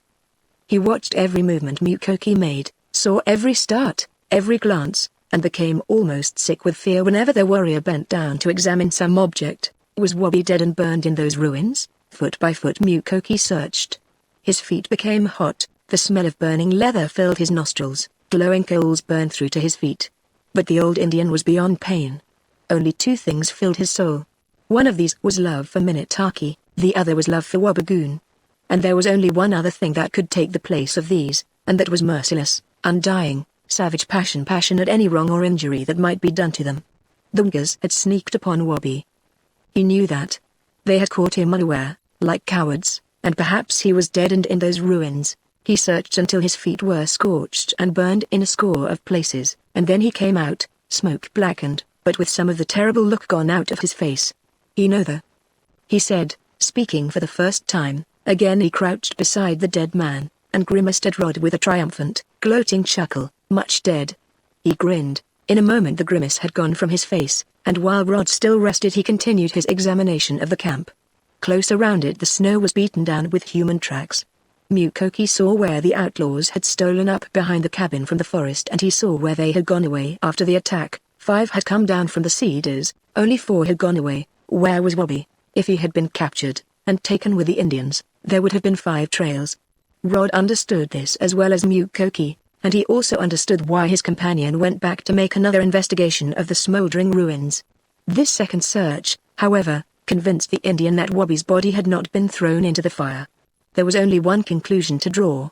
The youth has made a desperate fight, had killed one of the outlaws, and after being wounded in the conflict had been carried off bodily. Wabi and his captors could not be more than 2 or 3 miles away. A quick pursuit would probably overtake them within an hour. Mukoki came to Rod's side. "Me follow kill," he said. "Me kill so many quick." He pointed toward the 4 trails. "You stay." Rod clambered to his feet. "You mean we'll kill 'em, Mookie?" he broke in. "I can follow you again. Set the pace." There came the click of the safety on Mukoki's rifle, and Rod, following suit, cocked his own. "Much quiet," whispered the Indian when they had come to the farther side of the dip. "No noise, come up, still shoot." The snowshoe trail of the outlaws turned from the dip into the timbered bottoms to the north, and Mukoki, partly crouched, his rifle always to the front, followed swiftly. They had not progressed 100 yards into the plain when the old hunter stopped, a puzzled look in his face. He pointed to one of the snowshoe trails which was much deeper than the others. "Him carry Wabi," he spoke softly. But his eyes gleamed in sudden excitement. "They go slow. They no hurry. Walk very slow. Take much time." Rod now observed for the first time that the individual tracks made by the outlaws were much shorter than their own, showing that instead of being in haste they were traveling quite slowly. This was a mystery which was not easy to explain. Did the Wookers not fear pursuit? Was it possible that they believed the hunters would not hasten to give them battle? Or were they relying upon the strength of their numbers? Or, perhaps, planning some kind of ambush? Mukoki's advance now became slower and more cautious. His keen eyes took in every tree and clump of bushes ahead. Only when he could see the trail leading straight away for a considerable distance did he hasten the pursuit. Never for an instant did he turn his head to Rod. But suddenly he caught sight of something that brought from him a guttural sound of astonishment. A fifth track had joined the trail. Without questioning, Rod knew what it meant. Wabi had been lowered from the back of his captor and was now walking. He was on snowshoes and his strides were quite even and of equal length with the others.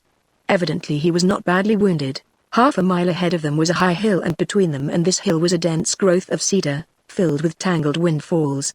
It was an ideal place for an ambush, but the old warrior did not hesitate. The Wookers had followed a moose trail, with which they were apparently well acquainted, and in this traveling was easy. But Rod gave an involuntary shudder as he gazed ahead into the chaotic tangle through which it led. At any moment he expected to hear the sharp crack of a rifle and to see Mukoki tumble forward upon his face. Or there might be a fusillade of shots and he himself might feel the burning sting that comes with rifle death. At the distance from which they would shoot, the outlaws could not miss. Did not Mukoki realize this? Maddened by the thought that his beloved Wabi was in the hands of merciless enemies, was the old pathfinder becoming reckless? But when he looked into his companion's face and saw the cool, deadly resolution glittering in his eyes, the youth's confidence was restored. For some reason Mukoki knew that there would not be an ambush. Over the moose run the two traveled more swiftly, and soon they came to the foot of the high hill. Up this the Wookers had gone, their trail clearly defined and unswerving in its direction. Mukoki now paused with a warning gesture to Rod, and pointed down at one of the snowshoe tracks.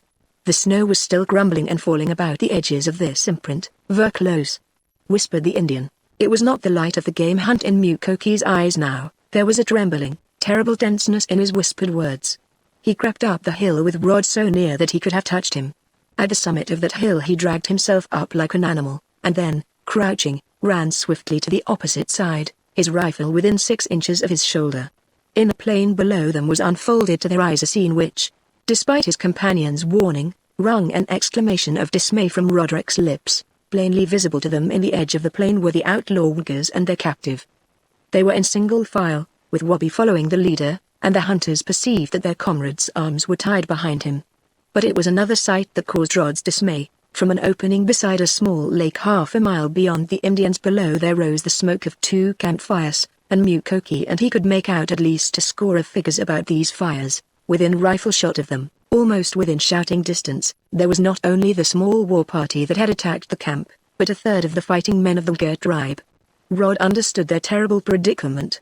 To attack the outlaws in an effort to rescue Wabi meant that an overwhelming force would be upon them within a few minutes. To allow Wabi to remain a captive meant he shuddered at the thought of what it might mean, for he knew of the merciless vengeance of the Wookers upon the house of Wabinosh, and while he was thinking of these things the faithful old warrior beside him had already formed his plan of attack. He would die with Wabi, gladly fighting, terrible slave to devotion to the last, but he would not see Wabi die alone. A whispered word, a last look at his rifle, and Mukoki hurried down into the plains. At the foot of a hill he abandoned the outlaw trail, and Rod realized that his plan was to sweep swiftly in a semicircle, surprising the Wookers from the front or side instead of approaching from the rear. Again he was taxed to his utmost to keep pace with the avenging Mukoki. Less than 10 minutes later the Indian peered cautiously from behind a clump of hazel, and then looked back at Rod, a smile of satisfaction on his face. "They come," he breathed, just loud enough to hear.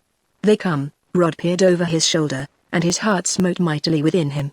Unconscious of their peril the Wookers were approaching 200 yards away.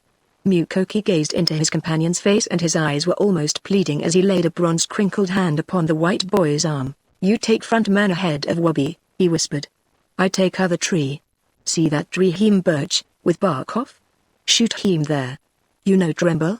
You know miss?" "No," replied Rod. He gripped the red hand in his own. "I'll kill Mukoki. I'll kill him dead in one shot." They could hear the voices of the outlaws now, and soon they saw that Wabi's face was disfigured with blood. Step by step, slowly and carelessly, the Wookers approached. They were 50 yards from the marked birch, now 40, 30, now only 10. Roderick's rifle was at his shoulder. Already it held a deadly bead on the breast of the leader. 5 yards more, The outlaw passed behind the tree, he came out, and the young hunter pressed the trigger. The leader stopped in his snowshoes. Even before he had crumpled down into a lifeless heap in the snow, a furious volley of shots spat forth from Mukoki's gun, and when Rod swung his own rifle to join again in the fray, he found that only one of the four was standing, and he with his hands to his breast as he tottered about to fall. But from some one of those who had fallen there had gone out a wild, terrible cry, and even as Rod and Mukoki rushed out to free Wabigoon, there came an answering yell from the direction of the Wigger camp. Mukoki's knife was in his hand by the time he reached Wabi, and with one or two slashes he had released his hands. "You hurt bad?" he asked. "No," replied Wabi. "I knew you'd come, boys, dear old friends." As he spoke he turned to the fallen leader, and Rod saw him take possession of the rifle and revolver which he had lost in their fight with the Wigers weeks before. Mukoki had already spied their precious pack of furs on one of the outlaws' backs, and he flung it over his own. "You saw the camp?" queried Wabi excitedly. "Yes, they will be upon us in a minute." "Which way, Mukoki?" "The chasm," half-shouted Rod. "The chasm. If we can reach the chasm." "The chasm," reiterated Wabigoon. Mukoki had fallen behind and motioned for Wabi and Rod to take the lead. Even now he was determined to take the brunt of danger by bringing up the rear. There was no time for argument, and Wabigoon set off at a rapid pace. From behind there came the click of shells as the Indian loaded his rifle on the run. While the other two had been busy at the scene of the ambush, Rod had replaced his empty shell, and now, as he led, Wabi examined the armament that had been stolen from them by the outlaws. "How many shells have you got, Rod?"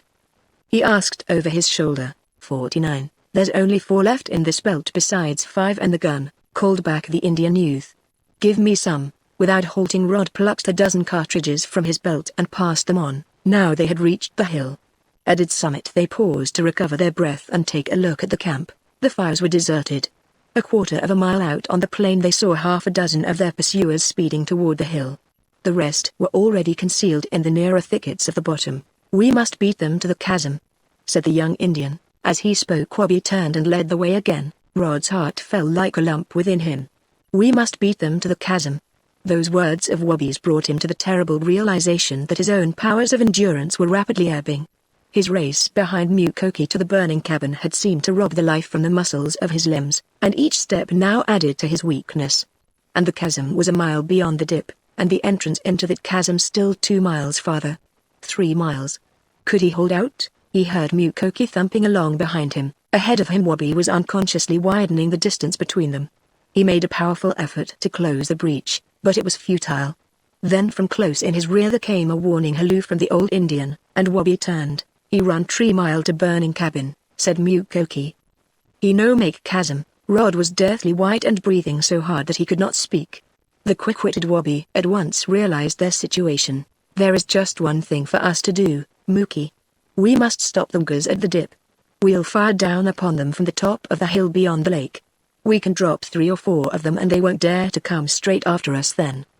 They will think we are going to fight them from there and will take time to sneak around us. Meanwhile we'll get a good lead in the direction of the chasm." He led off again, this time a little slower.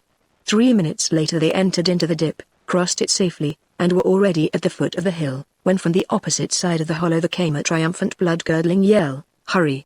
shouted Wabi. "They see us." Even as he spoke there came the crack of a rifle. Bzzzzzzzzzzzzink. For the first time in his life Rod heard that terrible death song of a bullet close to his head and saw the snow fly up a dozen feet beyond the young Indian. For an interval of 20 seconds there was silence, then there came another shot, and after that 3 others in quick succession. Wabi stumbled. "Not hit," he called, scrambling to his feet. "Confound that rock." He rose to the hilltop with Rod close behind him, and from the opposite side of the lake there came a fusillade of half a dozen shots. Instinctively Rod dropped upon his face. And in that instant, as he lay in the snow, he heard the sickening thud of a bullet and a sharp sudden cry of pain from Mukoki. But the old warrior came up beside him and they passed into the shelter of the hilltop together. "Is it bad? Is it bad, Mukoki? Is it bad?" Wabi was almost sobbing as he turned and threw an arm around the old Indian. "Are you hit bad?" Mukoki staggered, but caught himself. "In here," he said, putting a hand to his left shoulder. "She no bad." He smiled, courage gleaming with pain in his eyes, and swung off the light pack of furs. "We give and Evil here." Crouching, they peered over the edge of the hill. Half a dozen Wungers had already left the cedars and were following swiftly across the open. Others broke from the cover, and Wabi saw that a number of them were without snowshoes. He exultantly drew Mukoki's attention to this fact, but the latter did not lift his eyes. In a few moments he spoke. "Now we give 'em devil." 8 pursuers on snowshoes were in the open of the dip. 6 of them had reached the lake. Rod held his fire. He knew that it was now more important for him to recover his wind than to fight, and he drew great draughts of air into his lungs while his 2 comrades leveled their rifles. He could fire after they were done if it was necessary. There was slow deadly deliberation in the way Mukoki and Wabigoon sighted along their rifle barrels. Mukoki fired first, 1 shot, 2 with a second's interval between, and an outlaw halfway across the lake pitched forward into the snow. As he fell, Wabi fired once, and there came to their ears shriek after shriek of agony as a second pursuer fell with a shattered leg. At the cries and shots of battle the hot blood rushed through Rod's veins, and with an excited shout of defiance he brought his rifle to his shoulder, and in unison the 3 guns sent fire and death into the dip below. Only 3 of the 8 Wungers remained, and they had turned and were running toward the shelter of the cedars. "Hurrah!" shouted Rod. In his excitement he got upon his feet and sent his 5th and last shot after the fleeing outlaws. "Hurrah! Wow! Let's go after 'em. Get down!" commanded Wabi. "Load in a hurry." Clink clink clink sounded the new shells as Mukoki and Wabigoon thrust them into their magazines. 5 seconds more and they were sending a terrific fusillade of shots into the edge of the cedars, 10 in all, and by the time he had reloaded his own gun Rod could see nothing to shoot at. "That will hold them for a while," spoke Wabi. "Most of them came in too big a hurry, and without their snowshoes, Mookie. We'll beat them to the chasm easy." He put an arm around the shoulders of the old Indian, who was still lying upon his face in the snow. "Let me see, Mookie, let me see." "Chasm first," replied Mukoki. "She no bad. No hit bone.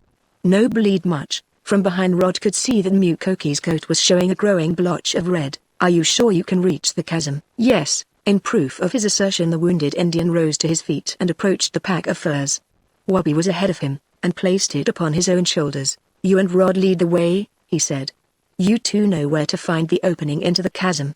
"I've never been there." Mukoki started down the hill, and Rod, close behind, could hear him breathing heavily. There was no longer fear for himself in his soul, but for that grim faithful warrior ahead, who would die in his tracks without a murmur and with a smile of triumph and fearlessness on his lips. Chapter 15. Roderick holds the Wungers at bay. They traveled more slowly now and Rod found his strength returning.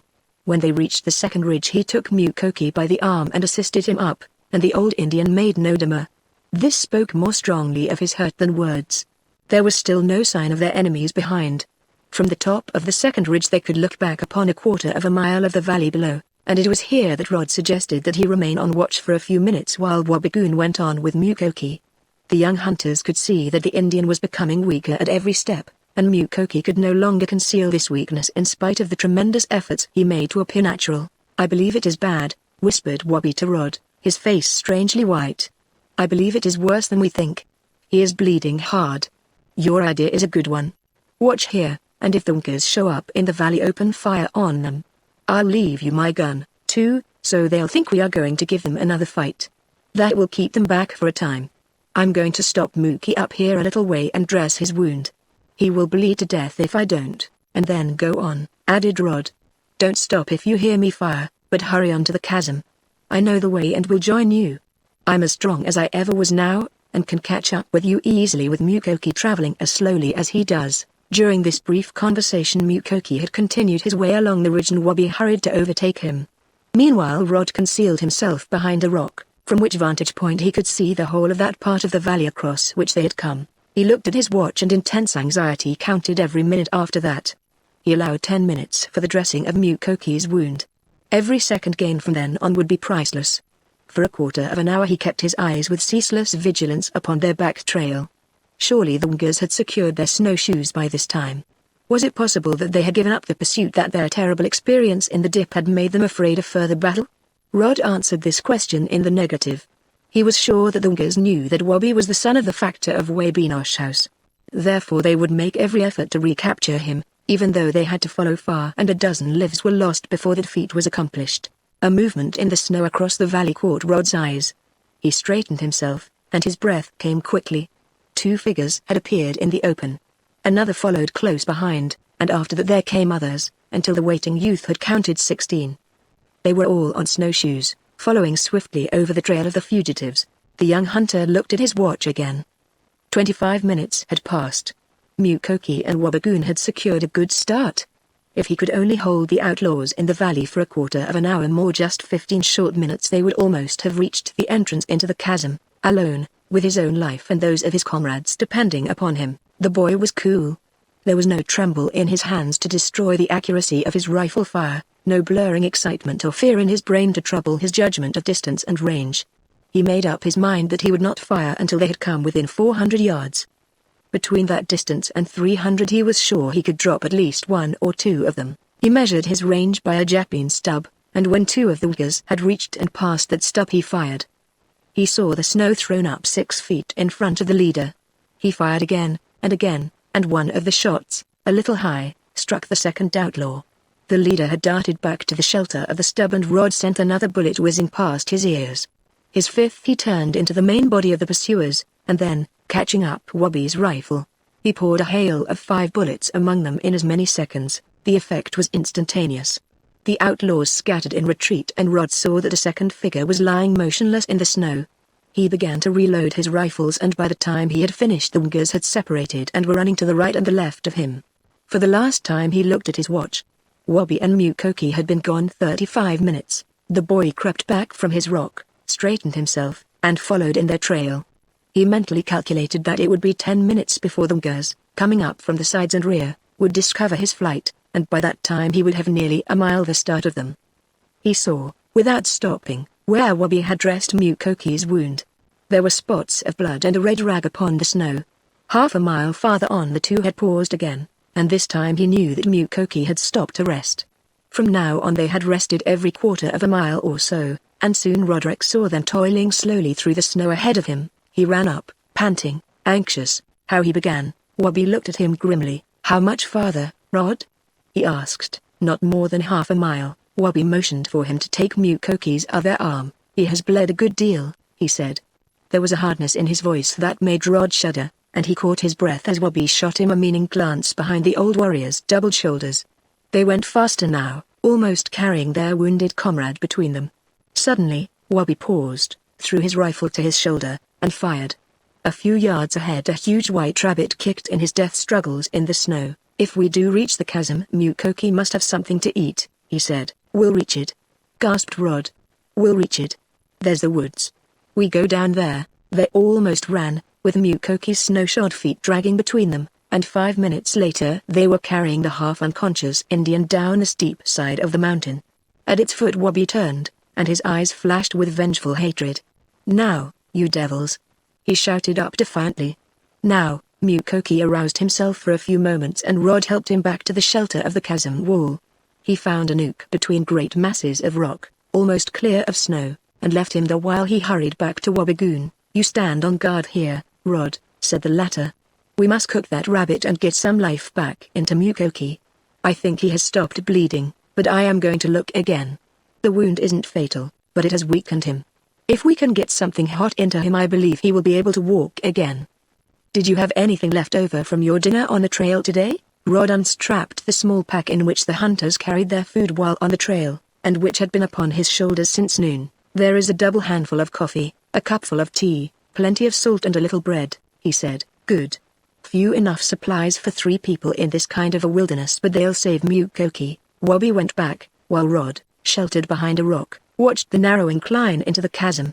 He almost hoped the Uyghurs would dare to attempt a descent, for he was sure that he and Wabi would have them at a terrible disadvantage and with their revolvers and 3 rifles could inflict a decisive blow upon them before they reached the bottom. But he saw no sign of their enemies. He heard no sound from above, yet he knew that the outlaws were very near, only waiting for the protecting darkness of night. He heard the crackling of Wabi's fire and the odor of coffee came to him, and Wabi, assured that their presence was known to the Uyghurs, began whistling cheerily. In a few minutes he rejoined Rod behind the rock. "They will attack us as soon as it gets good and dark," he said coolly. "That is, if they can find us. As soon as they are no longer able to see down into the chasm we will find some kind of a hiding place. Mukoki will be able to travel then." A memory of the cleft in the chasm wall came to Rod and he quickly described it to his companion. It was an ideal hiding place at night. and if Mukoki was strong enough they could steal up out of the chasm and secure a long start into the south before the Wungers discovered their flight in the morning. There was just one chance of failure. If the spy whose trail had revealed the break in the mountain to Rod was not among the outlaws wounded or dead, the cleft might be guarded, or the Wungers themselves might employ it in making a descent upon them. "It's worth the risk anyway," said Wabi. "The chances are even that your outlaw ran across the fissure by accident and that his companions are not aware of its existence. And they'll not follow our trail down the chasm tonight, I'll wager. In the cover of darkness they will steal down among the rocks and then wait for daylight. Meanwhile we can be traveling southward, and when they catch up with us we will give them another fight if they want it. We can start pretty soon, within an hour." For some time the two stood in silent watchfulness. Suddenly Rod asked, "Where is Wolf?" Wabi laughed, softly, exultantly. "Gone back to his people, Rod. He will be crying in the wild hunt pack tonight. Good old Wolf." The laugh left his lips and there was a tremble of regret in his voice. "The Wungers came from the back of the cabin, took me by surprise, and we had it hot and heavy for a few minutes. We fell back where Wolf was tied, and just as I knew they'd got me sure I cut his babish with the knife I had in my hand. Didn't he show fight? For a minute. Then one of the Indians shot at him and he hiked off into the woods." "Queer they didn't wait for Mukoki and me," mused Rod. "Why didn't they ambush us?" "Because they didn't want you, and they were sure they'd reach their camp before you took up the trail. I was their prize. With me in their power they figured on communicating with you and Mukoki and sending you back to the post with their terms. They would have bled father to his last cent and then killed me. Oh, they talked pretty plainly to me when they thought they had me." There came a noise from above them and the young hunters held their rifles in readiness. Nearer and nearer came the crashing sound, until a small boulder shot past them into the chasm. "They're up there," grinned Wabi, lowering his gun. "That was an accident, but you'd better keep your eyes open. I'll bet the whole tribe feel like murdering the fellow who rolled over that stone." He crept cautiously back to Mukoki, and Rod crouched with his face to the narrow trail leading down from the top of the mountain. Deep shadows were beginning to lurk among the trees and he was determined that any movement there would draw his fire. 15 minutes later Wabi returned, eating ravenously at a big hindquarter of broiled rabbit. "I've had my coffee," he greeted. "Go back and eat and drink, and build the fire up high. Don't mind me when I shoot. I am going to fire just to let the Wungers know we are on guard, and after that we'll hustle for that break in the mountain." Rod found Mukoki with a chunk of rabbit in one hand and a cup of coffee in the other. The wounded Indian smiled with something like the old light in his eyes, and a mighty load was lifted from Rod's heart. "You're better?" he asked. "Fine," replied Mukoki. "No much hurt. Good, fight some more." Wabi say, "No, you stay." His face became a map of grimaces to show his disapproval of Wabi's command. Rod helped himself to the meat and coffee. He was hungry, but after he was done there remained some of the rabbit and a biscuit, and these he placed in his pack for further use. Soon after this there came 2 shots from the rock, and before the echoes had died away down the chasm Wabi approached through the gathering gloom. It was easy for the hunters to steal along the concealment of the mountain wall, and even if there had been prying eyes on the opposite ridge they could not have penetrated the thickening darkness in the bottom of the gulch. For some time the flight was continued with extreme caution, no sound being made to arouse the suspicion of any outlaw who might be patrolling the edge of the precipice. At the end of half an hour Mukoki, who was in the lead that he might set a pace according to his strength, quickened his steps. Rod was close beside him now, his eyes ceaselessly searching the chasm wall for signs that would tell him when they were nearing the rift.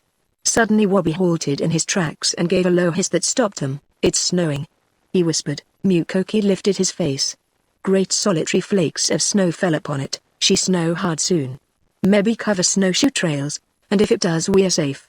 There was a vibrant joy in Wabi's voice. For a full minute Mukoki held his face to the sky. "Here small wind over chasm," he said. "She come from south.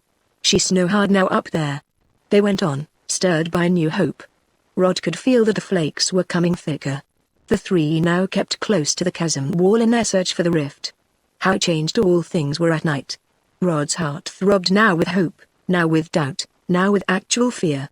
Was it possible that he could not find it? Had they passed it among some of the black shadows behind? He saw no rock that he recognized, no overhanging crag, no sign to guide him. He stopped, and his voice betrayed his uneasiness as he asked, "How far do you think we have come?" Mukoki had gone a few steps ahead, and before Wabi answered he called softly to them from close up against the chasm wall. They hurried to him and found him standing beside the rift. "Here," Wabi handed his rifle to Rod. "I'm going up first. he announced.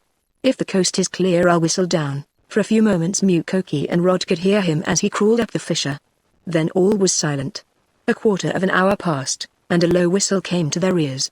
Another 10 minutes and the three stood together at the top of the mountain, Rod and the wounded Mukoki breathing hard from their exertions. For a time the three sat down in the snow and waited, watched, listened, and from Rod's heart there went up something that was almost a prayer, for it was snowing hard, and it seemed to him that the storm was something which God had specially directed should fall in their path, that it might shield them and bring them safely home. And when he rose to his feet, Wabi was still silent, and the three gripped hands in mute thankfulness at their deliverance. Still speechless, they turned instinctively for a moment back to the dark desolation beyond the chasm, the great, white wilderness in which they had passed so many adventurous yet happy weeks, and as they gazed into the chaos beyond the second mountain there came to them the lonely, wailing howl of a wolf. "I wonder," said Wabi softly.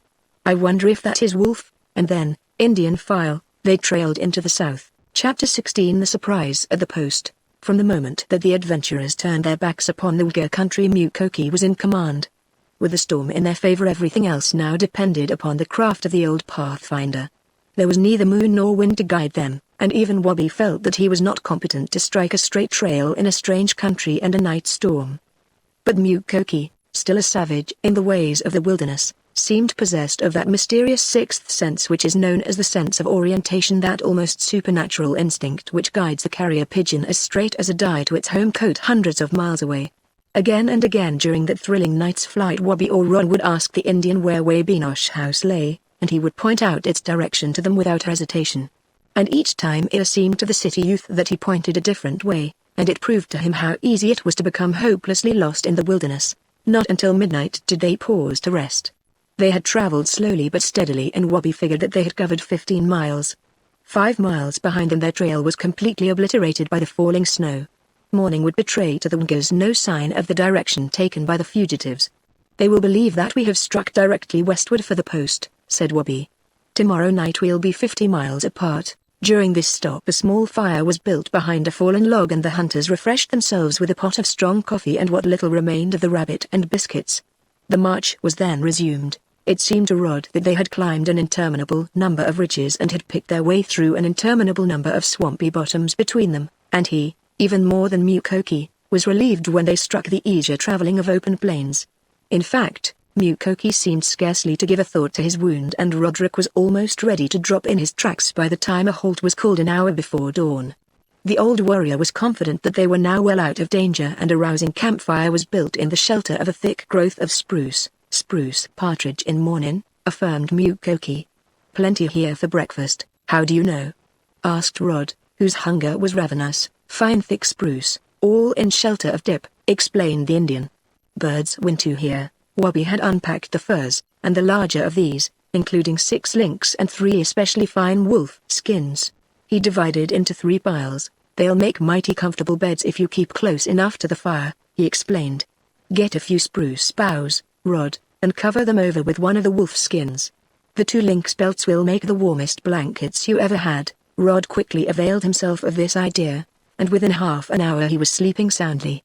Mukoki and Wabigoon, more inured to the hardships of the wilderness, took only brief snatches of slumber, one or both awakening now and then to replenish the fire. As soon as it was light enough the 2 Indians went quietly out into the spruce with their guns, and their shots a little later awakened Rod. When they returned they brought 3 partridges with them. "There are dozens of them among the spruce," said Wabi, "but just now we do not want to shoot any oftener than is absolutely necessary." "Have you noticed our last night's trail?" Rod rubbed his eyes, thus confessing that as yet he had not been out from between his furs. "Well, if you go out there in the open for 100 yards you won't find it," finished his comrade.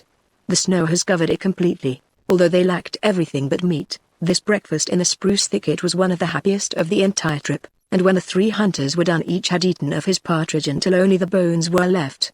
There was now little cause for fear, for it was still snowing and their enemies were 25 miles to the north of them. This fact did not deter the adventurers from securing an early start, however, and they traveled southward through the storm until noon, when they built a camp of spruce and made preparations to rest until the following day. "We must be somewhere near the Kenogami Trail," Wabi remarked to Mukoki. "We may have passed it." "No, pass it," replied Mukoki. "She off there." He pointed to the south. You see, the Kenogami Trail is a sled trail leading from the little town of Nipigon, on the railroad, to Kenogami House, which is a Hudson Bay post at the upper end of Long Lake, explained Wabi to his white companion. The factor of Kenogami is a great friend of ours and we have visited back and forth often, but I've been over the Kenogami Trail only once. Mukoki has traveled it many times. Several rabbits were killed before dinner. No other hunting was done during the afternoon, most of which was passed in sleep by the exhausted adventurers.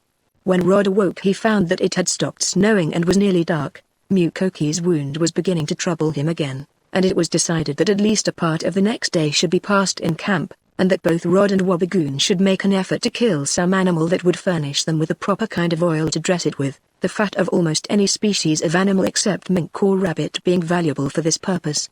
With dawn the two started out, while Mukoki, much against his will, was induced to remain in camp.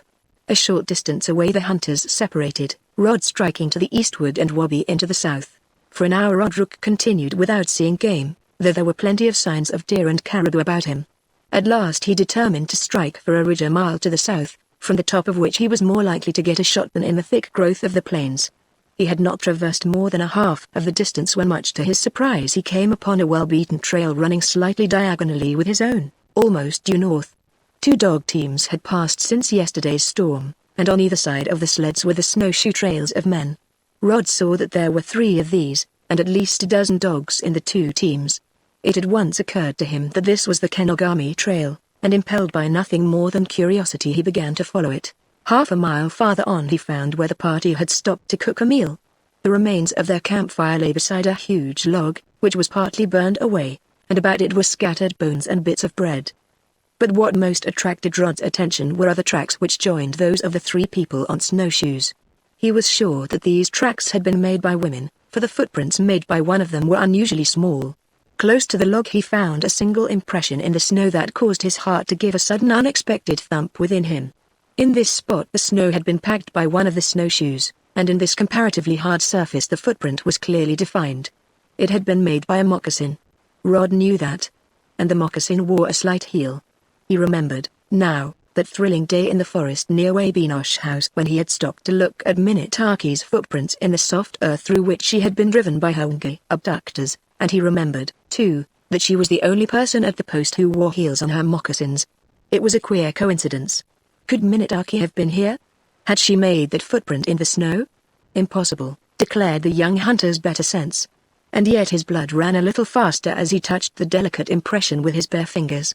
It reminded him of Minitaki. Anyway, her foot would have made just such a trail, and he wondered if the girl who had stepped there was as pretty as she. He followed now a little faster than before, and 10 minutes later he came to where a dozen snowshoe trails had come in from the north and had joined the 3. After meeting, the 2 parties had evidently joined forces and had departed over the trail made by those who had appeared from the direction of the post. Friends from Kenogami House came down to meet them, mused Rod. And as he turned back in the direction of the camp he formed a picture of that meeting in the heart of the wilderness, of the glad embraces of husband and wife, and the joy of the pretty girl with the tiny feet as she kissed her father, and perhaps her big brother, for no girl could possess feet just like Minitaki's and not be pretty. He found that Wabi had preceded him when he returned. The young Indian had shot a small doe, and that noon witnessed a feast in camp. For his lack of luck Rod had his story to tell of the people on the trail. The passing of this party formed the chief topic of conversation during the rest of the day, for after weeks of isolation in the wilderness even this momentary nearness of living civilized men and women was a great event to them. But there was one fact which Rod dwelt but slightly upon. He did not emphasize the similarity of the pretty footprint and that made by Minitaki's moccasin, for he knew that a betrayal of his knowledge and admiration of the Indian maiden's feet would furnish Wabi with fun-making ammunition for a week. He did say, however, that the footprint in the snow struck him as being just about the size that Minitaki would make. All that day and night the hunters remained in camp, sleeping, eating and taking care of Mukoki's wound, but the next morning saw them ready for their homeward journey with the coming of dawn. They struck due westward now, satisfied that they were well beyond the range of the outlawgers. As the boys talked over their adventure on the long journey back toward the post, Wabi thought with regret of the moose head which he had left buried in the Indian icebox, and even wished, for a moment, to go home by the northern trail, despite the danger from the hostile Ulgers, in order to recover the valuable antlers. But Mukoki shook his head. "Go make good fight. What for go again into wolf trap? and so they reluctantly gave up the notion of carrying the big head of the bull moose back to the post. A little before noon of the second day they saw Lake Nipigon from the top of a hill. Columbus, when he first stepped upon the shore of his newly discovered land, was not a whit happier than Roderick Drew when the joyous youth, running out upon the snow-covered ice, attempted to turn a somersault with his snowshoes on. Just over there, thought Trod, just over the 100 miles or so, is Minnetonka and the post. Happy visions filled his mind all that afternoon as they traveled across the foot of the lake. 3 weeks more and he would see his mother and home. And Wabi was going with him. He seemed tireless, his spirits were never exhausted. He laughed, whistled, even attempted to sing. He wondered if Minnetonka would be very glad to see him. He knew that she would be glad, but how glad? 2 days more were spent in circling the lower end of the lake. Then their trail turned northward, and on the second evening after this, as the cold red sun was sinking in all that heatless glory of the great North Stay End, they came out upon a forest-clad ridge and looked down upon the house of Wabinosh, and as they looked and as the burning disk of the sun, falling down and down behind forest, mountain and plain, bade its last adieu to the land of the wild, there came to them, strangely clear and beautiful, the notes of a bugle, and Wabi, listening, grew rigid with wonder. As the last notes died away, the cheers that had been close to his lips gave way to the question, "What does that mean, a bugle?"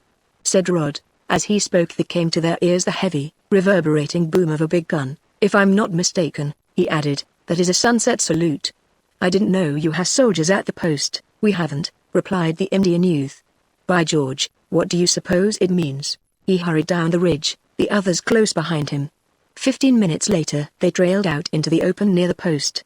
A strange change had occurred since Rod and his companions had last seen Wabinosh House.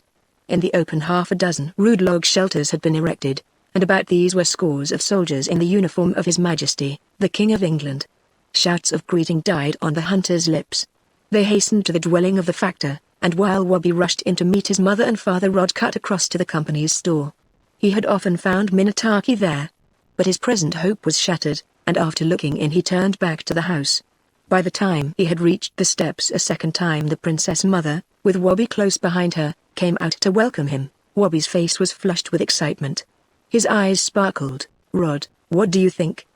he exclaimed, after his mother had gone back to see to the preparation of their supper. "The government has declared war on the Woongas and has sent up a company of regulars to wipe them out. They have been murdering and robbing as never before during the last 2 months. The regulars start after them tomorrow." He was breathing hard and excitedly. "Can't you stay and join in the campaign?" he pleaded. "I can't," replied Rod. "I can't, Wabi. I've got to go home. You know that. And you're going with me. The regulars can get along without you. Go back to Detroit with me and get your mother to let Minnetonka go with us." "Not now, Rod," said the Indian youth, taking his friend's hand. "I won't be able to go now. Nor Minnetonka either. They have been having such desperate times here that father has sent her away. He wanted mother to go, but she wouldn't." "Sent Minnetonka away?" gasped Rod. "Yes.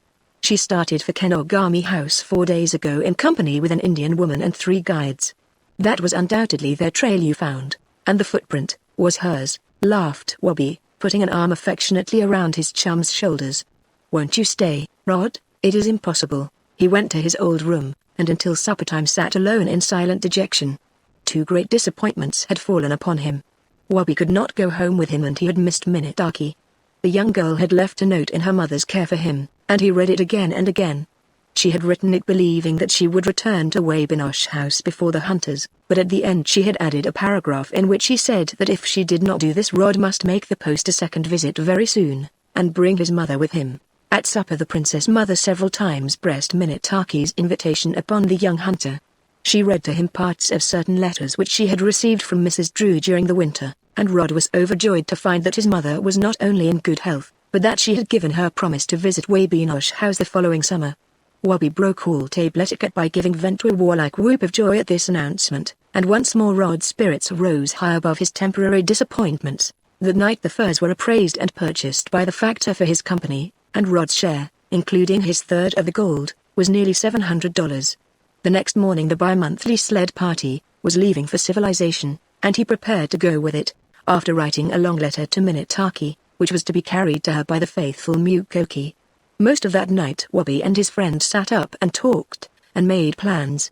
It was believed that the campaign against the Uyghurs would be a short and decisive one.